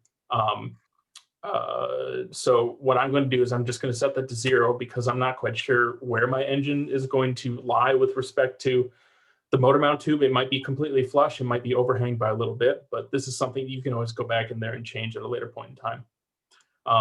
You'll also see ejection delay in seconds, and currently it's set to plugged. And so by plugged, what that means is that all other things not being messed with, there's going to be no ejection charge on this particular motor. So the options that it gives you are plugged, custom, and 14. And if we remember earlier, all motors come with a standard ejection charge or a standard delay timing, and the standard or maximum delay timing that this particular engine can give is 14 seconds. For right now, I'll just keep it at 14. When we are preparing for the simulation for flight, we will have an additional chance to change or toggle this. And I'm not going to mess with the ignition delay in seconds. That's not really relevant to what we need to do here. So I'll click OK. And that loads it in. And now this didn't bring me back to the main screen. This was all within the motor mount properties, right? So I was messing with my motor mount properties, and then I'll click OK again. Cool. The second thing we did, as a recap, is we notice now that because we changed the diameter of this motor mount tube, our fin tangs, or the root of our fins, no longer reaches all the way to the motor mount tube. And we can change that very easily by, again, going to our components, opening up the fin set, and then on the TTW fin mount tab through the wall fin mount, we can go ahead and click this button that says calculate the fin tab depth for me. And we click that, and it snaps it to the correct location. And then from there, I can go back and I'm going to keep it as aircraft plywood lock. If it's different on yours, you're welcome to change it as well. If you want to take a calipers or a ruler and then check the thickness on those fins again, you can do that as well. And mess with the finish and other particular components in here. So I'll go ahead and I'll click OK again. So that's looking much better. But we're still missing something here at the bottom. We currently have our aft and our fore centering rings, but we do want a centering ring. Well, let's call it a middle centering ring just because it sounds less silly. So this is the first instance of us adding a totally new component to the engine or to the rocket. In order to add the component to the rocket, you'll notice that right now in the new components section, almost everything is grayed out. I can't click any of this stuff. That's because before I add that component, I need to define what the parent part for that component is going to be. You know, where is that component going to be owned? What's kind of the folder structure for it? Because the motor mount tube is inside of the main airframe tube, I'm going to go ahead and I'm going to click on main airframe tube over here in my components. And when I do that, you'll see that all the new component add buttons have just lit up because it says, okay, I recognize that this is this component qualifies to be put inside of one of the airframe tubes. So if I look across my list here, there's a bunch of crap that I can put in there. But what I want is a centering ring. So I'll go ahead and click here. Now you can change the behavior of RockSim. It is always trying to be as helpful as possible for you. Well, most of the time it's trying to be as helpful as possible for you. So in front of the properties screen for that ring component, it actually brings up a database as well. And it just so happens that for, a message here. I don't need to worry about that. Just so you know, Trent, we have 2 minutes. Okay, I've taken way too much time to do all this. Cool. So if we scroll down all the way on this database list to lock precision, there's a bunch of different center areas in here. And the one that we are looking for is this 95. The numbers here state that the outer diameter of that center ring is 3 inches, and the inner diameter is 1.52, which I believe calculates to something roughly appropriate in metrics so that it matches up with our motor mount tube. So if I click that and click OK, and I drag the location, let me zoom. Oh, I can't zoom out on that right now. I drag the location of that. You can see it moving down to an appropriate location, and I'm going to drop it right there, and then click OK.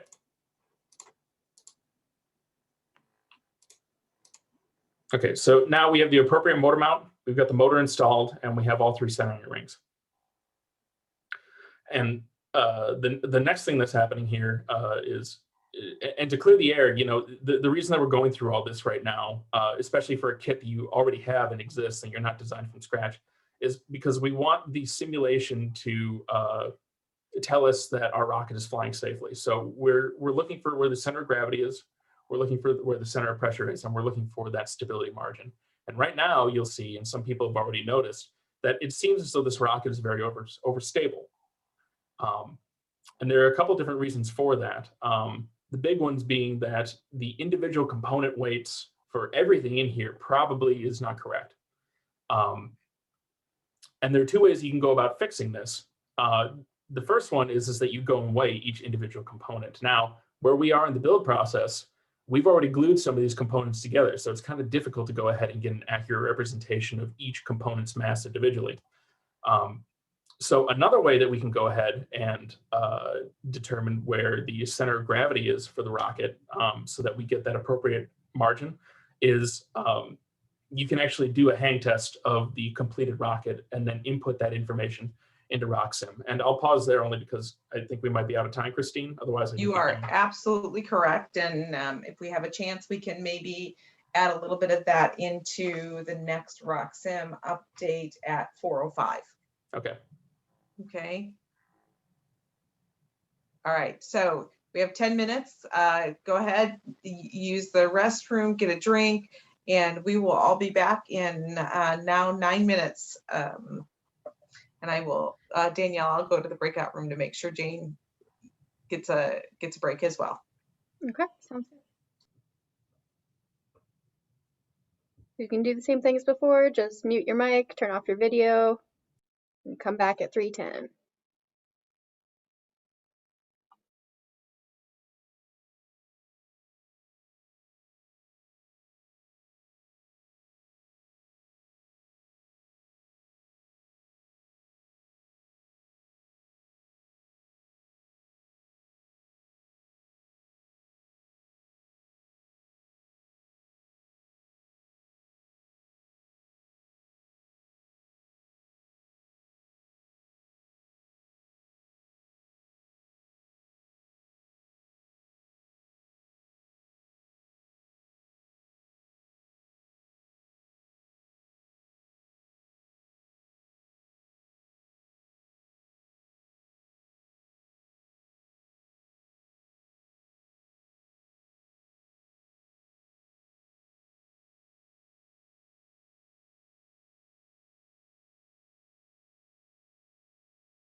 How you doing, Kevin?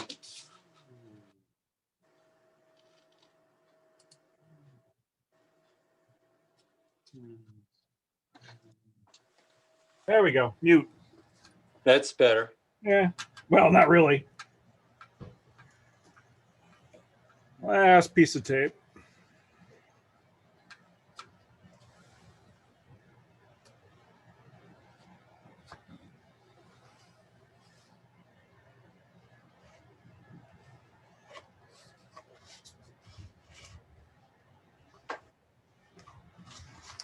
If you're in your rooms, just so you know, it's 3:09 and we'll get going again in just a minute.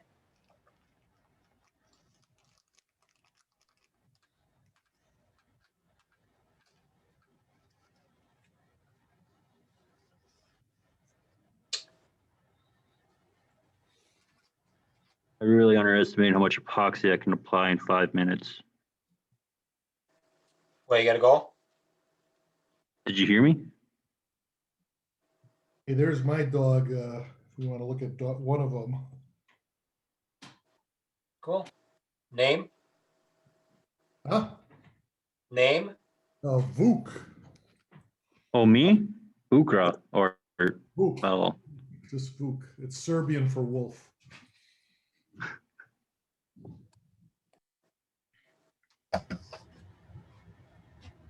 thought my name was German. Das German now. Danielle, I will say that was quick. Told ya. I'm like, whew, I'm trying to get through way too much stuff. View. Where do you find that? All right, 3:11. Let's go. Okay. All right, everybody. So we are back at it, and you guys are doing a stellar job. You are phenomenal, the whole 9 yards. So we're going to get started on the aft centering ring installation. And as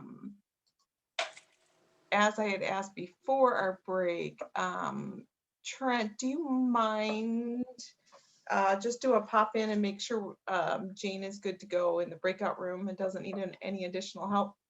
Actually, I think that Jane could use a little bit of help in there, Chris. So I'm fine to sit in the breakout room or give her a break.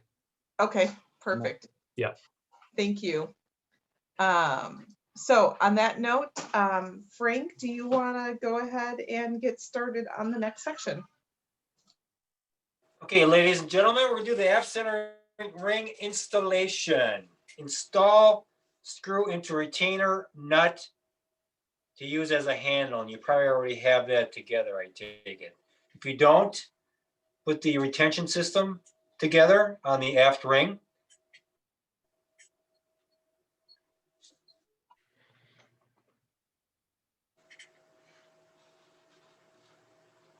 I'm sure you have all the parts together so you wouldn't lose them, right? Don't tell me I lost my part. Please don't say that. How's that, Matthew? Really quick, Jane and Ryan, you should still have access to that breakout room on the bottom of your screen. There should be an option for breakout room and you can hop back in there if you want to. Trent is waiting. Trent is in the breakout room? Yep. Okay. Do you want me to be there as well? I think he said he was going to do a flip out with you. Okay. I will monitor the chat here then. How do I do that? On the bottom of your screen, there should be like a little breakout room, like Foursquare looking thing. Danielle, he doesn't have a lot of familiarity with Zoom, so I don't know if you can you re-put him in the breakout room? He got it. Okay, perfect. Okay, let's do a dry fit test on your aft motor ring. Ensure the aft end of the booster is free from epoxy first before you stick your aft in there. Make sure there's no epoxy on the motor tube or the internal airframe. There is, use your hobby knife or some sandpaper to get rid of it.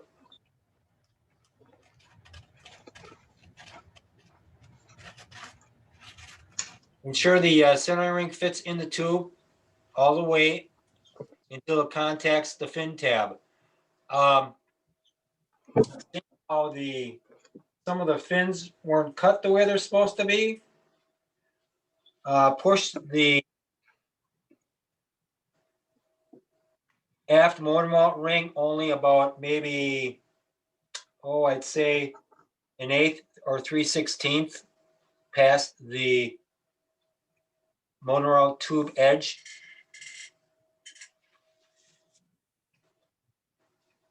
And see if it fits. You may have to look at the airframe if you can't get it in to sand the airframe, the mushrooming effect from putting it on its back, on its side, and pushing the other components inside there, and plus the aft centering you're putting in might have mushroomed the end of the airframe, and plus you might be mushrooming the motor mount tube also along with it. So you may have to sand the tube and the motor mount tube on the outside, the airframe on the inside, and probably sand the aft motor mount ring, perhaps. Hey, Frank, do you want us to push it all the way in? Well, let's see, Andrew. Give me a close up of that, Andrew. Yeah, you got a little. You just got maybe you got it in a little too far. Just pull it out, maybe a 16th. And I don't want it. I don't want it to push up against the fin too much. I want it so that the here. Camera.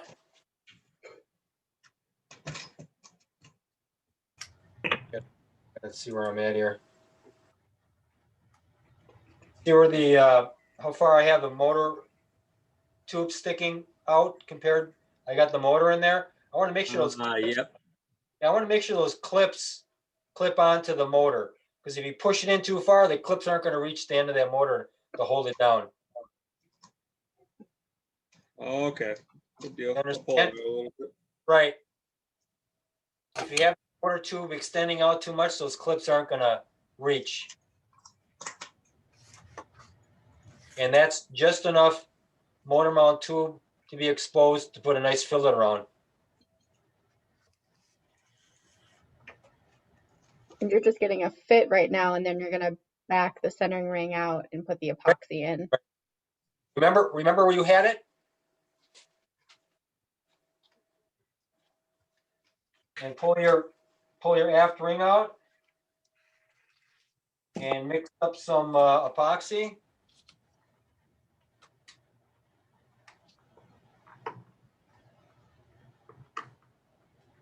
I'll grab it for you.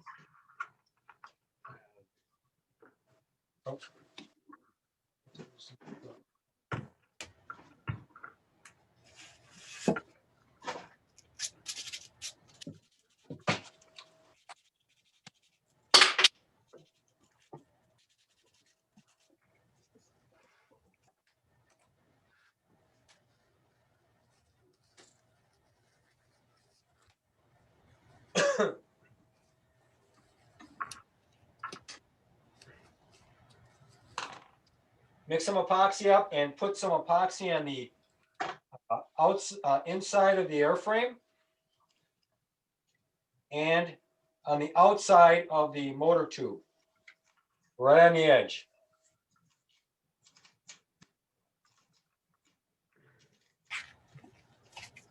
Man, I've got my aft ring stuck. Okay. Is there any way you can solve that? What do you got stuck? My aft ring is stuck when I went to do my dry fit. Oh, do you have the retention system hooked up to it? I do. Just pull one side and then pull the other side, pull one side, pull the other side, just kind of work it out.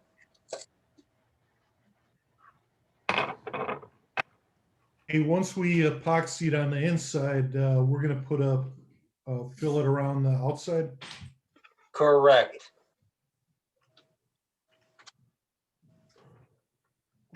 Oh shit. Oh, sugar?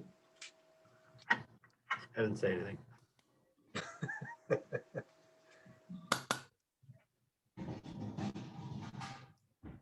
Did you get the aft ring out? Yeah, I just almost hit myself in the face. Pull it out. Hey. That's the sugar. Well, that's maybe you should sand more of that tube a little bit too. Make it a little easier to put it in.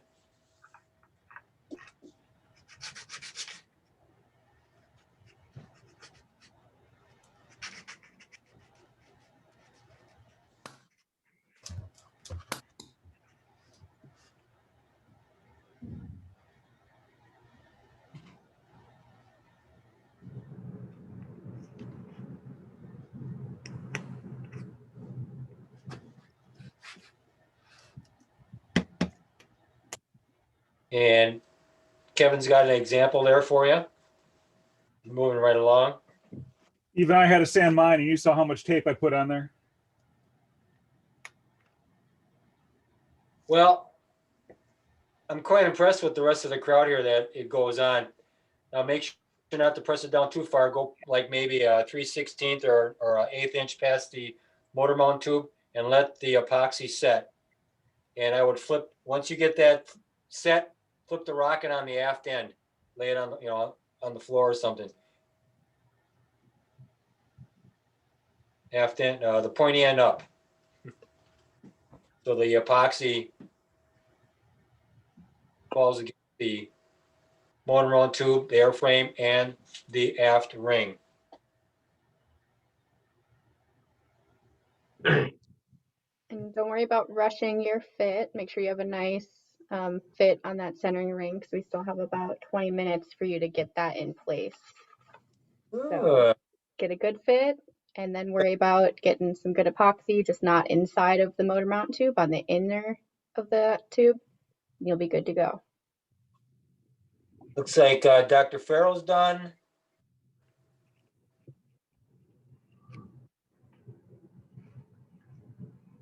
Yeah.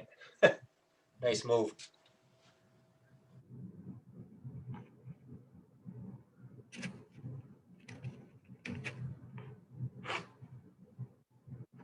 Andrew, how's it going? Excellent. That's good. That's good. Good distance.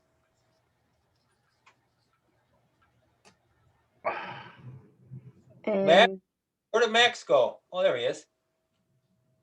Got her? The Frank.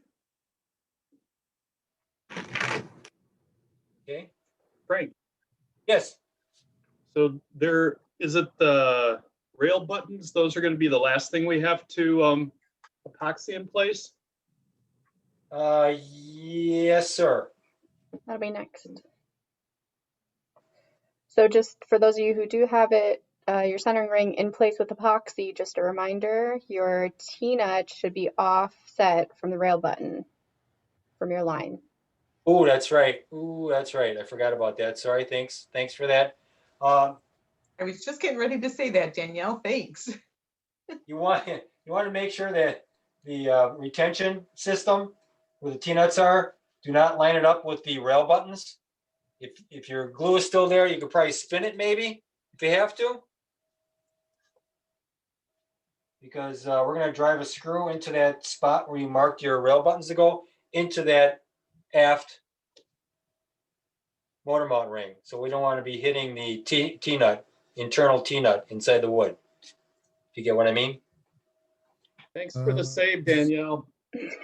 Yeah, go ahead and look at Do that that again. figure 1321. If you guys can see that on the screen, the bottom, you can see the red line where that's like our rail button alignment. And you see that the T-nut is offset from that because we're going to screw your rail button into that centering ring. And so if it's aligned with the T-nut and your rail button, you're going to have a hard time.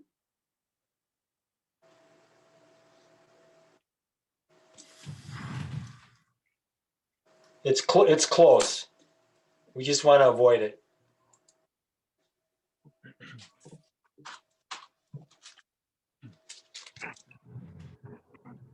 Just as long as it's not directly in line, right? Mm-hmm. Correct. Yeah, it could be off Because a it's little bit. legend. Yeah. As long as it's not going to hit it.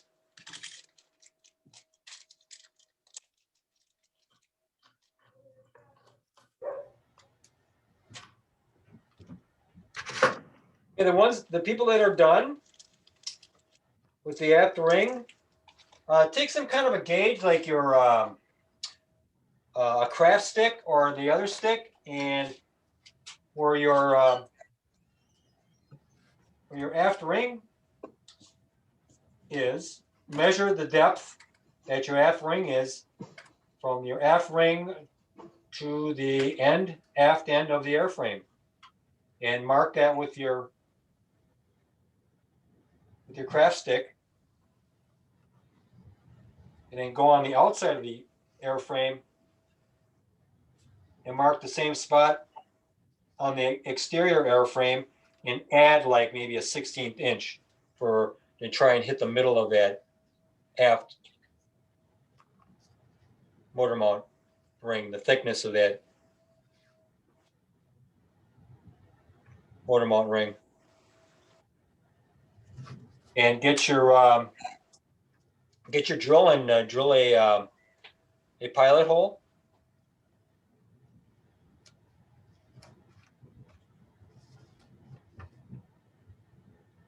And we will be using the wood screw that came with your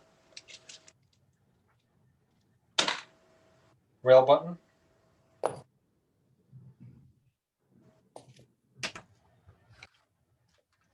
right, sorry, jumping in. Jane or Christine, one of you, can you go help Trent in the breakout room, please? He asked for help. Sure, Kevin? I'll go on over. Yep. Do you have the rail button and screw in your hands or looked at it at all? I got a bunch of them right here. Hold on. The one that came with the kit.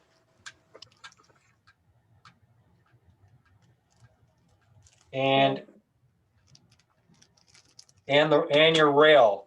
I'm just wondering if that, since the rail button is not recessed, I'm just wondering if that rail button's going to fit in that rail with the head so big like that sticking out. Oh, let me check. Okay, just want to make sure. And does anyone need me to stay on the slide with the aft centering ring? Just give me a shout if you need me to stay on this. Otherwise, I'm going to move forward to that rail button installation that Frank is talking about.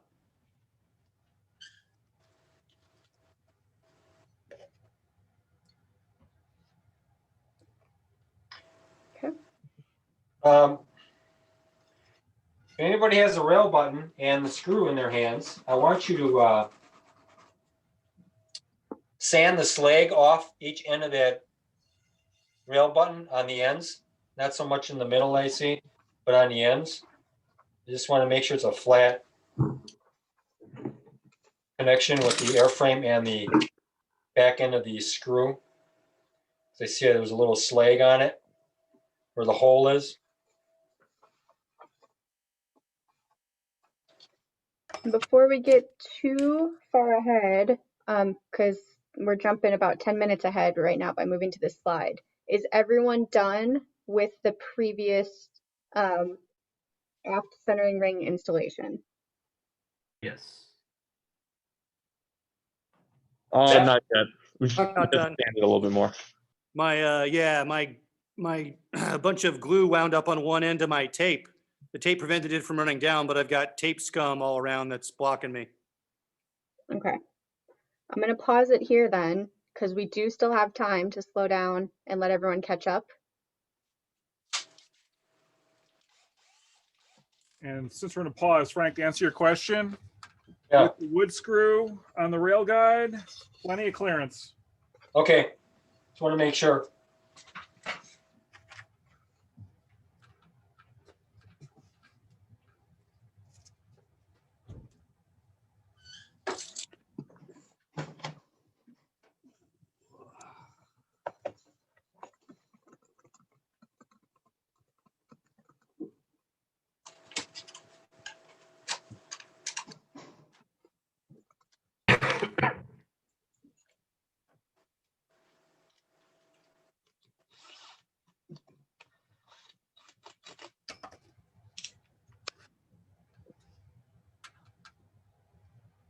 I want you to use your craft stick as a gauge to stick it inside.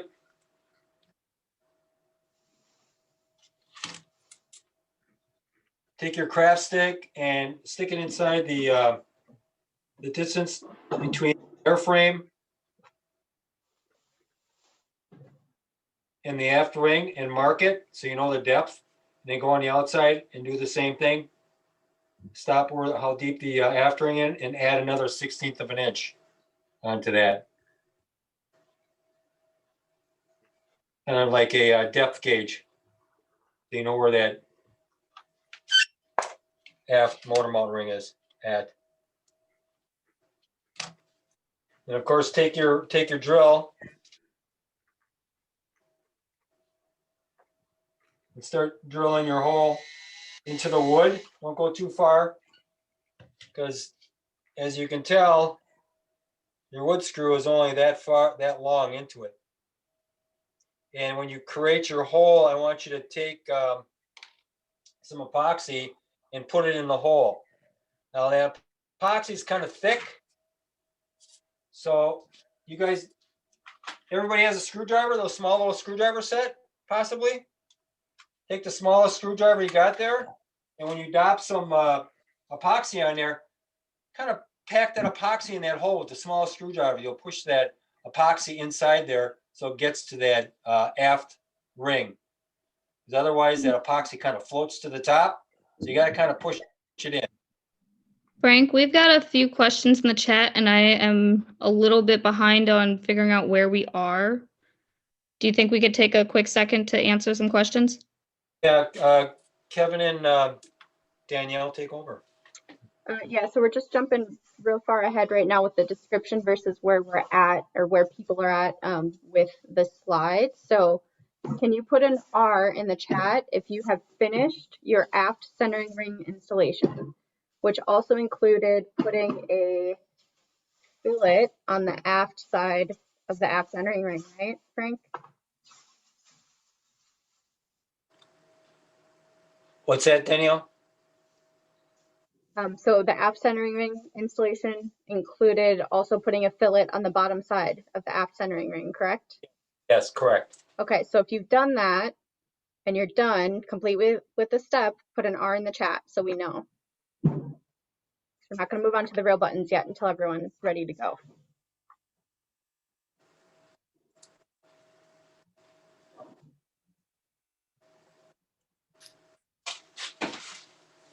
So one question was, where is the hole we are making? Elizabeth, did you get your question answered? We're not there yet. Yeah. Okay. It's on the next slide. So we're just waiting for everyone to catch up. Okay.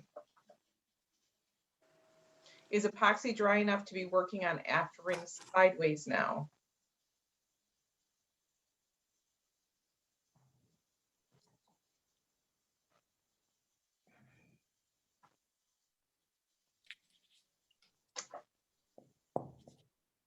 Thanks, Mike. Stepped away. Andrew did not get braille buttons.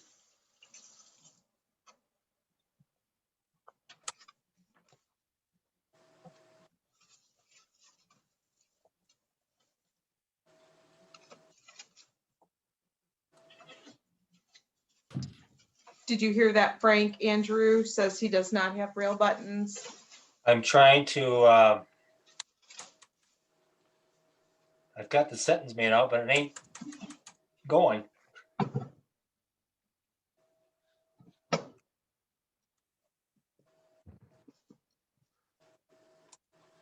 Okay, come on.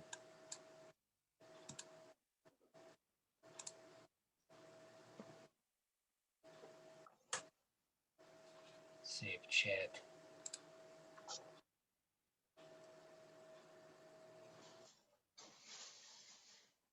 Let's save the chat.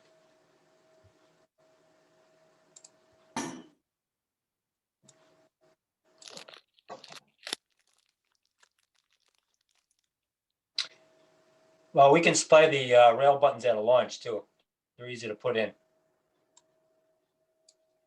Perfect. So should I just like drill the holes basically and get that step ready to go so that it's just Yes. whenever I get those rail buttons, I just plug them in and go? Yep. Okay, perfect. Sounds good. And those are just 1010 rail buttons, right? Yes, sir. Okay.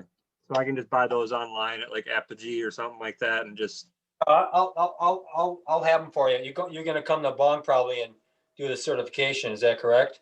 yeah, I'd love to. Yeah, absolutely. Yeah, I'll have rail buttons for you. I always have them with me. Okay. Perfect. Sounds good. Thank you. I appreciate it. Huh.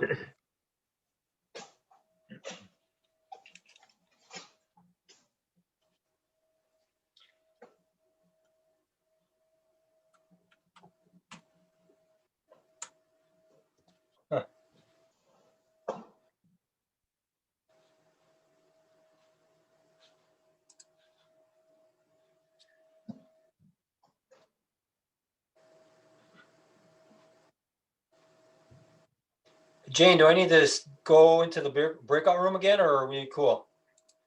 No, you don't need to go into the breakout room. It was just Elizabeth and Glenn's messages in the chat room. Okay. We're good. Bye.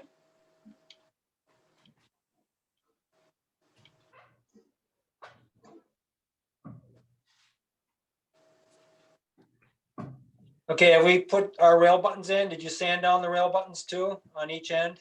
So they fit? yet. No Good. real buttons yet. Okay. All right. I think we still have about 5 people who are not done with their app centering ring. Oh. Well, let's check out who that is.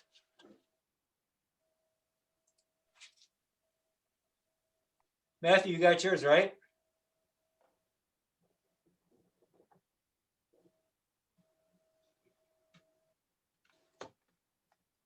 Hey, Frank, turn your camera back on.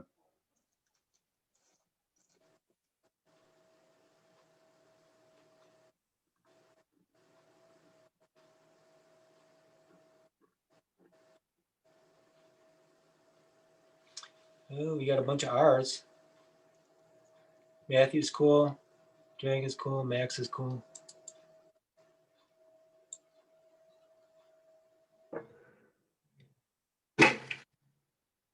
James is good. All rail fillets are complete. Did we put a fillet? Is that what they're working on? Their fillet on their aft closure? I take it? Yeah. Okay. And so we have about 3 minutes left on this for people to finish up this step.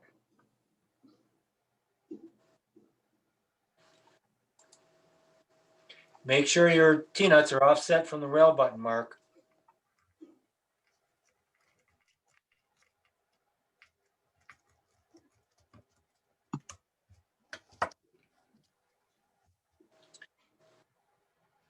Yeah, these looking like rockets or what? Huh?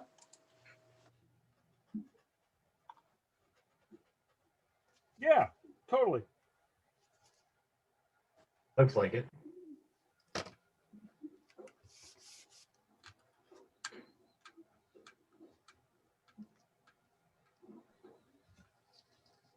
Frank, turn on your camera.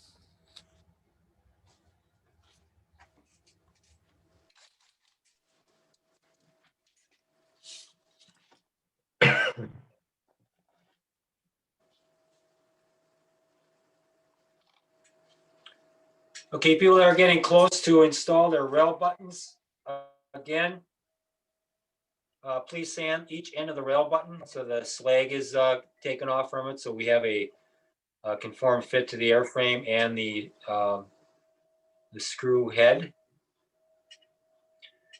Like I said, we have to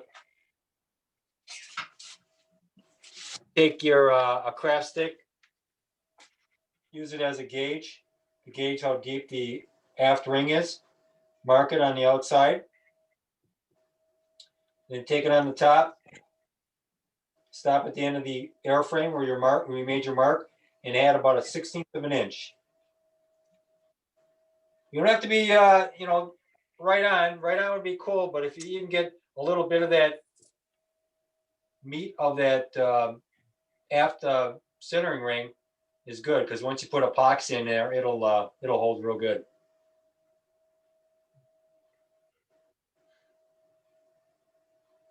And once you mark that spot with an X, oh boy, you guys don't have anything long enough to get in there, do you?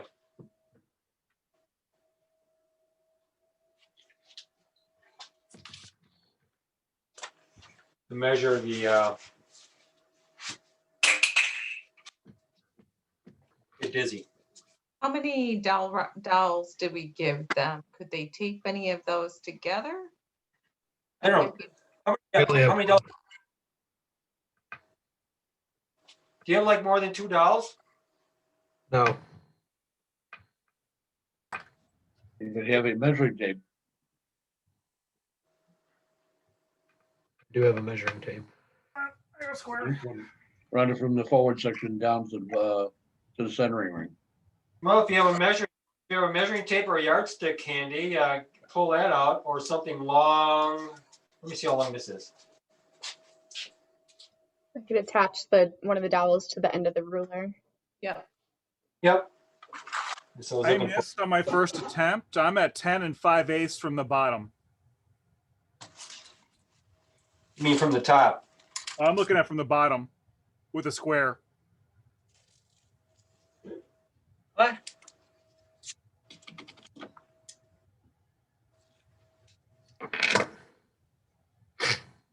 Yeah, take your ruler and your dowel and tape it together. That's the best way.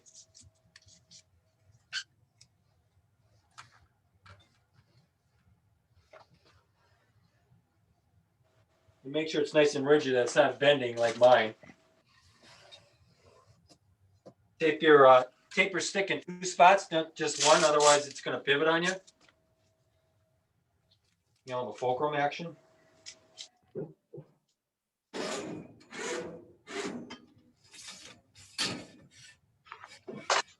And of course, when you get on the forward end of the airframe, stick that gauge down the airframe until you touch the forward motor mount ring, and my computer just went down.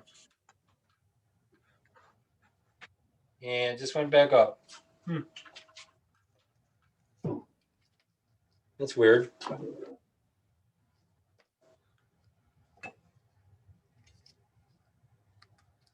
I used a long curtain rod, and I'm looking for a dimension right now. And so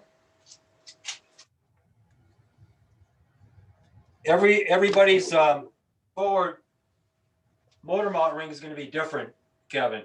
Yep. I'm just trying to get a ballpark number for some people here. So when you stick your ruler and your wooden dowel into the forward part of the rocket and mark it at the edge of the airframe, mark it there, and then bring it again on the outside of the airframe, mark it, and add another 1/16 of an inch. And then mark an X on your line and drill a hole. My centering ring was 23 inches, almost exactly, from the front opening on the rocket to the back, to measuring down to the centering ring.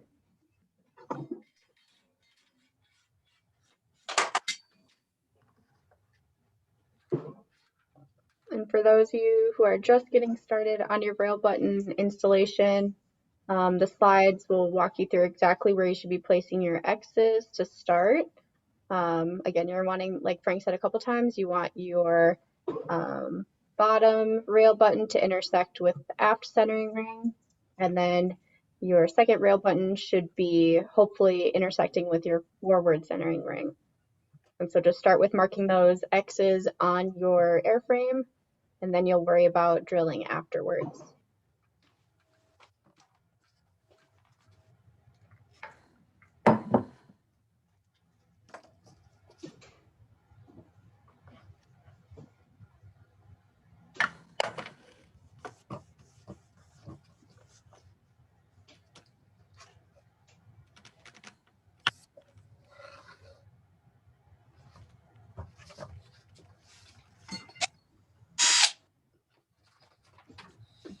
Bullseye. No, good for you. I had to do it twice. And I then when you think that's a good point, that there are times we do get off a little bit and you might have to do it twice. right, well, if you're just missing the motor mount ring and you're right next to it on the edge, that's no big deal, because once you put epoxy in there, it'll hug up against it and adhere to the motor mount ring anyways. The most important one is the aft rail button, because that is the one that people like to pull off a lot when you're putting it on the rail. Oftentimes at our launches, people have the stick-on rail guides, and the aft one is always the one that breaks off the rocket while they're trying to put it on the launch pad. Yep. We're all excited. I have no idea how I'm gonna drill this thing in. And So drill. once the hole drilled in, I want you to mix up a little epoxy and put it in the hole. And I want you to take your smallest screwdriver and push the epoxy in that hole, because the epoxy is going to beat up. It won't want to sink in that hole. So you got to push it in.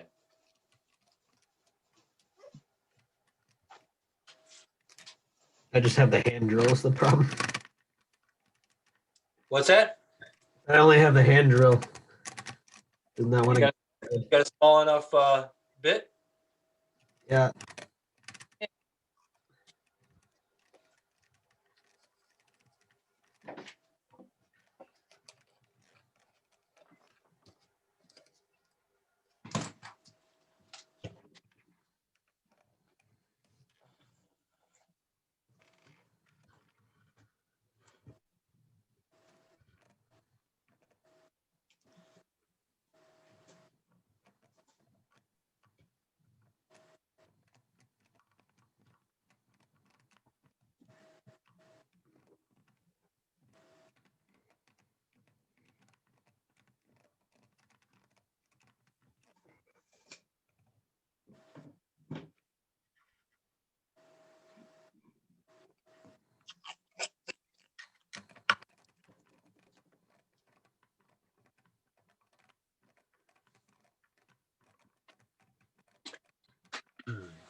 I got it.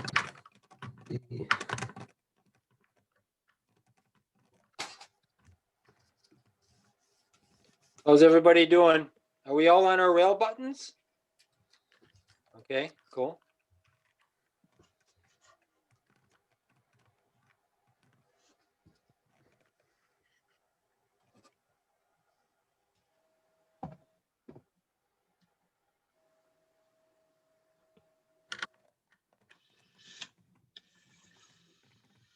My rail button went a little tilted.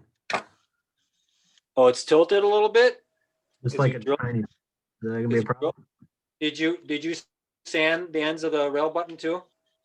Yeah, I did. It's not. I think it's the angle of attack that the screw went in rather than. Okay, well, make the hole a little bigger then to straighten out the rail button, because you're gonna epoxy it anyways. When you screw it down, don't screw it in real tight, because sometimes you can crush those rail buttons and they'll squeeze on you. So just kind of put it down snug after you applied the epoxy.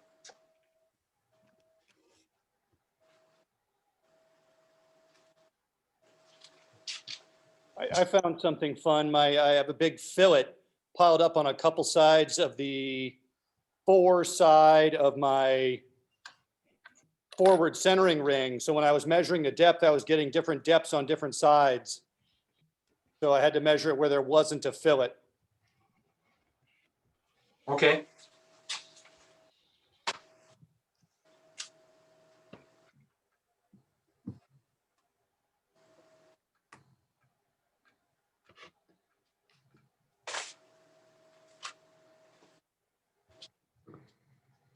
Okay, what do I do with that?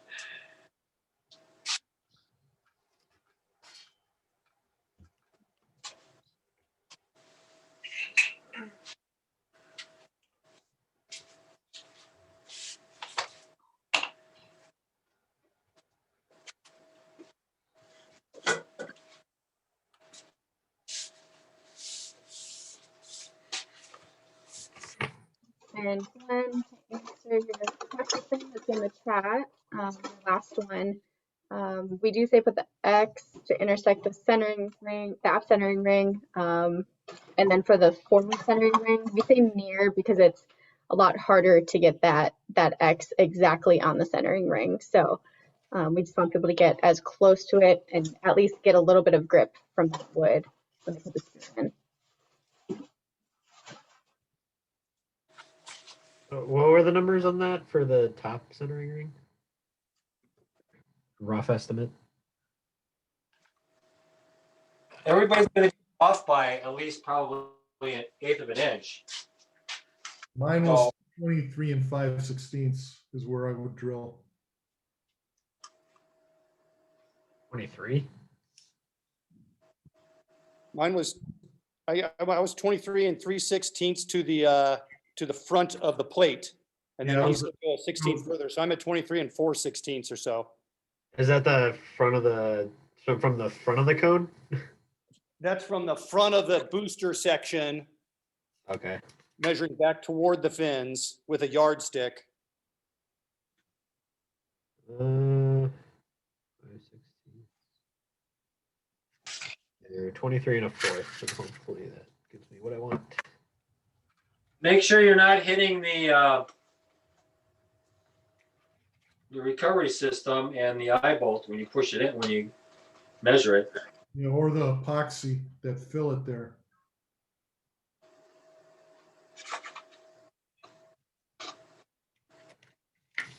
Make sure you're not hitting the mortar mount either. Make sure you're hitting the mortar mount ring. Mine is 22 and 3/4. That's how different they're going to be, depending how deep or shallow you put that ring.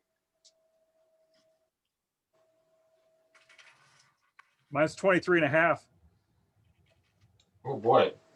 Maybe Frank, you can just show on your up close camera one more time about how you're measuring. I can't. My computer went down on that one. Gotcha. Kevin. Here, hold on. Mine's 23 and a half. What I did is I used a long feeler guide. I fed it in through the front of the rocket. It's just like we did with the back. I marked it, lined everything up again, and then I added 1/16 of an inch. Now, in doing that, when my drill bit went through the airframe wall, I felt the centering ring and the drill bit deflected forward, so it was still off a little bit. But you were there. But yep, knew exactly where it was, just had to give it a second try. And it is in nice and secure now. So even if you don't have a fancy measuring device, a long, thin pole or rod will get you in there. And just like we did with the back, mark it. Like Daniel said, just tape the ruler and the dowel. Yep. Got it.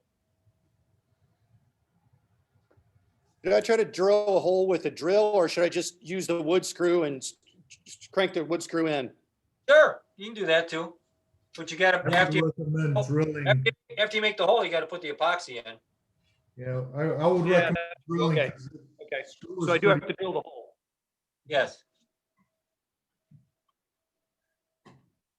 The screw's pretty, it's, I think, a number 8, so it's almost the width of, a little bit less than what the centering rings are. So I would recommend drilling it if you can. I could probably drill it with the smaller bit. Well, I don't want to split the plate, so never mind.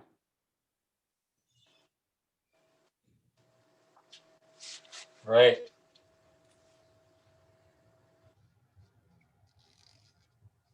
Yeah, I don't get it when they give you those aft motor mount rings. They should at least make them a ½ inch. That ain't gonna add that much weight. Just so you got some girth to dig in a rail button.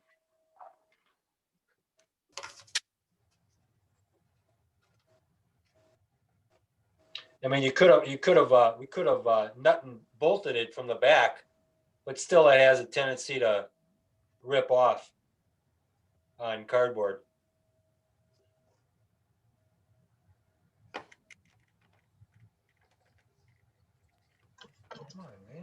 And a couple of you are dropping R's in the chat, letting us know you're ready. So thank you so much.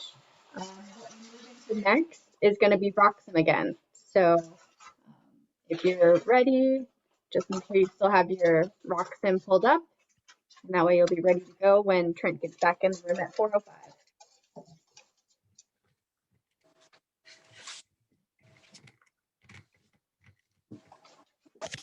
This is the last epoxying, right? Yes, it is. Okay, thank you.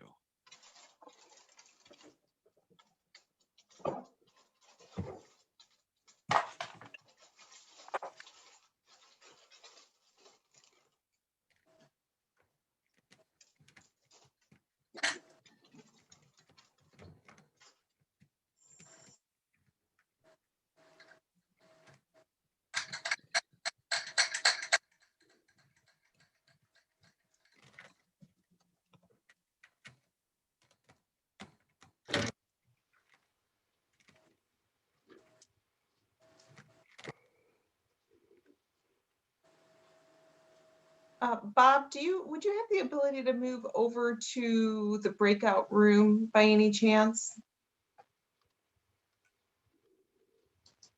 Yeah, sure, I can. Yep, Trent can use a little bit of assistance before he pops back over to do Roxham. And then Jane, once Trent comes back in, do you mind going over and giving Bob a hand? Yeah, that's not a problem. Thank you.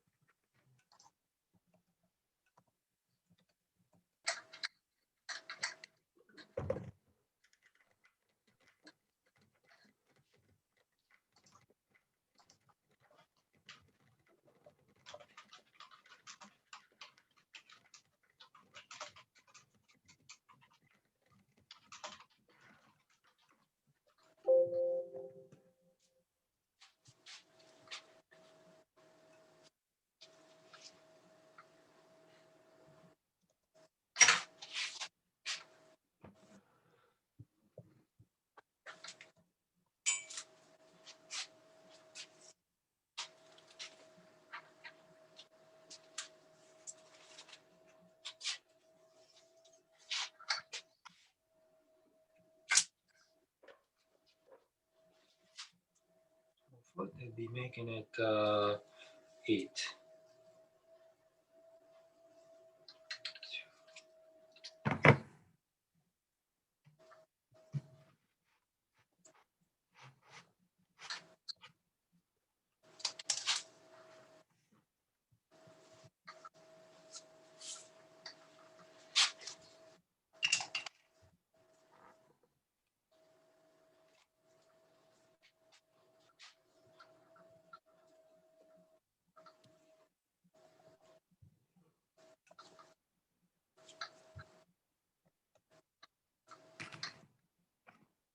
I have an extra screws and nuts here. Should I be worried? Nope, it's all good. They sent you machine screws and nuts. Not for the rail button. Yeah, save those for another.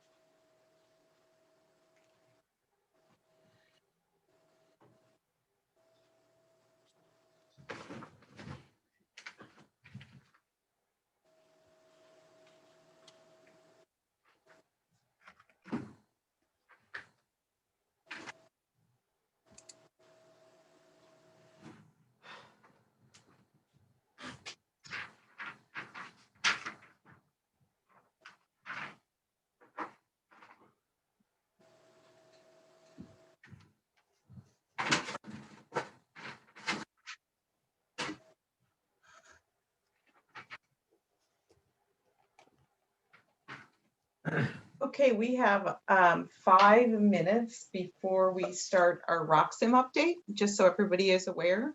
If you are not complete with this stuff when we start, you can finish it up as Trent starts that next step. If you are done, go ahead and get your RockSim pulled up for when we start. And I'll shoot back over to the other side to bring Trent over. Trent is here. Yep. Thank you.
Thank you, Daniel.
going to stop sharing and let Trent take over the screen as we move into Roxim updates. Okay, do I share now, Danielle? Yep, and just give everyone a second to get their Roxim pulled up, transition over here. We start at 4:05. Okay.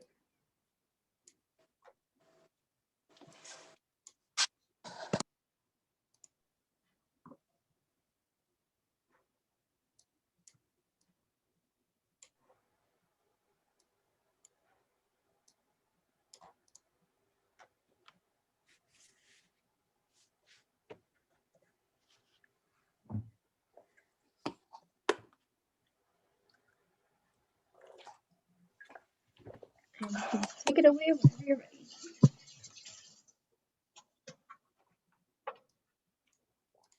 Okay, and we're back, and we're talking about Roxim again.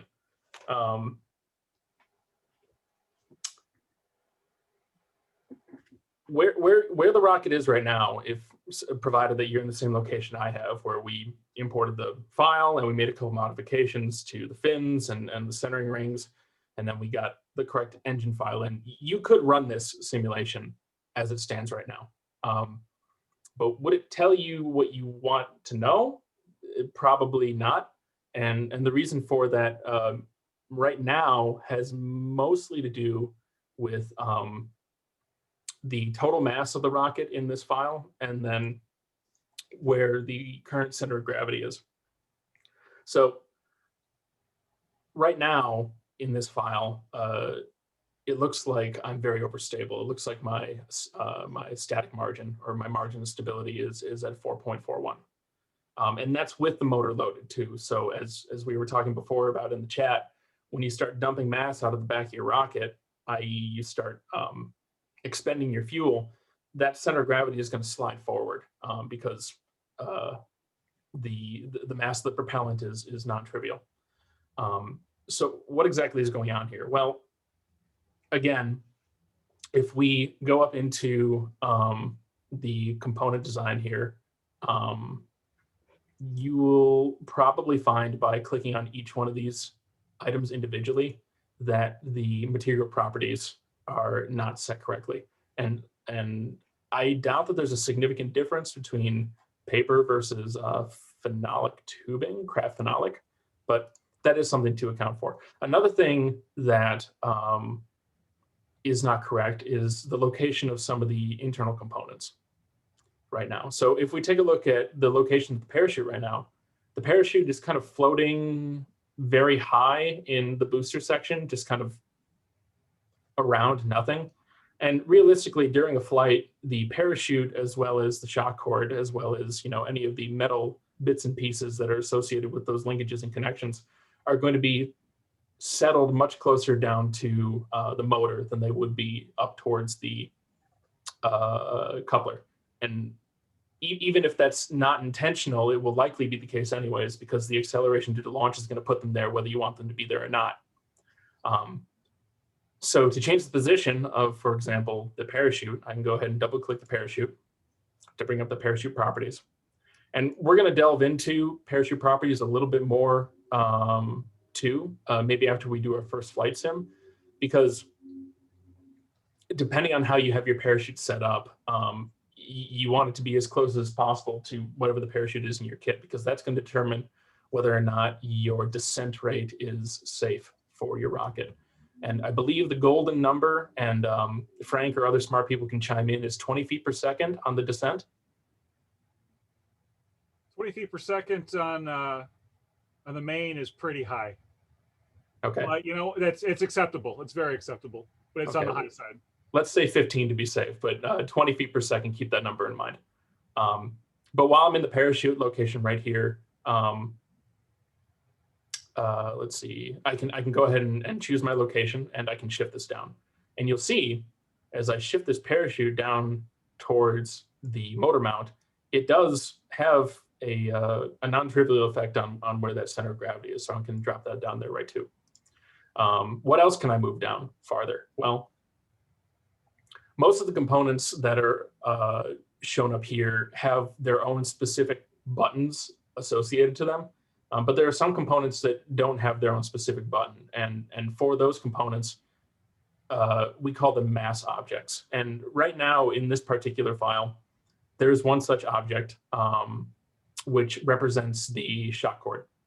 And if I double click that, you can change the mass of the shock cord to whatever you want it to be. But I can also change the location.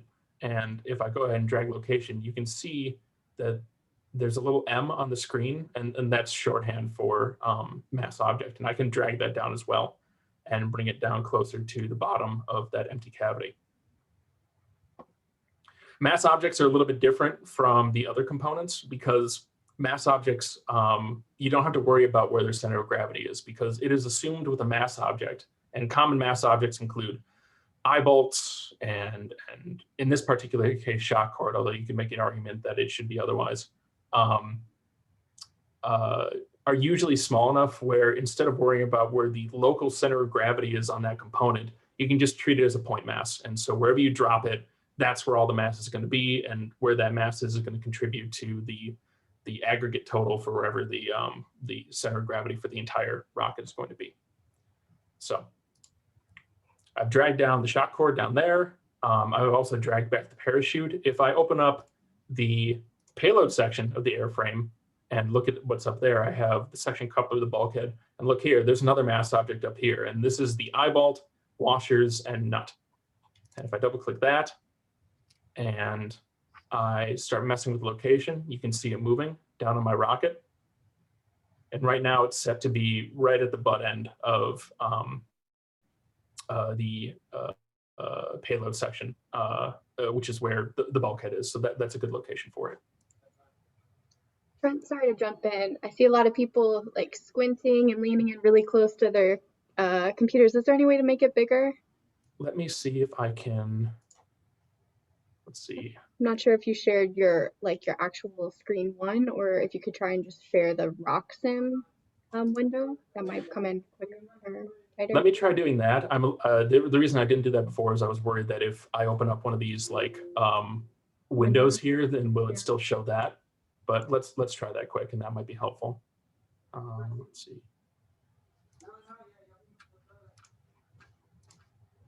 All right. How's that look, Danielle? Looks great. You want to try one of the pop-ups? Can you see the window that I just opened? So much better. Yeah. Okay. And if I move it over here, does it disappear, or is it still Nope, there? it's still there. Oh, sweet. I'm sorry, everyone. I should have done this in the first place. I didn't think Zoom was that smart. Okay. So where do we go from here? Okay, yeah. So this is where this topic of finding the center of mass on the rocket kind of branches into two different directions. The first one is that you go through component by component and you figure out what the mass of each one of those components is, and you figure out if it's large enough where its local center of gravity is. And then you double click on all the various components in our design tree and you input that data. And I recommend this because it's good to have all the information, but a lot of times it's just not practical. And this, I think, would qualify for one of those times, partly because we're going through this RockSim tutorial after we've already glued together some of those components. And so it'd be kind of difficult to untangle some of those individual mass properties. And the people who designed RockSim and other similar programs know this happens a lot. So it basically gives you a big override button that allows you to change things for holistically on the rocket as opposed to micromanaging individual components. And where that is that if we go to mass override, this tab right here, there's a radio button, or there's a checkbox button up here that says use the values shown below for all simulations. And if you check that, then things get really weird down here because currently I have 0 set for everything. So how do we input the correct information into here? Well, the center of pressure is golden. like, because that has nothing to do with mass. It's all geometric, and provided that you have dimensioned everything appropriately inside of RockSim, the center of pressure should be great. You don't need to do anything about that. For the mass though, the two easiest ways to solve this problem are to get a scale and get some string. Because what you'll do is you will weigh the entirety of the rocket and you'll say, okay, well, it weighs this much. And then in the sustainer section here, and I think I wrote it down, I think it weighs something like 870 grams. I'm going to put that in right now, but I mean, please bear in mind that that may be subject to change. And then for the center of gravity, you can perform a hang test, or if you don't have a string on you right now, another great thing that you can do is just try to balance it on your fingers and then mark that point. And then the distance that you input here in inches to the center of gravity is measured from the nose to whatever that point may be. And so I think when I did mine earlier today, and that was just a hang test with my fingers. So again, we can futz with this later down the road, but I think I got something like 33.5 inches. And when I check this box, it says use the values shown below. It updates my static margin so that it's less than what it originally was. Now it's still showing that we are overstable at this point. But you want to change the weight units, or no? We can change it to kilograms or pounds or whatever people are most comfortable with. Okay, never mind. I was using my kitchen scale, which reads out in grams. Oh. Okay. Any questions so far on any of this? I will note here that RockSim, for the purpose of this rocket, defines the entirety of the rocket as the sustainer. Sustainer plus booster, sustainer plus 2 boosters. I believe all of these things are in reference to rockets which require multiple motors for multiple different stages, which is not something that we're going to be dealing with right now.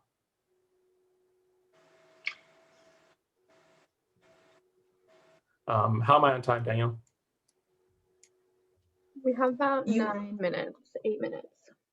8 minutes? Okay. I just want to bring up one suggestion on your materials. Mm-hmm. When you pick an airframe,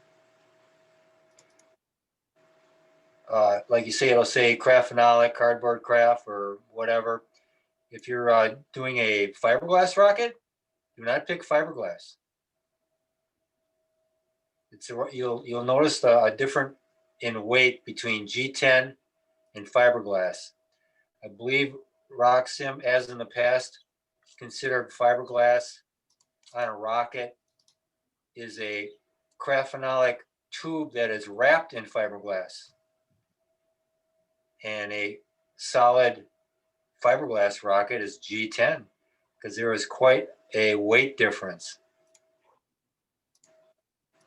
And not much of a difference between craft phenolic and fiberglass, as you would think.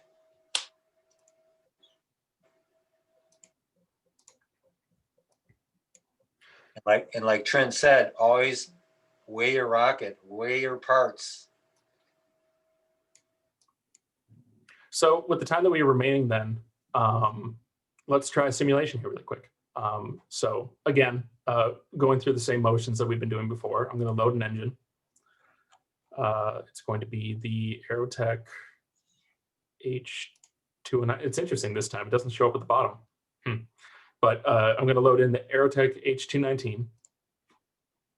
And I'm actually going to edit that again and then change the overhang to 0 because I like that better. Click OK. And up at the top here, there is a button which says prepare for launch. And I'm going to go ahead and click that. It's going to bring up a little back-end view of your rocket. And there are going to be some properties that you can go ahead and play around with here. The main one that I'm going to take a look at is the ejection delay. Currently it's set to plugged, which means that there is going to be no ejection. This thing's going to come down like a dart. We don't want that. Some of us may have experienced this once in their life and only once. But I'm going to set that to 14 because I think that'll be instructive. Because what we're going to find here is that the 14 seconds on the delay for ejection probably does not match up well with the apogee of the rocket.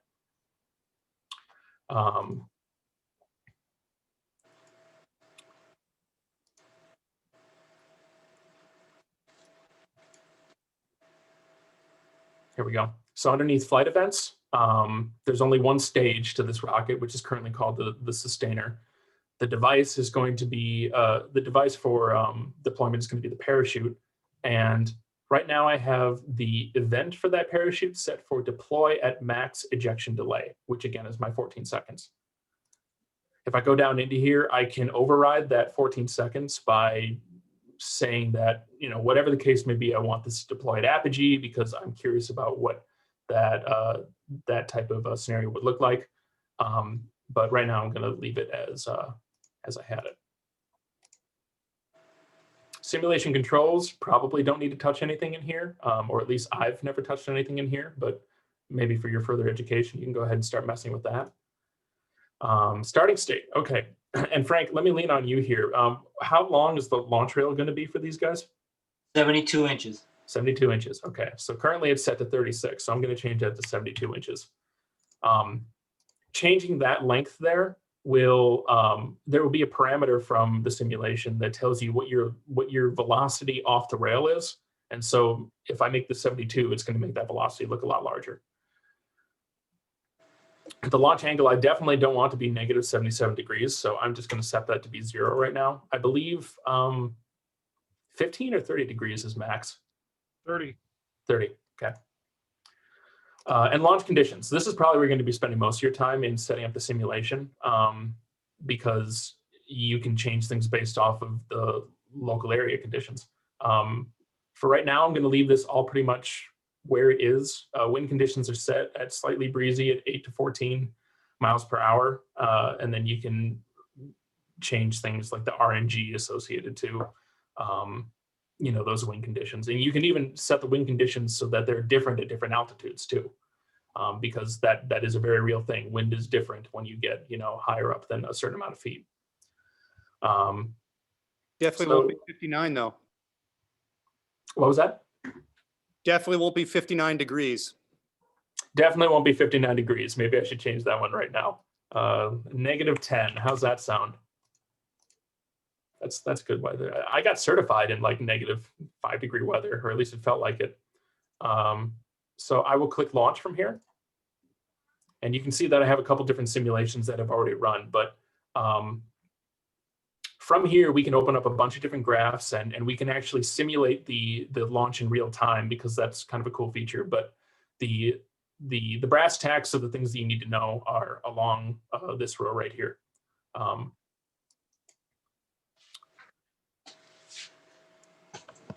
Trent, we have about 3 minutes left. Okay, cool. So max acceleration, altitude at deployment, which is sitting at a nice healthy 1,200 feet right now. The velocity at launch guide departure in miles per hour. So this thing was cooking at 62 miles an hour when it left the launch rail.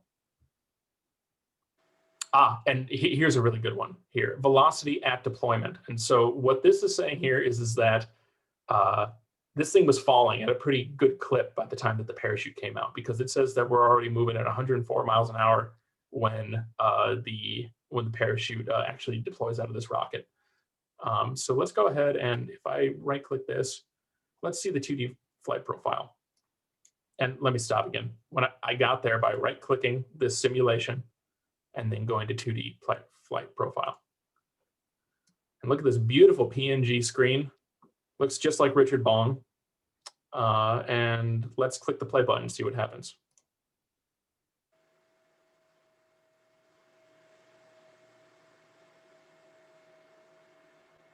So it looks like we're reaching apogee at just about 9 seconds. And now we begin to fall. And at 14 seconds, the parachute drops. So yeah, we were already descending pretty fast by the time that parachute came out. And based off of what I'm seeing in the simulation, it's going to be important to remember to change my ejection delay down to something more close to 9 seconds for the actual flight. And then we drift, and we drift, and we drift, and we drift, and it looks like we got about 1,000 feet downrange before this thing actually landed. Fortunately, at 1,200 feet, if you got a good eye, you should probably be able to keep your eyes on this and never have to worry about where it went. Maybe. Any questions on any of that so far? Excellent, thank you. Okay. So now we are going to move on to our recovery installation. And we have the first part, we go to 445, Frank. Oh, recovery installation. Let's tie a knot in the shock cord, 1/3 total distance from the booster section.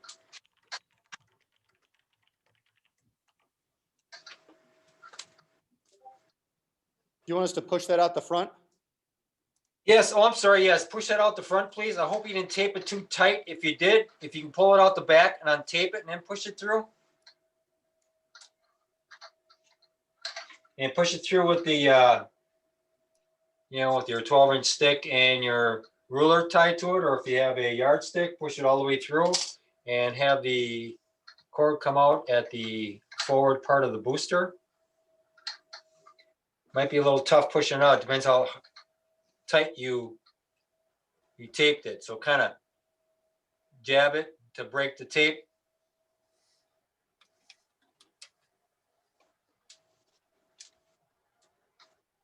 Kevin's got his. Oh boy.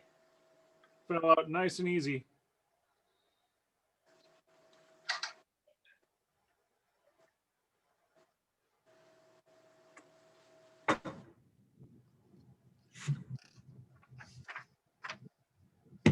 Got it out, sort of, kind of? Oh, yeah. Very good. And was Okay, it from the front end to the back end, that 1/3? From the top part of the rocket. Okay. How about 1/3 from the sustainer? Well, you don't even have it hooked up. 2/3 from, as the instruction says, 2/3 from the booster. So you're just going to tie a knot in the line, 2/3. I got to get back to my camera here. Sure. Yeah. Just like that, a knot. You can I'd make the loop a little tighter than that.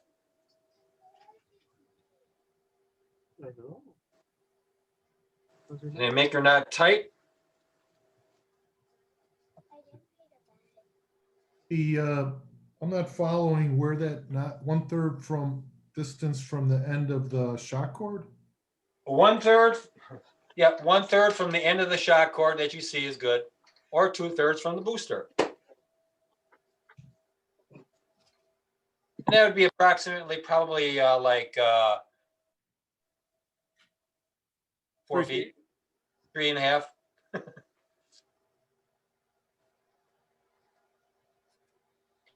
Just a regular knot, just like this. You have a bite on the knot. Pardon me? You have a bite on the knot, a loop, an open loop. It's an overhand knot with a bite. Right, an overhand knot. You want to bite on it? And you want to, yep, you want to tighten it up. So you got a loop right there.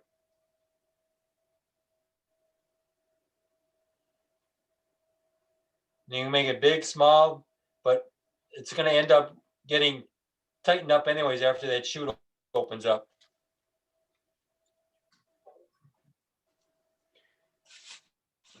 Then you're going to take your parachute. Now, does anybody have an extra quick link with them in your kit? Anybody got a quick link? You do, okay. If you do have a quick link, use that to hook on that loop you just made.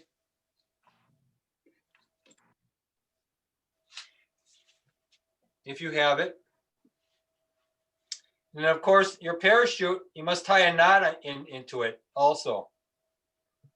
So you grab your shrouds on your parachute. Are we gonna need a quick link for the sustainer? No quick Or link? Are we gonna use a quick link for the sustainer too? Oh, yes, tying you it? are. Yes, you are. You're going to use that quick link for the sustainer. Yes, you are. Or tie a knot.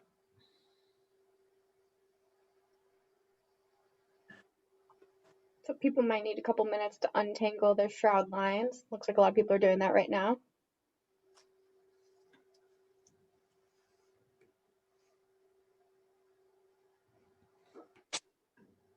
And once you get your shroud lines all straightened out, tie a knot about, what is that, 6 inches back, Kevin? On the parachute shroud lines? Yeah. See that?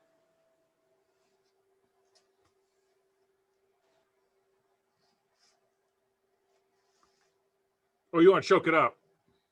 Well, not choke it up. I wanted to, because some people don't have that, the quick link. Because the quick link's got to be used for the sustainer part.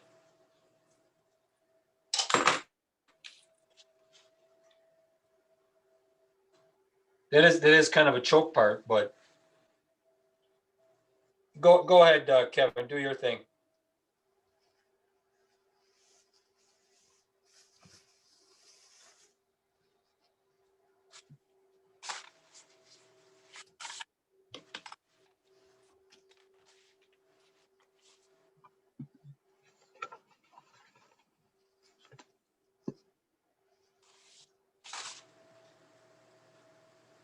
I don't want to rush too much. Make sure that everyone got the shock cord step complete. Right? Everyone tied their knot in the shock cord. Everybody have their knot and their shock cord. You know, kind of a slip knot.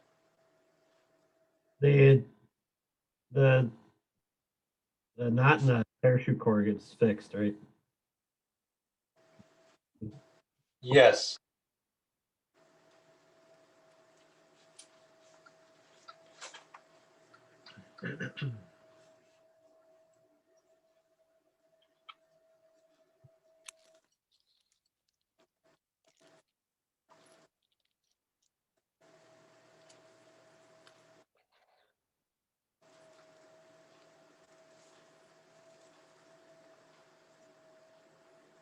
How are you tying the two loops together?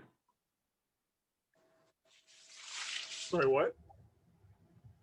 How did you guys tie your two loops together? Yeah, Kevin, they don't have that extra quick link, so they only have the one quick link that's going to go onto the coupler. Let me back off of mine and do it a different way without the quick link.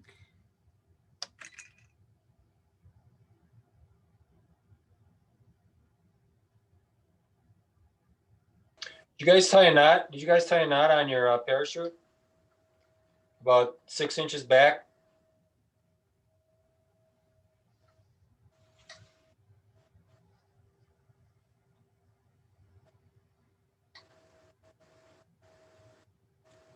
You see that okay?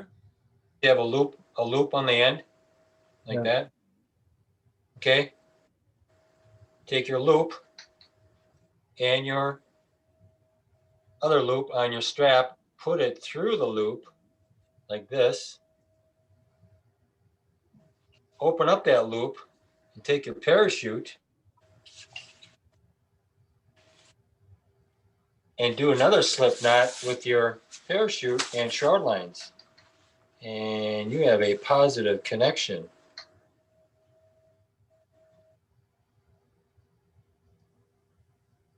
I think I'm just going to trot to the hardware store tomorrow and pick up a couple of those quick links. So Frank, you call that a slip knot. I call that a lark's head. A slip knot is something you can pull out, right? That's a. Isn't that a hog tie? or a cattle tie, a cow tie? I'd go with a lark's head. Okay. Always somebody who knows more about knots. Boy Scouts. Boy Scouts and sailing. Yeah, sailing. Hey, it won't let go. Yeah, that's the main thing. Do we hook it to our eye bolt? No, the other end of the. And then take your the only quick link you have and hook it up on your sustainer eye bolt and your loop on your recovery strap. As I think Kevin pointed out, you don't need an eye bolt there either, right? You could join the two loops together kind of the same way. Yep. Yeah. Correct.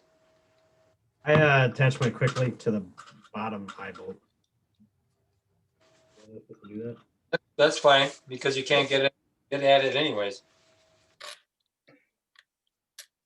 Frank, do you think you could back up one more time and show off how you got the shock cord and the parachute shroud lines together? I'm gonna replace your spotlight.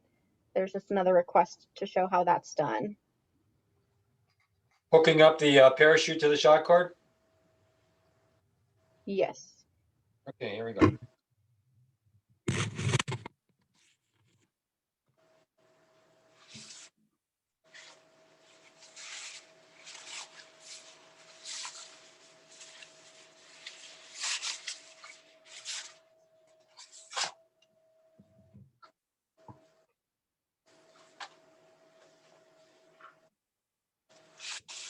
As soon as I get myself untangled.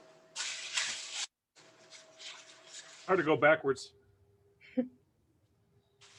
No, huh? Okay. Okay, first of all, did we tie a knot to make a loop on your shrouds on the end? You know, about 6 inches back. Just tie a regular square knot.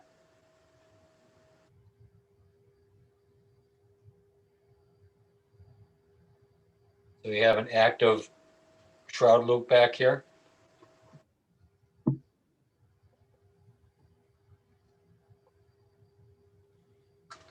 Did we tie a knot in our shroud or in our recovery strap 1/3 back from the sustainer or 2/3 from the booster? Tie a slip like that. Do it again. Bill D'Arienzo. Frank? Yes. Bill Yeah. D'Arienzo, can we have you jump over with us to the breakout room? Yep. Thank you. The chute cover, where does that get mounted? Sorry, one second, really quick. Sorry. Bill, which account are you going to be joining on? He's just walking over to the room right now. Oh, okay, got it. Chute protector's the next step after we tie this together.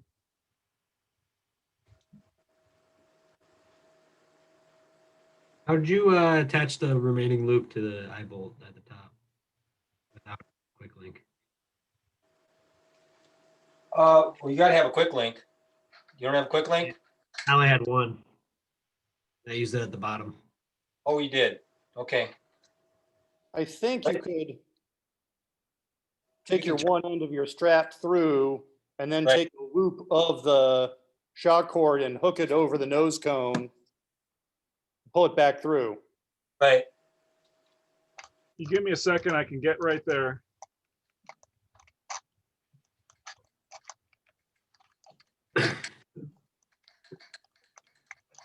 Unfortunately, I'm not a Boy Scout.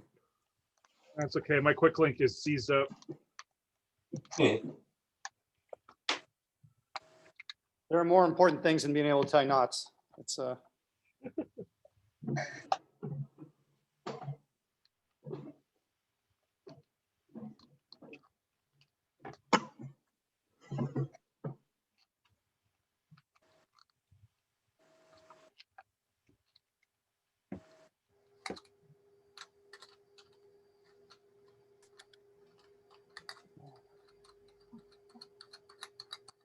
All right.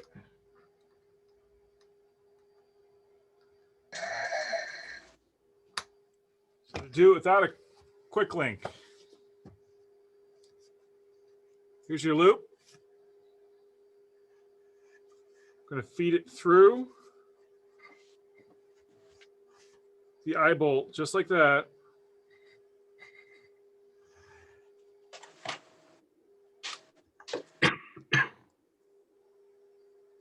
And I'm lost. Don't you have to, yeah, I think you have to run it over the cone, don't you? You have to pull slack through and then, Yeah. it ain't pretty, but.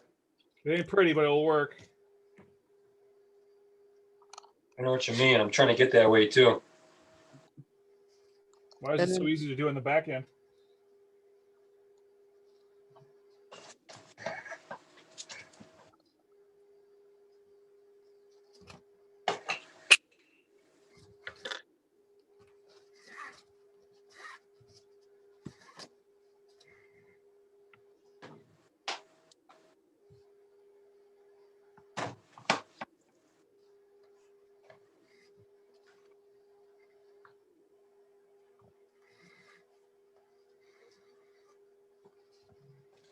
Like magic. It's almost like putting two rings together. Feels like it right now.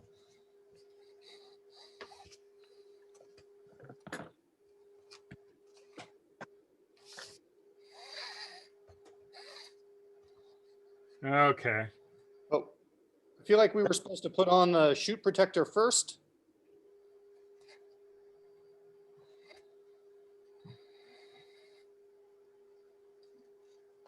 That's okay. My magic knot didn't work.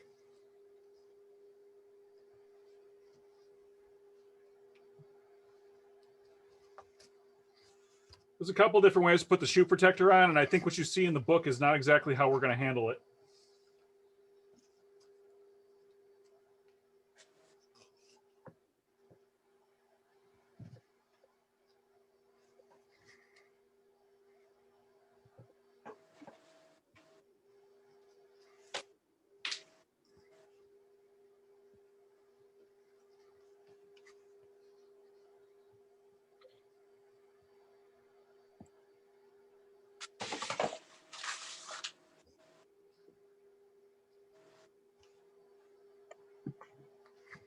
I'm sorry, I stepped out of the room a minute. We're still on recovery. So this segment is supposed to end at 4:45. I don't know if we've moved on to, do we move on to the parachute?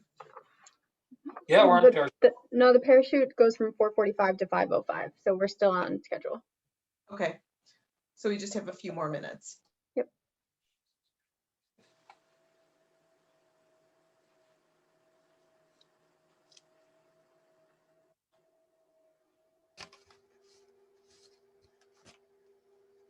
Actually, you can take your parachute and tie the Nomex on the parachute shrouds. That's just as simple. So we should untie the knot and put the parachute cover on then? No, you can keep the knot in there on the shrouds. You talking? Yeah, you can keep that knot in there, but untie the other knot to the cord. Yeah, hold on. Okay. I'm still lost with this knotting it without the quick link. I think it's a lot easier with the quick link. You can tie a knot on the Nomex. It's on there. Ain't going nowhere. And then take your loop, your next loop.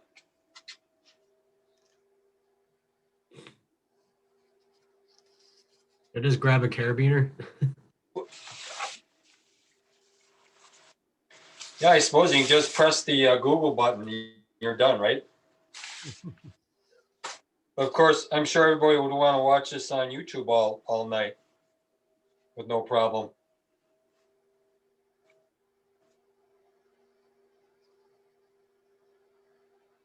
How do we do it on the other side?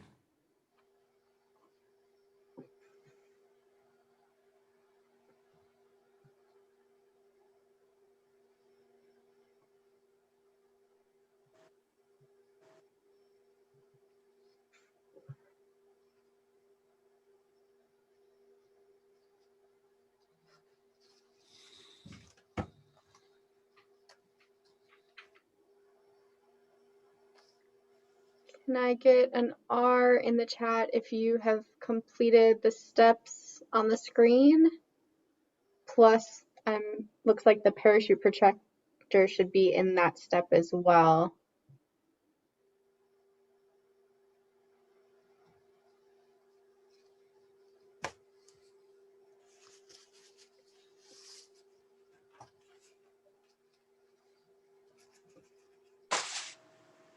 Hey, did I miss something? Is that parachute protector that's attached at that knot that Frank you're holding?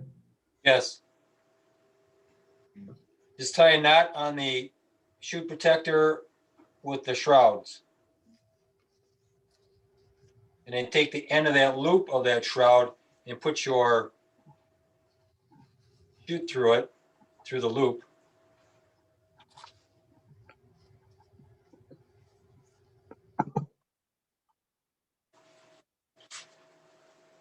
This is when there's no Ace Hardware store by you, okay? We'll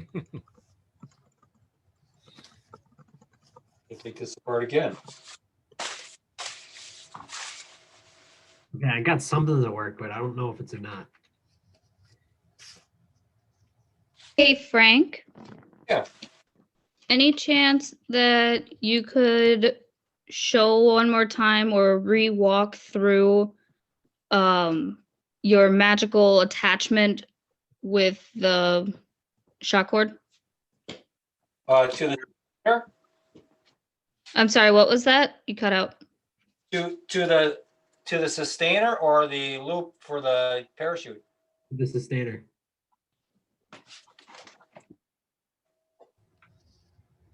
Okay. Both lenses. Potentially both. Okay. Gotcha.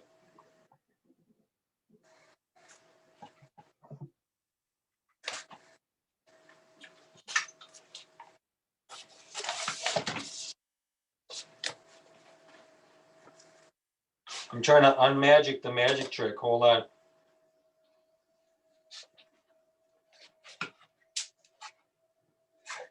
Usually my philosophy to knots is just to loop things through each other until it stays. It's not working right now. I mean, oh,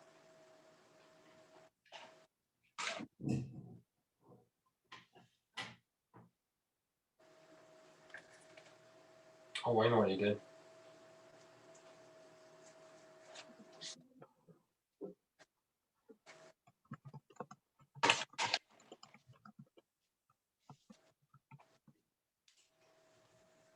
That's exactly what I did. Okay, here we go. Let me show you. It's not pretty, but it's it'll work.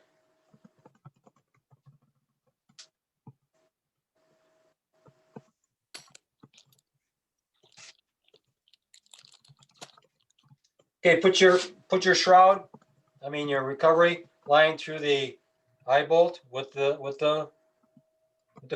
with the loop. Okay. I'll put this over here.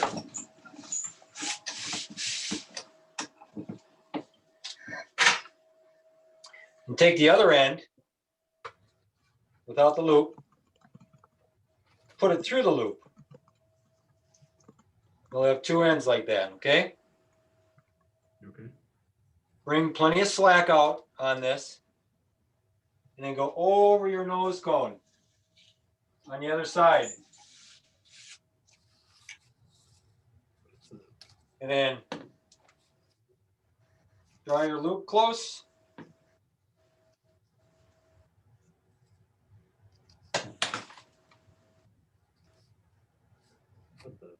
That's a quick jig knot for going fishing. That was magic. What It's magic, like putting the two metal hoops together. I don't know how you did it, but I did it by going over the fin cam. Oh, you did the other way around. Yeah. And I was already too far through your demonstration and turned back. We'll need to see that again. I thought the best part, Kevin, was when you climbed through the loop. Great, thanks. Glad someone was watching. Oh, that works. Okay, let me do that again. Put the eye bolt with the hoop through the eye bolt like this. Okay. Grab the other end. Put it through the loop.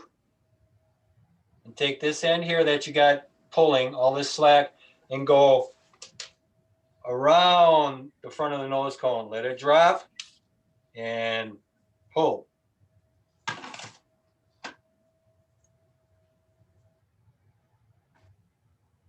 Pull the slack out of it as much as you can before you get it too tight.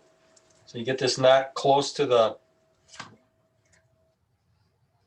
just like that. Yeah, beautiful. I like that. Okay, yeah, I got that. The wrong way. Anybody else need to see it again? I'm getting good at it now. I think so. We're already 5 minutes over on this step. So hopefully people have gotten that step down good enough. We have a few people that are ready to move on, but the majority of folks are not. Okay, let's get this loop on this little slip knot like that. I'm just Like working that. on it now. And take your other, don't forget to put a knot in your shroud lines for your parachute and tie a knot on the chute protector. You got it locked in there. You got plenty of line to play with.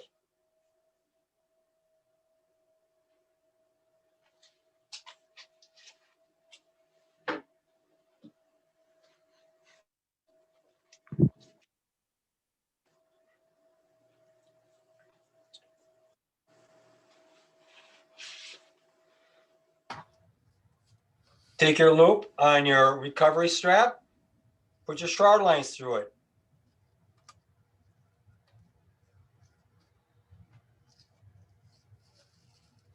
Once you have your shroud line through the loop, put your parachute through the shroud loop. And you're making another slip knot.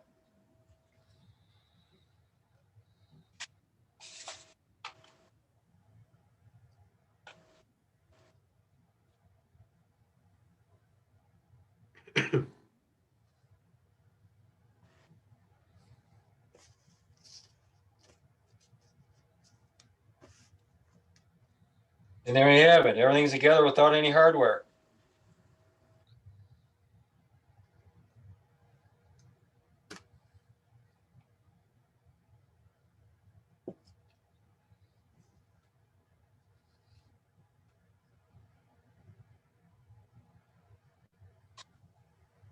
I want to ask a question about an older step. I put a fillet around the aft centering ring between it and the outer edge of the booster section, but I didn't think to put a fillet around the motor tube. Should there be a fillet around the motor tube also? Yes, there should be. Okay. Don't feel so bad. I didn't do it either. It just slipped my mind. All right, and I'm seeing a lot less people looking like they're handling parachute shroud lines, so I think that's a good sign. We got lots of R's in the chat. Does everyone feel ready to move on to see some more parachute demonstrations? Not quite. Not quite. Almost there.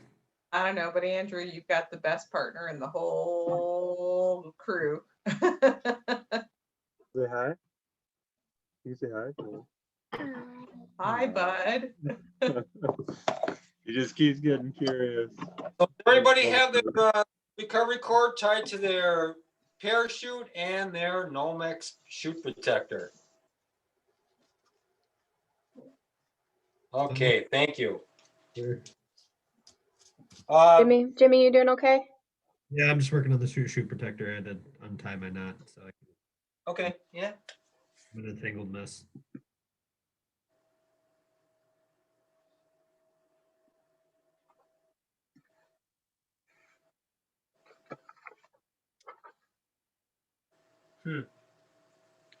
So for those of you who are waiting and ready, you can just make sure that your shroud lines are untangled and your parachute is laying flat so that you can be ready to start the next step. Kevin, this is your scene right here. Yeah. And I got the small shoe protector. How big is yours in diameter, by the way? 36? The shoe protector? No, it's only, what, 8 inches, 9 inches? Oh, okay. Maybe by chance I have the right size. 9 inch. Yeah. Okay. So we're going to veer from the book a little bit here. We're going to take our shoe protector and just kind of seat it at the top of the booster. Can everyone see that okay?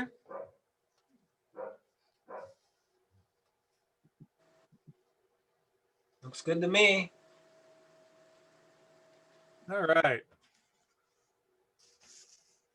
You know, actually, I'm skipping a step. I did zigzag the parachute here. Yeah, well, yeah, also we're not wrapping the chute into the Kevlar protector like a burrito because it's so small. So we're just going to use it as a shield inside the booster as Kevin is showing you. All right, so people are not there yet. We got to make sure that everyone gets to step 1 of this process. We're gonna lay the parachute flat on your table, your workspace, get your shroud lines untangled.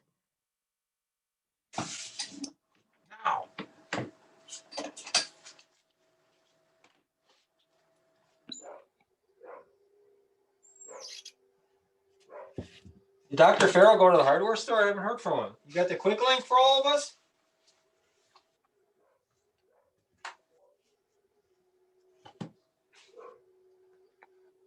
Yeah. Okay. All right. So can everyone lay the parachute up flat?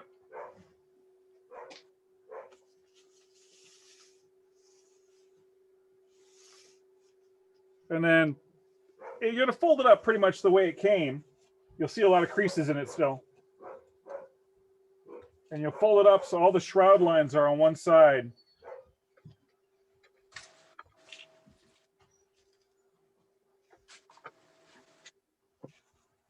And because we're tight on space, I'm going to fold that parachute down again.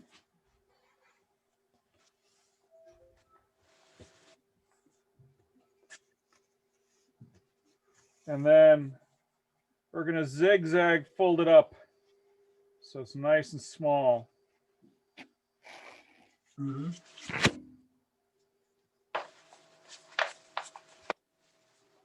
Now, they have it wrapped around the parachute. I'm not a fan of that. And Frank, if you have a different opinion on this, feel free to jump in. What's wrapped around what? They have the shroud lines wrapped around the parachute. Oh, that's fine.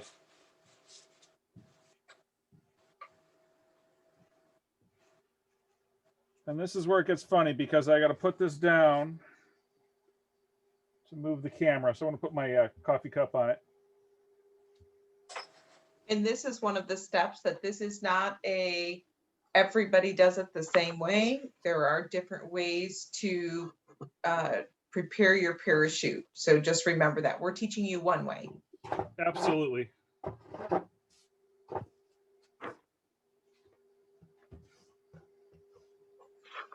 So because of the size of the rocket and the height of my workbench, this is going to be really weird and awkward, and I'm holding onto it with a leg. Gotcha. We're going to use that Nomex orange shoe protector, put it in front of the parachute. And we're just going to... Just about falls in. Yep. Nice and easy. And the rest of the shroud lines and the shock cord are just going to sit on top. I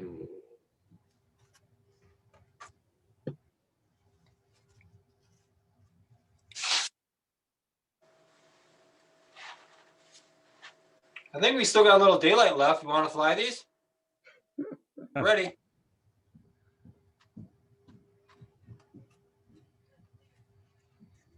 There you go.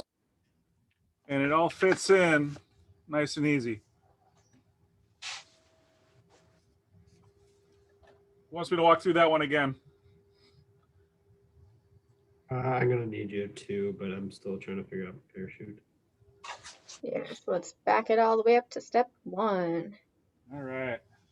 Got your parachute hooked up to your recovery strap and everything, along with the chute protector?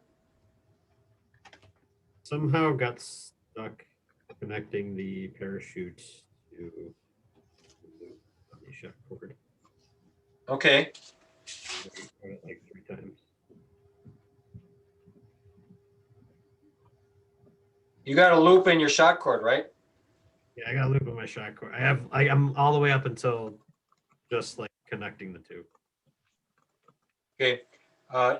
You got your your chute protector knotted onto the shroud line right at the end. Okay, cool.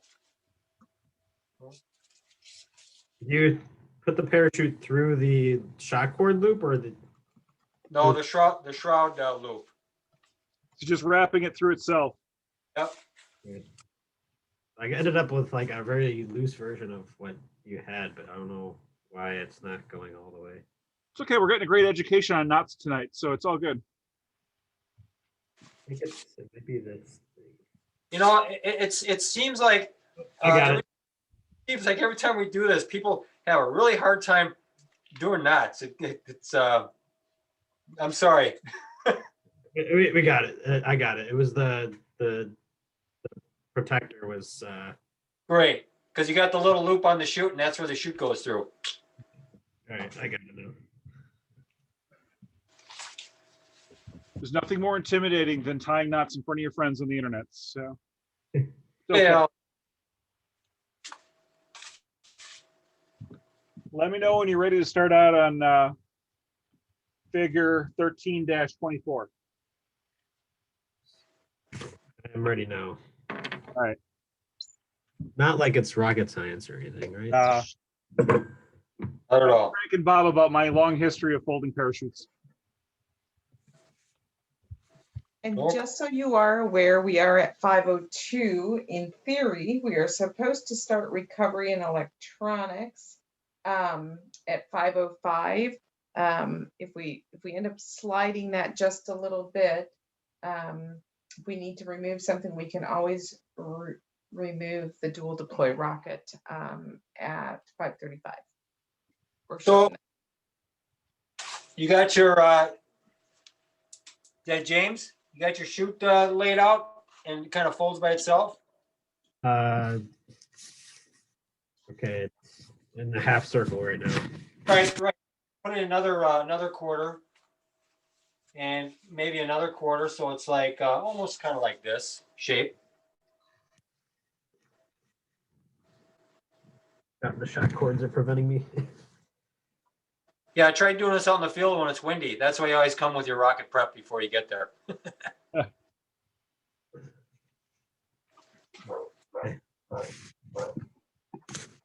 Okay, good. I got a quarter now. Now another half, right? Yep, and another one. Yep. Folding it so it turns into an ice cream cone and then a little thinner than that. Right. Fold it again. Yep, and keep it laid down, and then take your shrouds. Okay. You're supposed to make like a little layer shrouds onto the chute like this, and loop it down. Good. Lay it on top. I'm Trying to straight it down here. Here you go. Just like this. See that? I have the shock cords coming out at the bottom. Yep.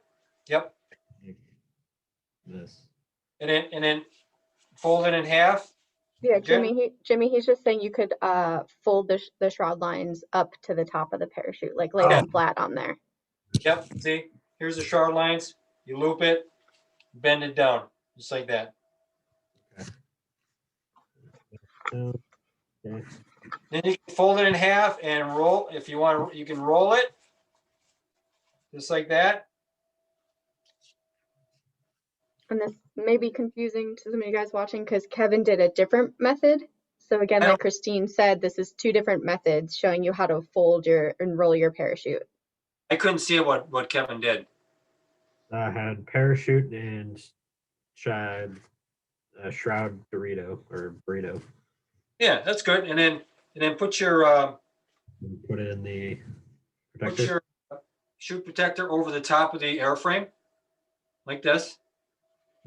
You're off screen, Frank. Oh, excuse me. Oh, just like that.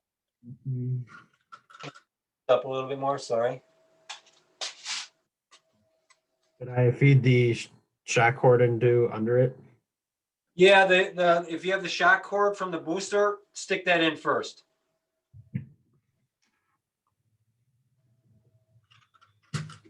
Sorry. Out of my chair.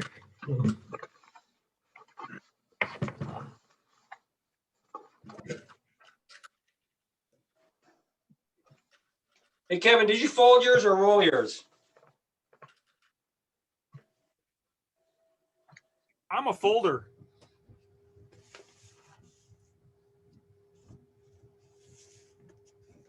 After I get my shroud lines in like this. Yep. I fold it over so they're kind of protected by the parachute. What's the parachute going to do to it? Nothing. Okay. I just want to make sure that my shroud lines survive the ejection charge. I'm not worried about the parachute at all. And then I'm a big fan of the accordion fold or just the Z fold. Because in my mind, it keeps everything together nice and neat. Okay, James, I see you got your recovery cord inside your booster. Take your chute protector and lay it on top of the tube. Okay. Right in the center. And And then take your parachute and stuff it in there. Because the hot gases will protect that end of it. And then stuff it all down in there. So Frank, listening to you and Kevin reminds me of that old song. You got to know when to hold them and know when to fold them. And That's pretty good.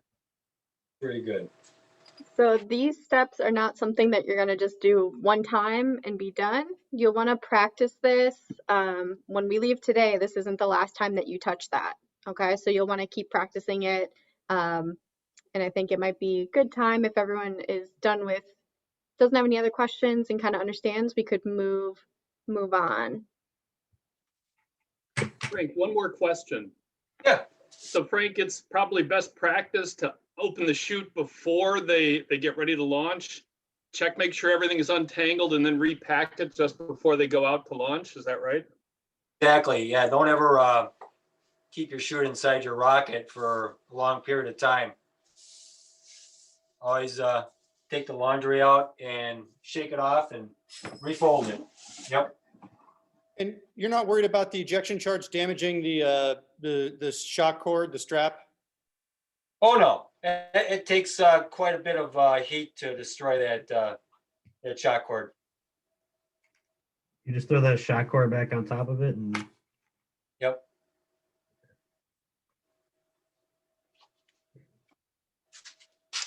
Okay, while that's being said, I know some of you are still working. I'm going to let you go ahead and keep working. But Jane, do you want to go ahead and start the recovery section for electronics? Sure. Yeah. So for those of you listening, recovery with electronics, there are multiple types of electronics that you guys can use in lots of brands. Every single Rocketeer that you talk to probably will have a different favorite. But anyway, so the COTS altimeter, it's used to measure the altitude of an object above a fixed level. So typically, it also normally is a pressure sensor. So you guys noticed when you did those vent holes, that also helps when you'll have electronics in an AV bay, you'll be putting more holes in so that it can measure the pressure. It also can measure other data points. It really depends on what you want to measure. Most people use it for altitude, and it'll also measure for when to have the ejection charges go off.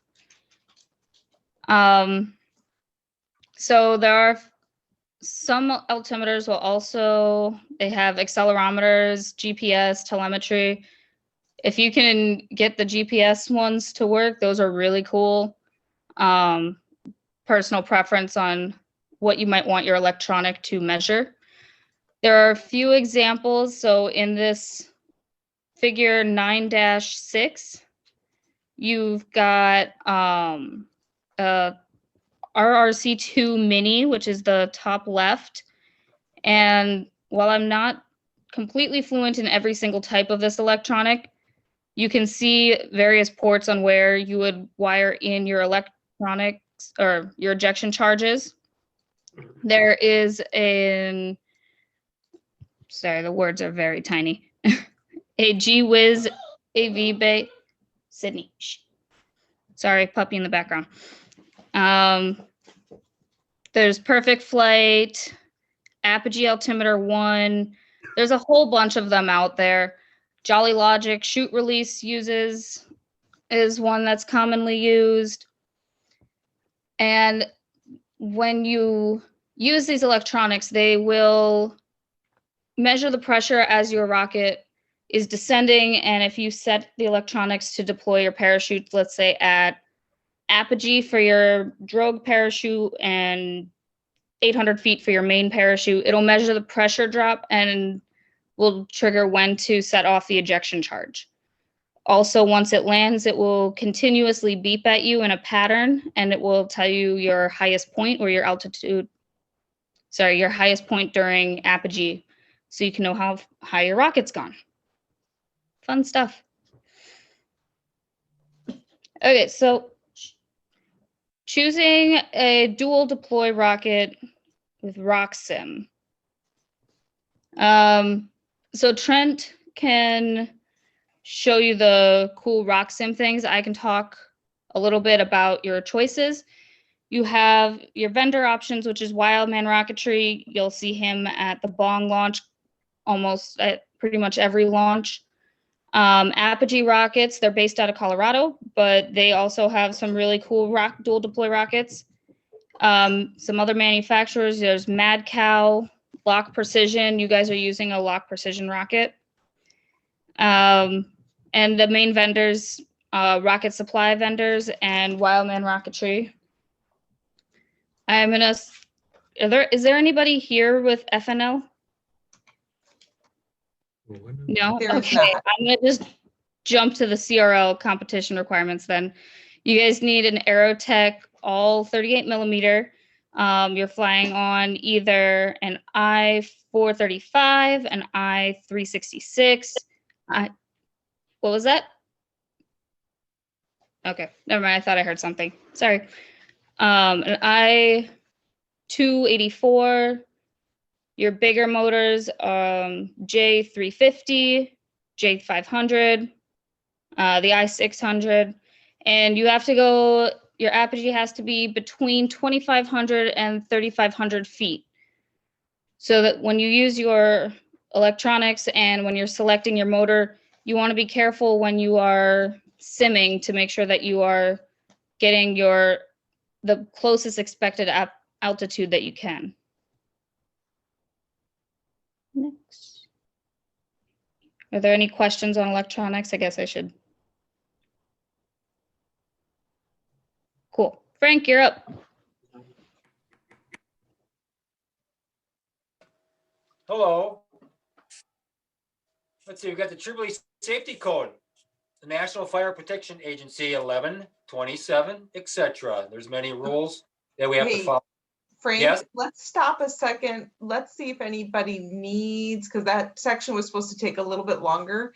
We're a little bit ahead of schedule. So let's just make sure everybody is up to speed before we enter into this section. I have a question. Did everybody put a fillet of epoxy between the aft motor ring and the motor, and the aft location between the airframe and the aft ring. Everybody do that? Okay, good. Yes. If you know what I'm talking about, Yep. this part here and this part here. A fillet here and a fillet on the outside here. Make sure you get that. Okay, great. Anybody else need to be caught up on anything? Are you still, anybody still tangled up in their shroud lines? I think as I'm looking through, everybody looks pretty good. So with that being said, let's go ahead. And if we end up finishing up a few minutes early, I think it's okay. Right, everybody? Okay, the high power launch operation overview. We have a range safety officer, which is me, Kevin, and Bob. We take turns doing this. The range safety officer, his goal is to minimize the risk to personal handling. Oops, I got to get rid of my picture here so I can read the rest of it. Risk to personal property involved in handling preparation and launch operations of model and high power rocket launches. The RSO generally checks your rockets and asks you many questions on your rocket. If it's your first launch, how many times have you flown it? And he'll want your center of gravity and your CP of your rocket. Also, the launch pad safety officer, the LSO. His responsibility is determining the status of the range, operation, site, airspace, and weather. Launch pad manager. He will come up and take your rocket or walk with you with your rocket and help you load the rocket on the rail in a safe manner. And he will be watching you as you're turning on your electronics and making sure everything is operating correctly on your altimeters. The CRL certification.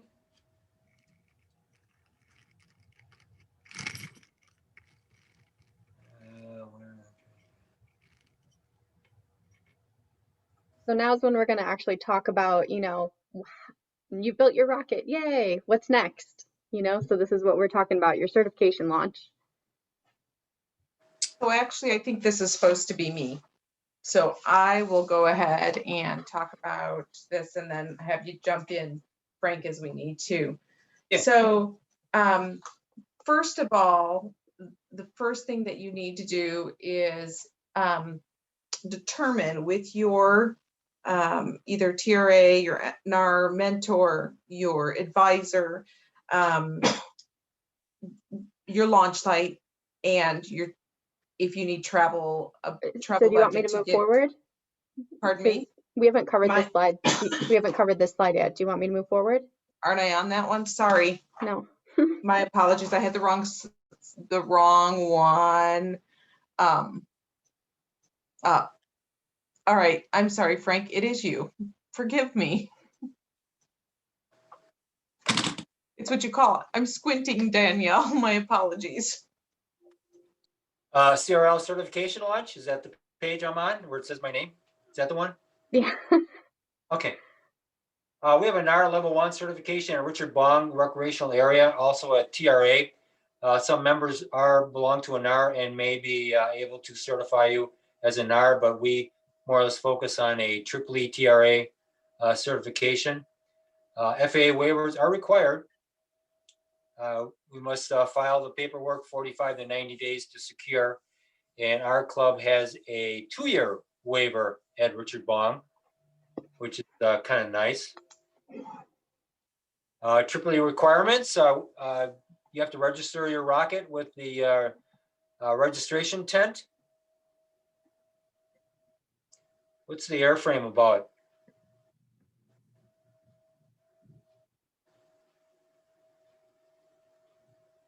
Well, you need an airframe, right? You need it. Yep. You have to bring your airframe. You have to have built it all on your own. Somebody else cannot build that for you. And so you'll need to have that checked by Tripoli. I got it now. I just was not listed out right. Okay. your registration for your flight, bring your rocket, and your recovery must be inspected. The motor must be certified. You cannot use a EX motor. Electronics are not required for a Cert Level 1 flight, and the rocket must be inspected after your certification flight. If it's up in a tree and we've seen it in the tree and it's still intact and it's in good shape, you still certify. If the rocket lands outside the landing area, which is a 1,500 feet, actually 3,000 feet circle around the cage of the landing field, and it lands outside that perimeter, you are not certified. If the rocket comes back damaged and cannot fly, for instance, if I got to put another motor in it and it's got to fly and it can't, you will not certify either. Major repairs to fix it are not allowed. Wisconsin Space Grant Information, they will have the certification applications. One motor provided for each person that wants to certify Level 1. And each person will be a Level 1 workshop attendee only. Steps for completing your launch. Here's where we kick off to Christine. All right. Thank you. So as I was saying, you will need to determine with your advisor if there are any certification travel that needs to happen, if there's and build a budget. And so as teams, what you're going to be, we've got to figure out as a team coming down together or setting a specific time. If we move ahead with an in-person launch, then the suggestion is going to be that you bring your certification rocket to the actual competition launch so that we are not incurring additional travel expenses. Just something to consider. And so before you travel, that budget needs to be approved. So you want to make sure that it has been submitted by the advisor so that we can sign off on it before that happens. Launch date. So if you do want to get that certification done prior to the competition, typically Tripoli hosts a launch the third weekend of every month. However, Frank did just say that in February they are going to be launching on the 14th. And so, number one, you'll want to coordinate with Frank. In the state of Wisconsin, you have a choice, and that is at Richard Bong. I don't believe that there's any other place that they can launch. Am I correct, Frank? That is correct. I don't know another location you can launch all year long or another facility. Correct. We were talking about something with one of the other people. Was it North Bridge or North Ridge or something? Where was that? So North Branch is in Minnesota, and it is probably 2 hours. Is it about 2 hours north of you, Glenn? Hour and a half? Yeah, less than that. Okay. So it's up between the Twin Cities and Superior, up in that area. But I don't know if they are currently launching or not. If that's something that you feel like that might be a little bit closer. One of the issues would be Gary Stroik doesn't have your motor and doesn't have the additional supplies that you need for your certification. So I'm going to say, unless you get special requests, your certification launches will happen at Bong, because Frank will have all the additional materials that you will need. And so C and D are a little bit more geared toward our F&L programs. We will have your motors. So Frank will have those on hand at Richard Bong for you. And so he will make sure that you have those items. He also will have dog barf, which you will need. And for those of you who have a couple things missing, like your rail buttons, etc., he'll have all that for you. So a couple of things that you need to be prepared for. We are, living in COVID, and so there are some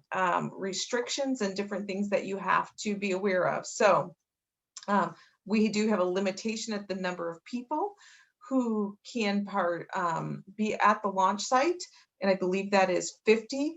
Social distancing is required, and so keeping 6 feet apart and working on rockets is going to be a part of your launch experience. When you at Richard Bong, there's an area where you kind of cross over the street, and that's where you're starting to head toward the pad.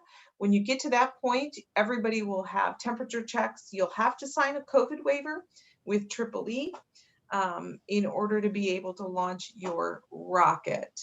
And so one other thing, and I don't think I have it on there, if you're coming to Richard Bong and you do not have a state park tag, you will have to pay a $10 fee to enter into the park if it's not the competition day. Okay, next slide. So what are our requirements since we're not doing this all together? The requirements are to take a picture of yourself at the launch site with your rocket and with your mentor prior to launching the rocket. Okay, if your mentor doesn't come with you, show Frank in the picture, but we want to either have like Frank or your advisor.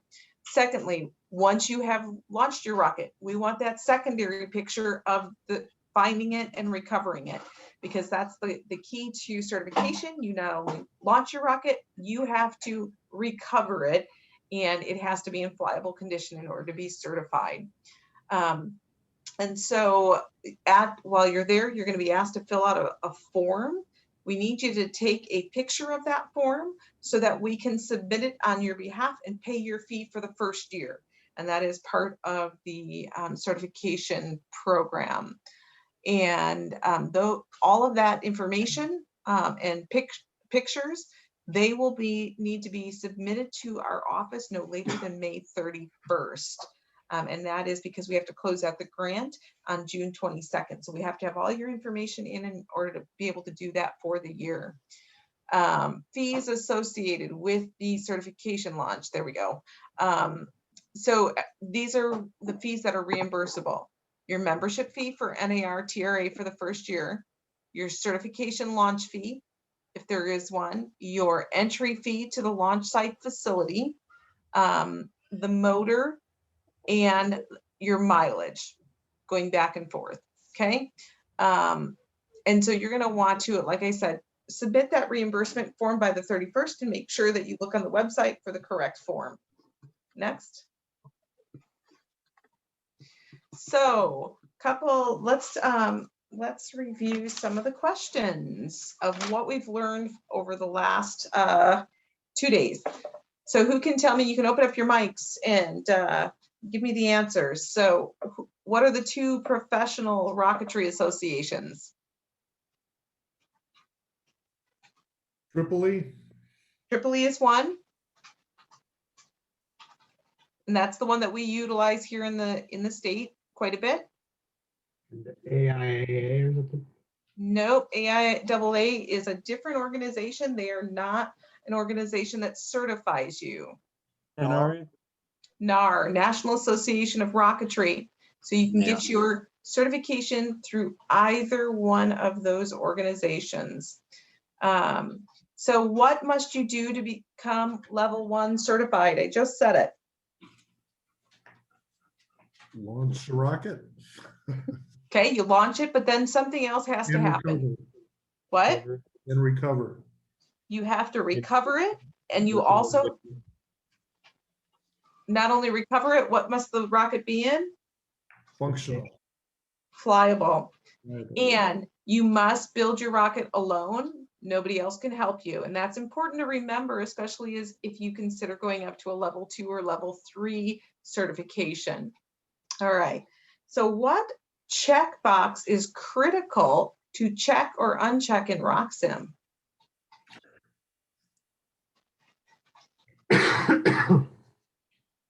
Mass override. So that's one of those. So if you need to change things, that mass override is one of those critical check boxes. I forgot to write down this answer. Where can rocket supply equipment files be downloaded from?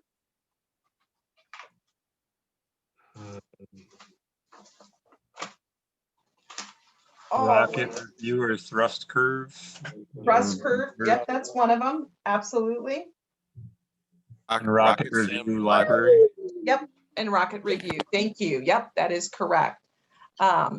If you need to know anything else about launch data logistics, where are you gonna look? On the, yep, WSGC website under tools and tips, and we will have the information there for you. Who are the key personnel at the rocket launch?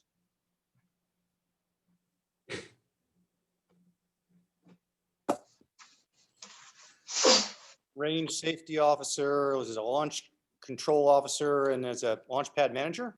Yep. Exactly. RSO, LSO, and the launch pad manager.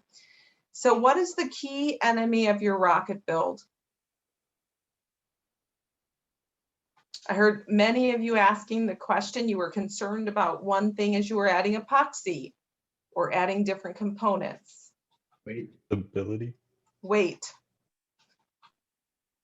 All right, we didn't really go a whole lot over the differences between single and dual deploy in sake of time. So we're going to go to the next slide.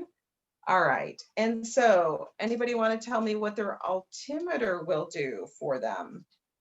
Measure altitude. Okay, I'm having a hard time hearing who's ever talking. Measure altitude. Can tell you your altitude, yep. Which is recording like flight data. It's also used to trigger what? Your ejection charges. Yep, very good. All right.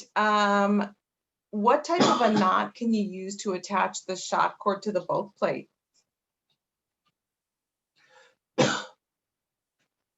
Slip knot. Slip knot. So I think, Frank, you often will do a double slip square knot, if I'm not mistaken. But yes, so there are, we talked about a lot of different knots throughout this process, but that is correct. What can result from an improper fin installation?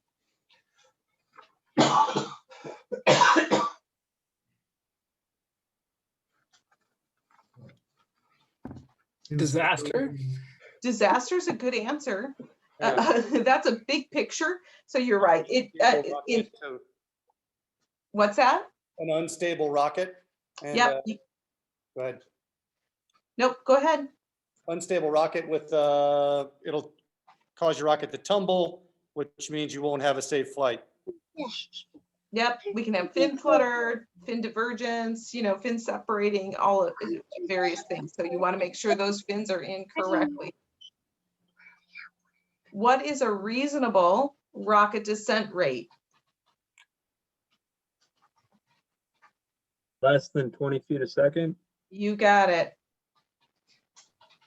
And what is reasonable black powder ejection charge size? I'm not sure if did we go over that? No. 1 to 2 grams, but it depends on the size of your rocket. So just as a note, there is in the handbook a whole worksheet for you to be able to work through that example on your own. It's pretty basic physics and math. The question is, what type of chart? I finished. Thanks for printing off the stuff. What type of chart can you use to prepare your design reports from your rocket launch? We didn't go over this today, but a Gantt chart is what that's referring to. Describe how the motor ejection works. Nice model rocket. Thanks. It burns up through its fuel, and then there's a fuse at the top that burns. Has a delay time, and then that'll lead to the black powder charge on top, which ejects. And just a reminder that delay can be adjusted as needed, depending on the expected time to apogee. So going through those flight simulations helps you quite a bit. So who can tell me what is CG? Center of gravity. Okay, and that symbol is a shaded cross in a circle. And don't forget, on your competition rocket and this rocket, you will need to mark your CG before flight. See, what is CP? Center of pressure. Center of pressure. And that is that symbol is a filled in dot in the circle. And there are examples in the workbook as well. And what is the optimal stability margin? A little over 1. Right around 1 to 2. So very good. You guys did a great job. Are there any questions? Well, before I say that, is there one more slide? This is the next slide. Okay, sorry. So our objectives were to introduce the design, build, fly stage of high-powered rocketry, and to remember that this is only an introductory workshop. So we did the amount of detail that we thought we could get through. We wanted to build the level 1 high-powered rocket. And so we did build a lock precision caliber ISC kit. We had hoped to get a little bit more into the difference between single and dual deploy. Did a little bit, not tons. If you have more questions, there is information in the handbook, and we'd be happy to give you more information if you'd like that. To understand RockSim, and so I think we got through the entire build. We did a simulation at the end with that 1,000-foot drift. So hopefully you have a better understanding of that, and then understanding the level 1 certification for Tripoli. So before we hit that survey, does anybody have any questions, comments? If not, we'd love it. Yep, go ahead. I have a few questions and comments. One is, how much ballpark did you spend on each participant to this stage? Just curious, how much this kit cost and the supplies that were sent? Sure. I don't have the full cost yet on what it cost us for the shipment. Typically, what we figure for the First Nations launch is about $200 per participant is what we try to spend on the kits. And I can't remember if that included the motor or not. This actually costs us a little bit more money just because not everybody is in the same room being able to use the same things. So we had to have a little bit more in supplies. Okay, thank you. And I just finished with a thank you for that information, but I want to thank you for obviously rounding up that money and spending that money on us and organizing a great workshop and spending a lot of hours on us. I know you had a lot of volunteers, Trent and Jane and Danielle and you, Christine and Frank and Kevin. I'm really grateful. This would have been, I could have read a book and it would have been horrible and I would have torn out my hair. I don't have much left, but I wouldn't have any after that. So I'm really grateful. Thank you. You're welcome. Thank you. I know Dr. Farrow and I have, when we got our new grant, this was one of the things that we had talked about being able to bring to the Collegiate Rocket Launch Program. And I am thrilled and excited to be able to have this available for all of you. And I hope that it has been a positive experience. Like I said, you guys are, we're kind of our experiment. We haven't done this virtually. And so we hope that it has been a positive experience in light of not being in person. So yes, I put many, many hours into making this virtual work the best that we could. So I hope you guys had fun and were able to still interact even though you're all apart. And so on that note, we have a survey and we would greatly appreciate it if you could take 5 minutes and answer the questions. It's a Google form, really will not take long at all, but it will help us to be able to better perfect this workshop so that it is a program that can continue on and have great success and great results.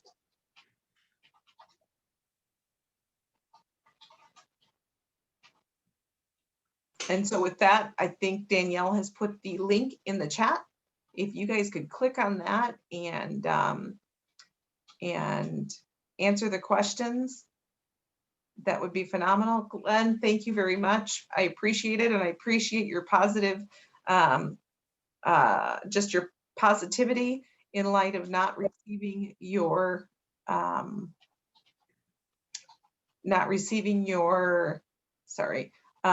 rocket on time. And that is our apologies.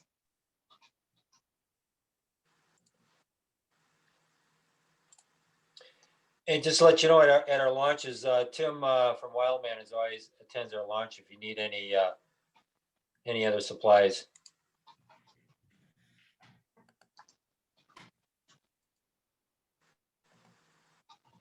I got a question. When do we need to use shear pins for our rockets? Usually on dual deployment on your nose cone, sustainer section. Okay. Pretty standard. Also, I've noticed that usually if you go above 5,000 feet, it just seems like it helps keep everything together.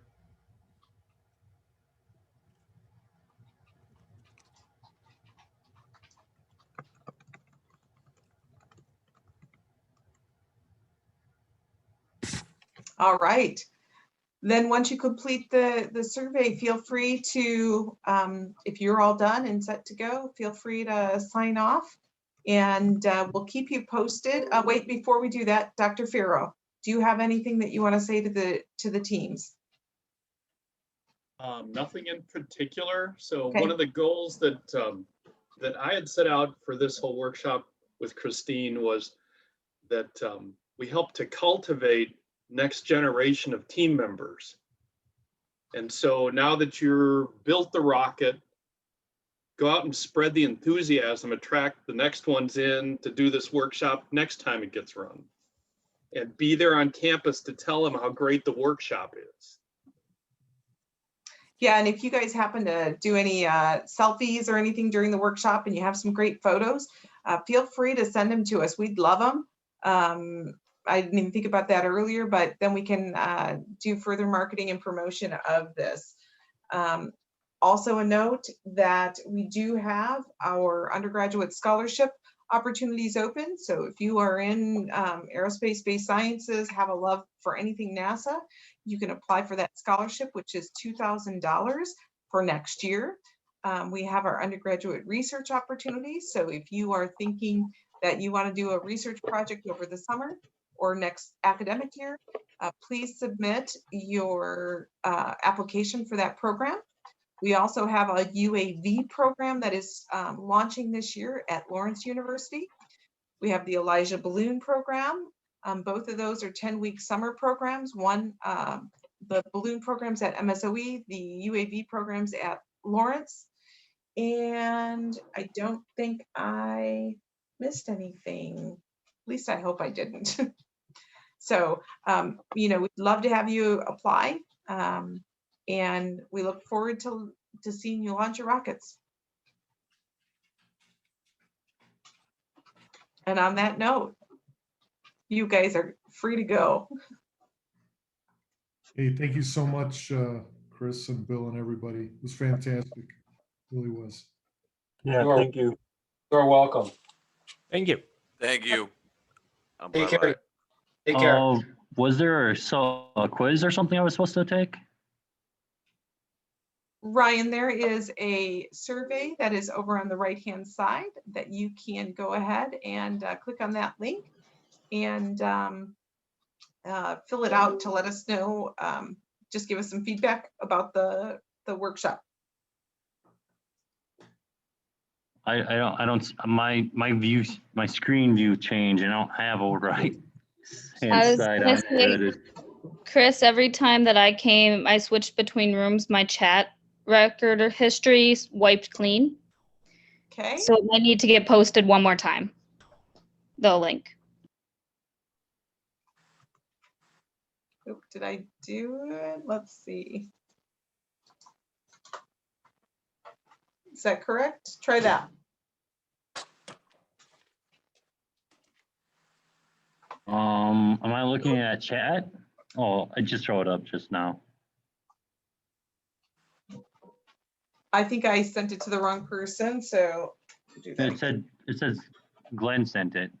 Okay, thanks, Glenn. Quick fingers.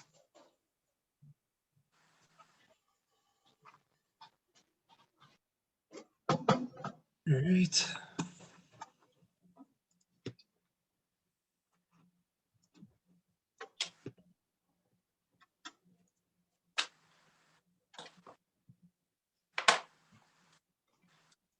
A quick question to the other presenters. Did anybody mention painting? Sorta. You guys want to paint?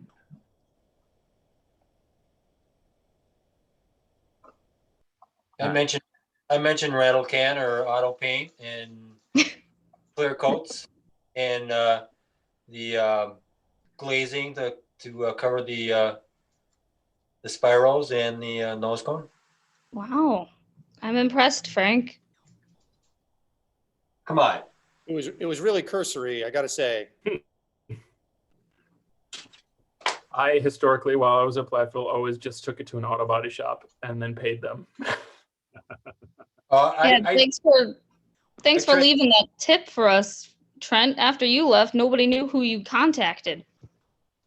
Well, I gotta hide my sources. You know, they've got very high volume for all of my rockets that they do. Yeah, they ain't cheap. You're talking $300 for a 4-inch rocket. Let's see. The most I ever paid, I think I paid $110 one time. I did. Really? That's really good. That's really good. I dropped $300 on a compressor so my brother would paint my rockets. Oh, I bet that turned out nice though. Oh, it turns out great, but I've had a rocket sitting over his place for 2.5 years now. So, you know. Oh. One of these days it'll fly again. We actually, one year at Platteville, got an email from just somebody who read about the club in the paper and said, "Hey, by the way, I'd love to help." And it turned out that he had a compressor and, you know, he had that thing jacked up to atomize those paint droplets way finer than they really should be. That was a really nice paint job. Well, my brother's always looking for side work, but he might not necessarily be the world's best painter. So it'll probably cost you supplies and a couple extra bucks, but it's good to know people. And Jane, I apologize that I did not leave you with the calling card for the automotive company. You know who ended up becoming how the rockets ended up becoming painted and looking nice? You? Me and Christina. Hours. You guys painted them down in the basement of engineering hall in the fume hood? Yes. Although we've often had to fight with Cement Canoe Club for the paint booth. Oh yeah, the good old concrete canoe.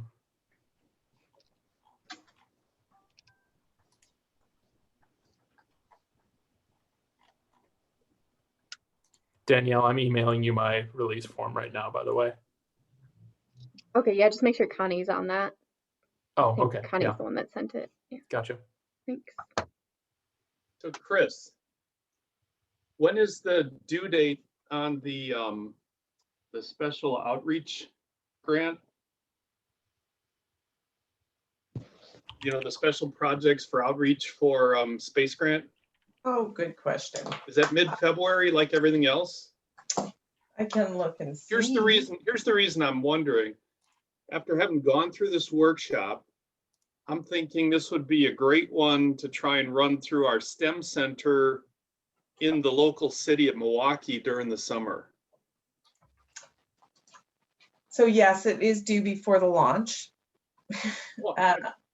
But if that is something that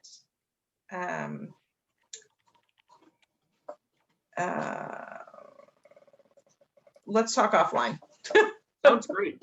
But because I think we could get some buy-in, and they've got really good contacts out to a number of the inner city high school and middle schools. Sure. Because I think that'd be something that would look good in your annual report.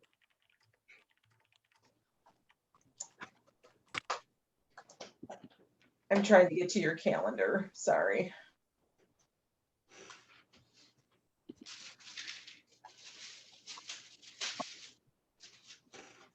So the outreach form is due April 5th. Well, so there's plenty of time. Yep. Yeah, I think the teams would be able to, reach out to schools and Oh, figure no, out. no, I'm talking separate from that. I'm talking about the space grant, the special. Oh, the special initiatives and the aerospace outreach programs. There you go.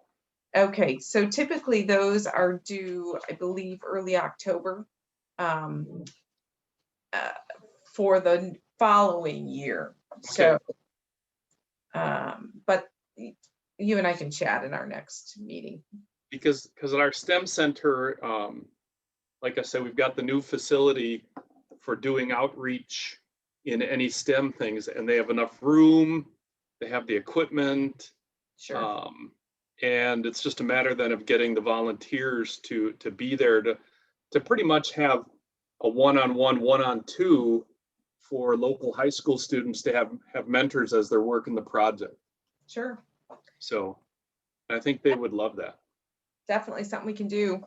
So I'm seeing, Ryan, is there anything else that you need? Dr.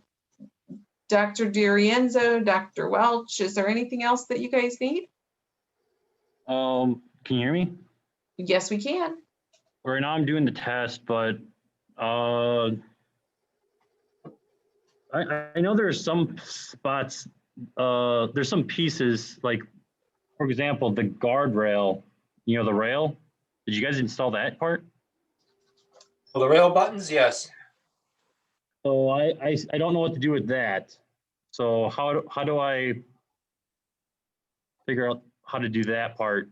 Like, do I just read the manual and try to do it myself, or do you guys have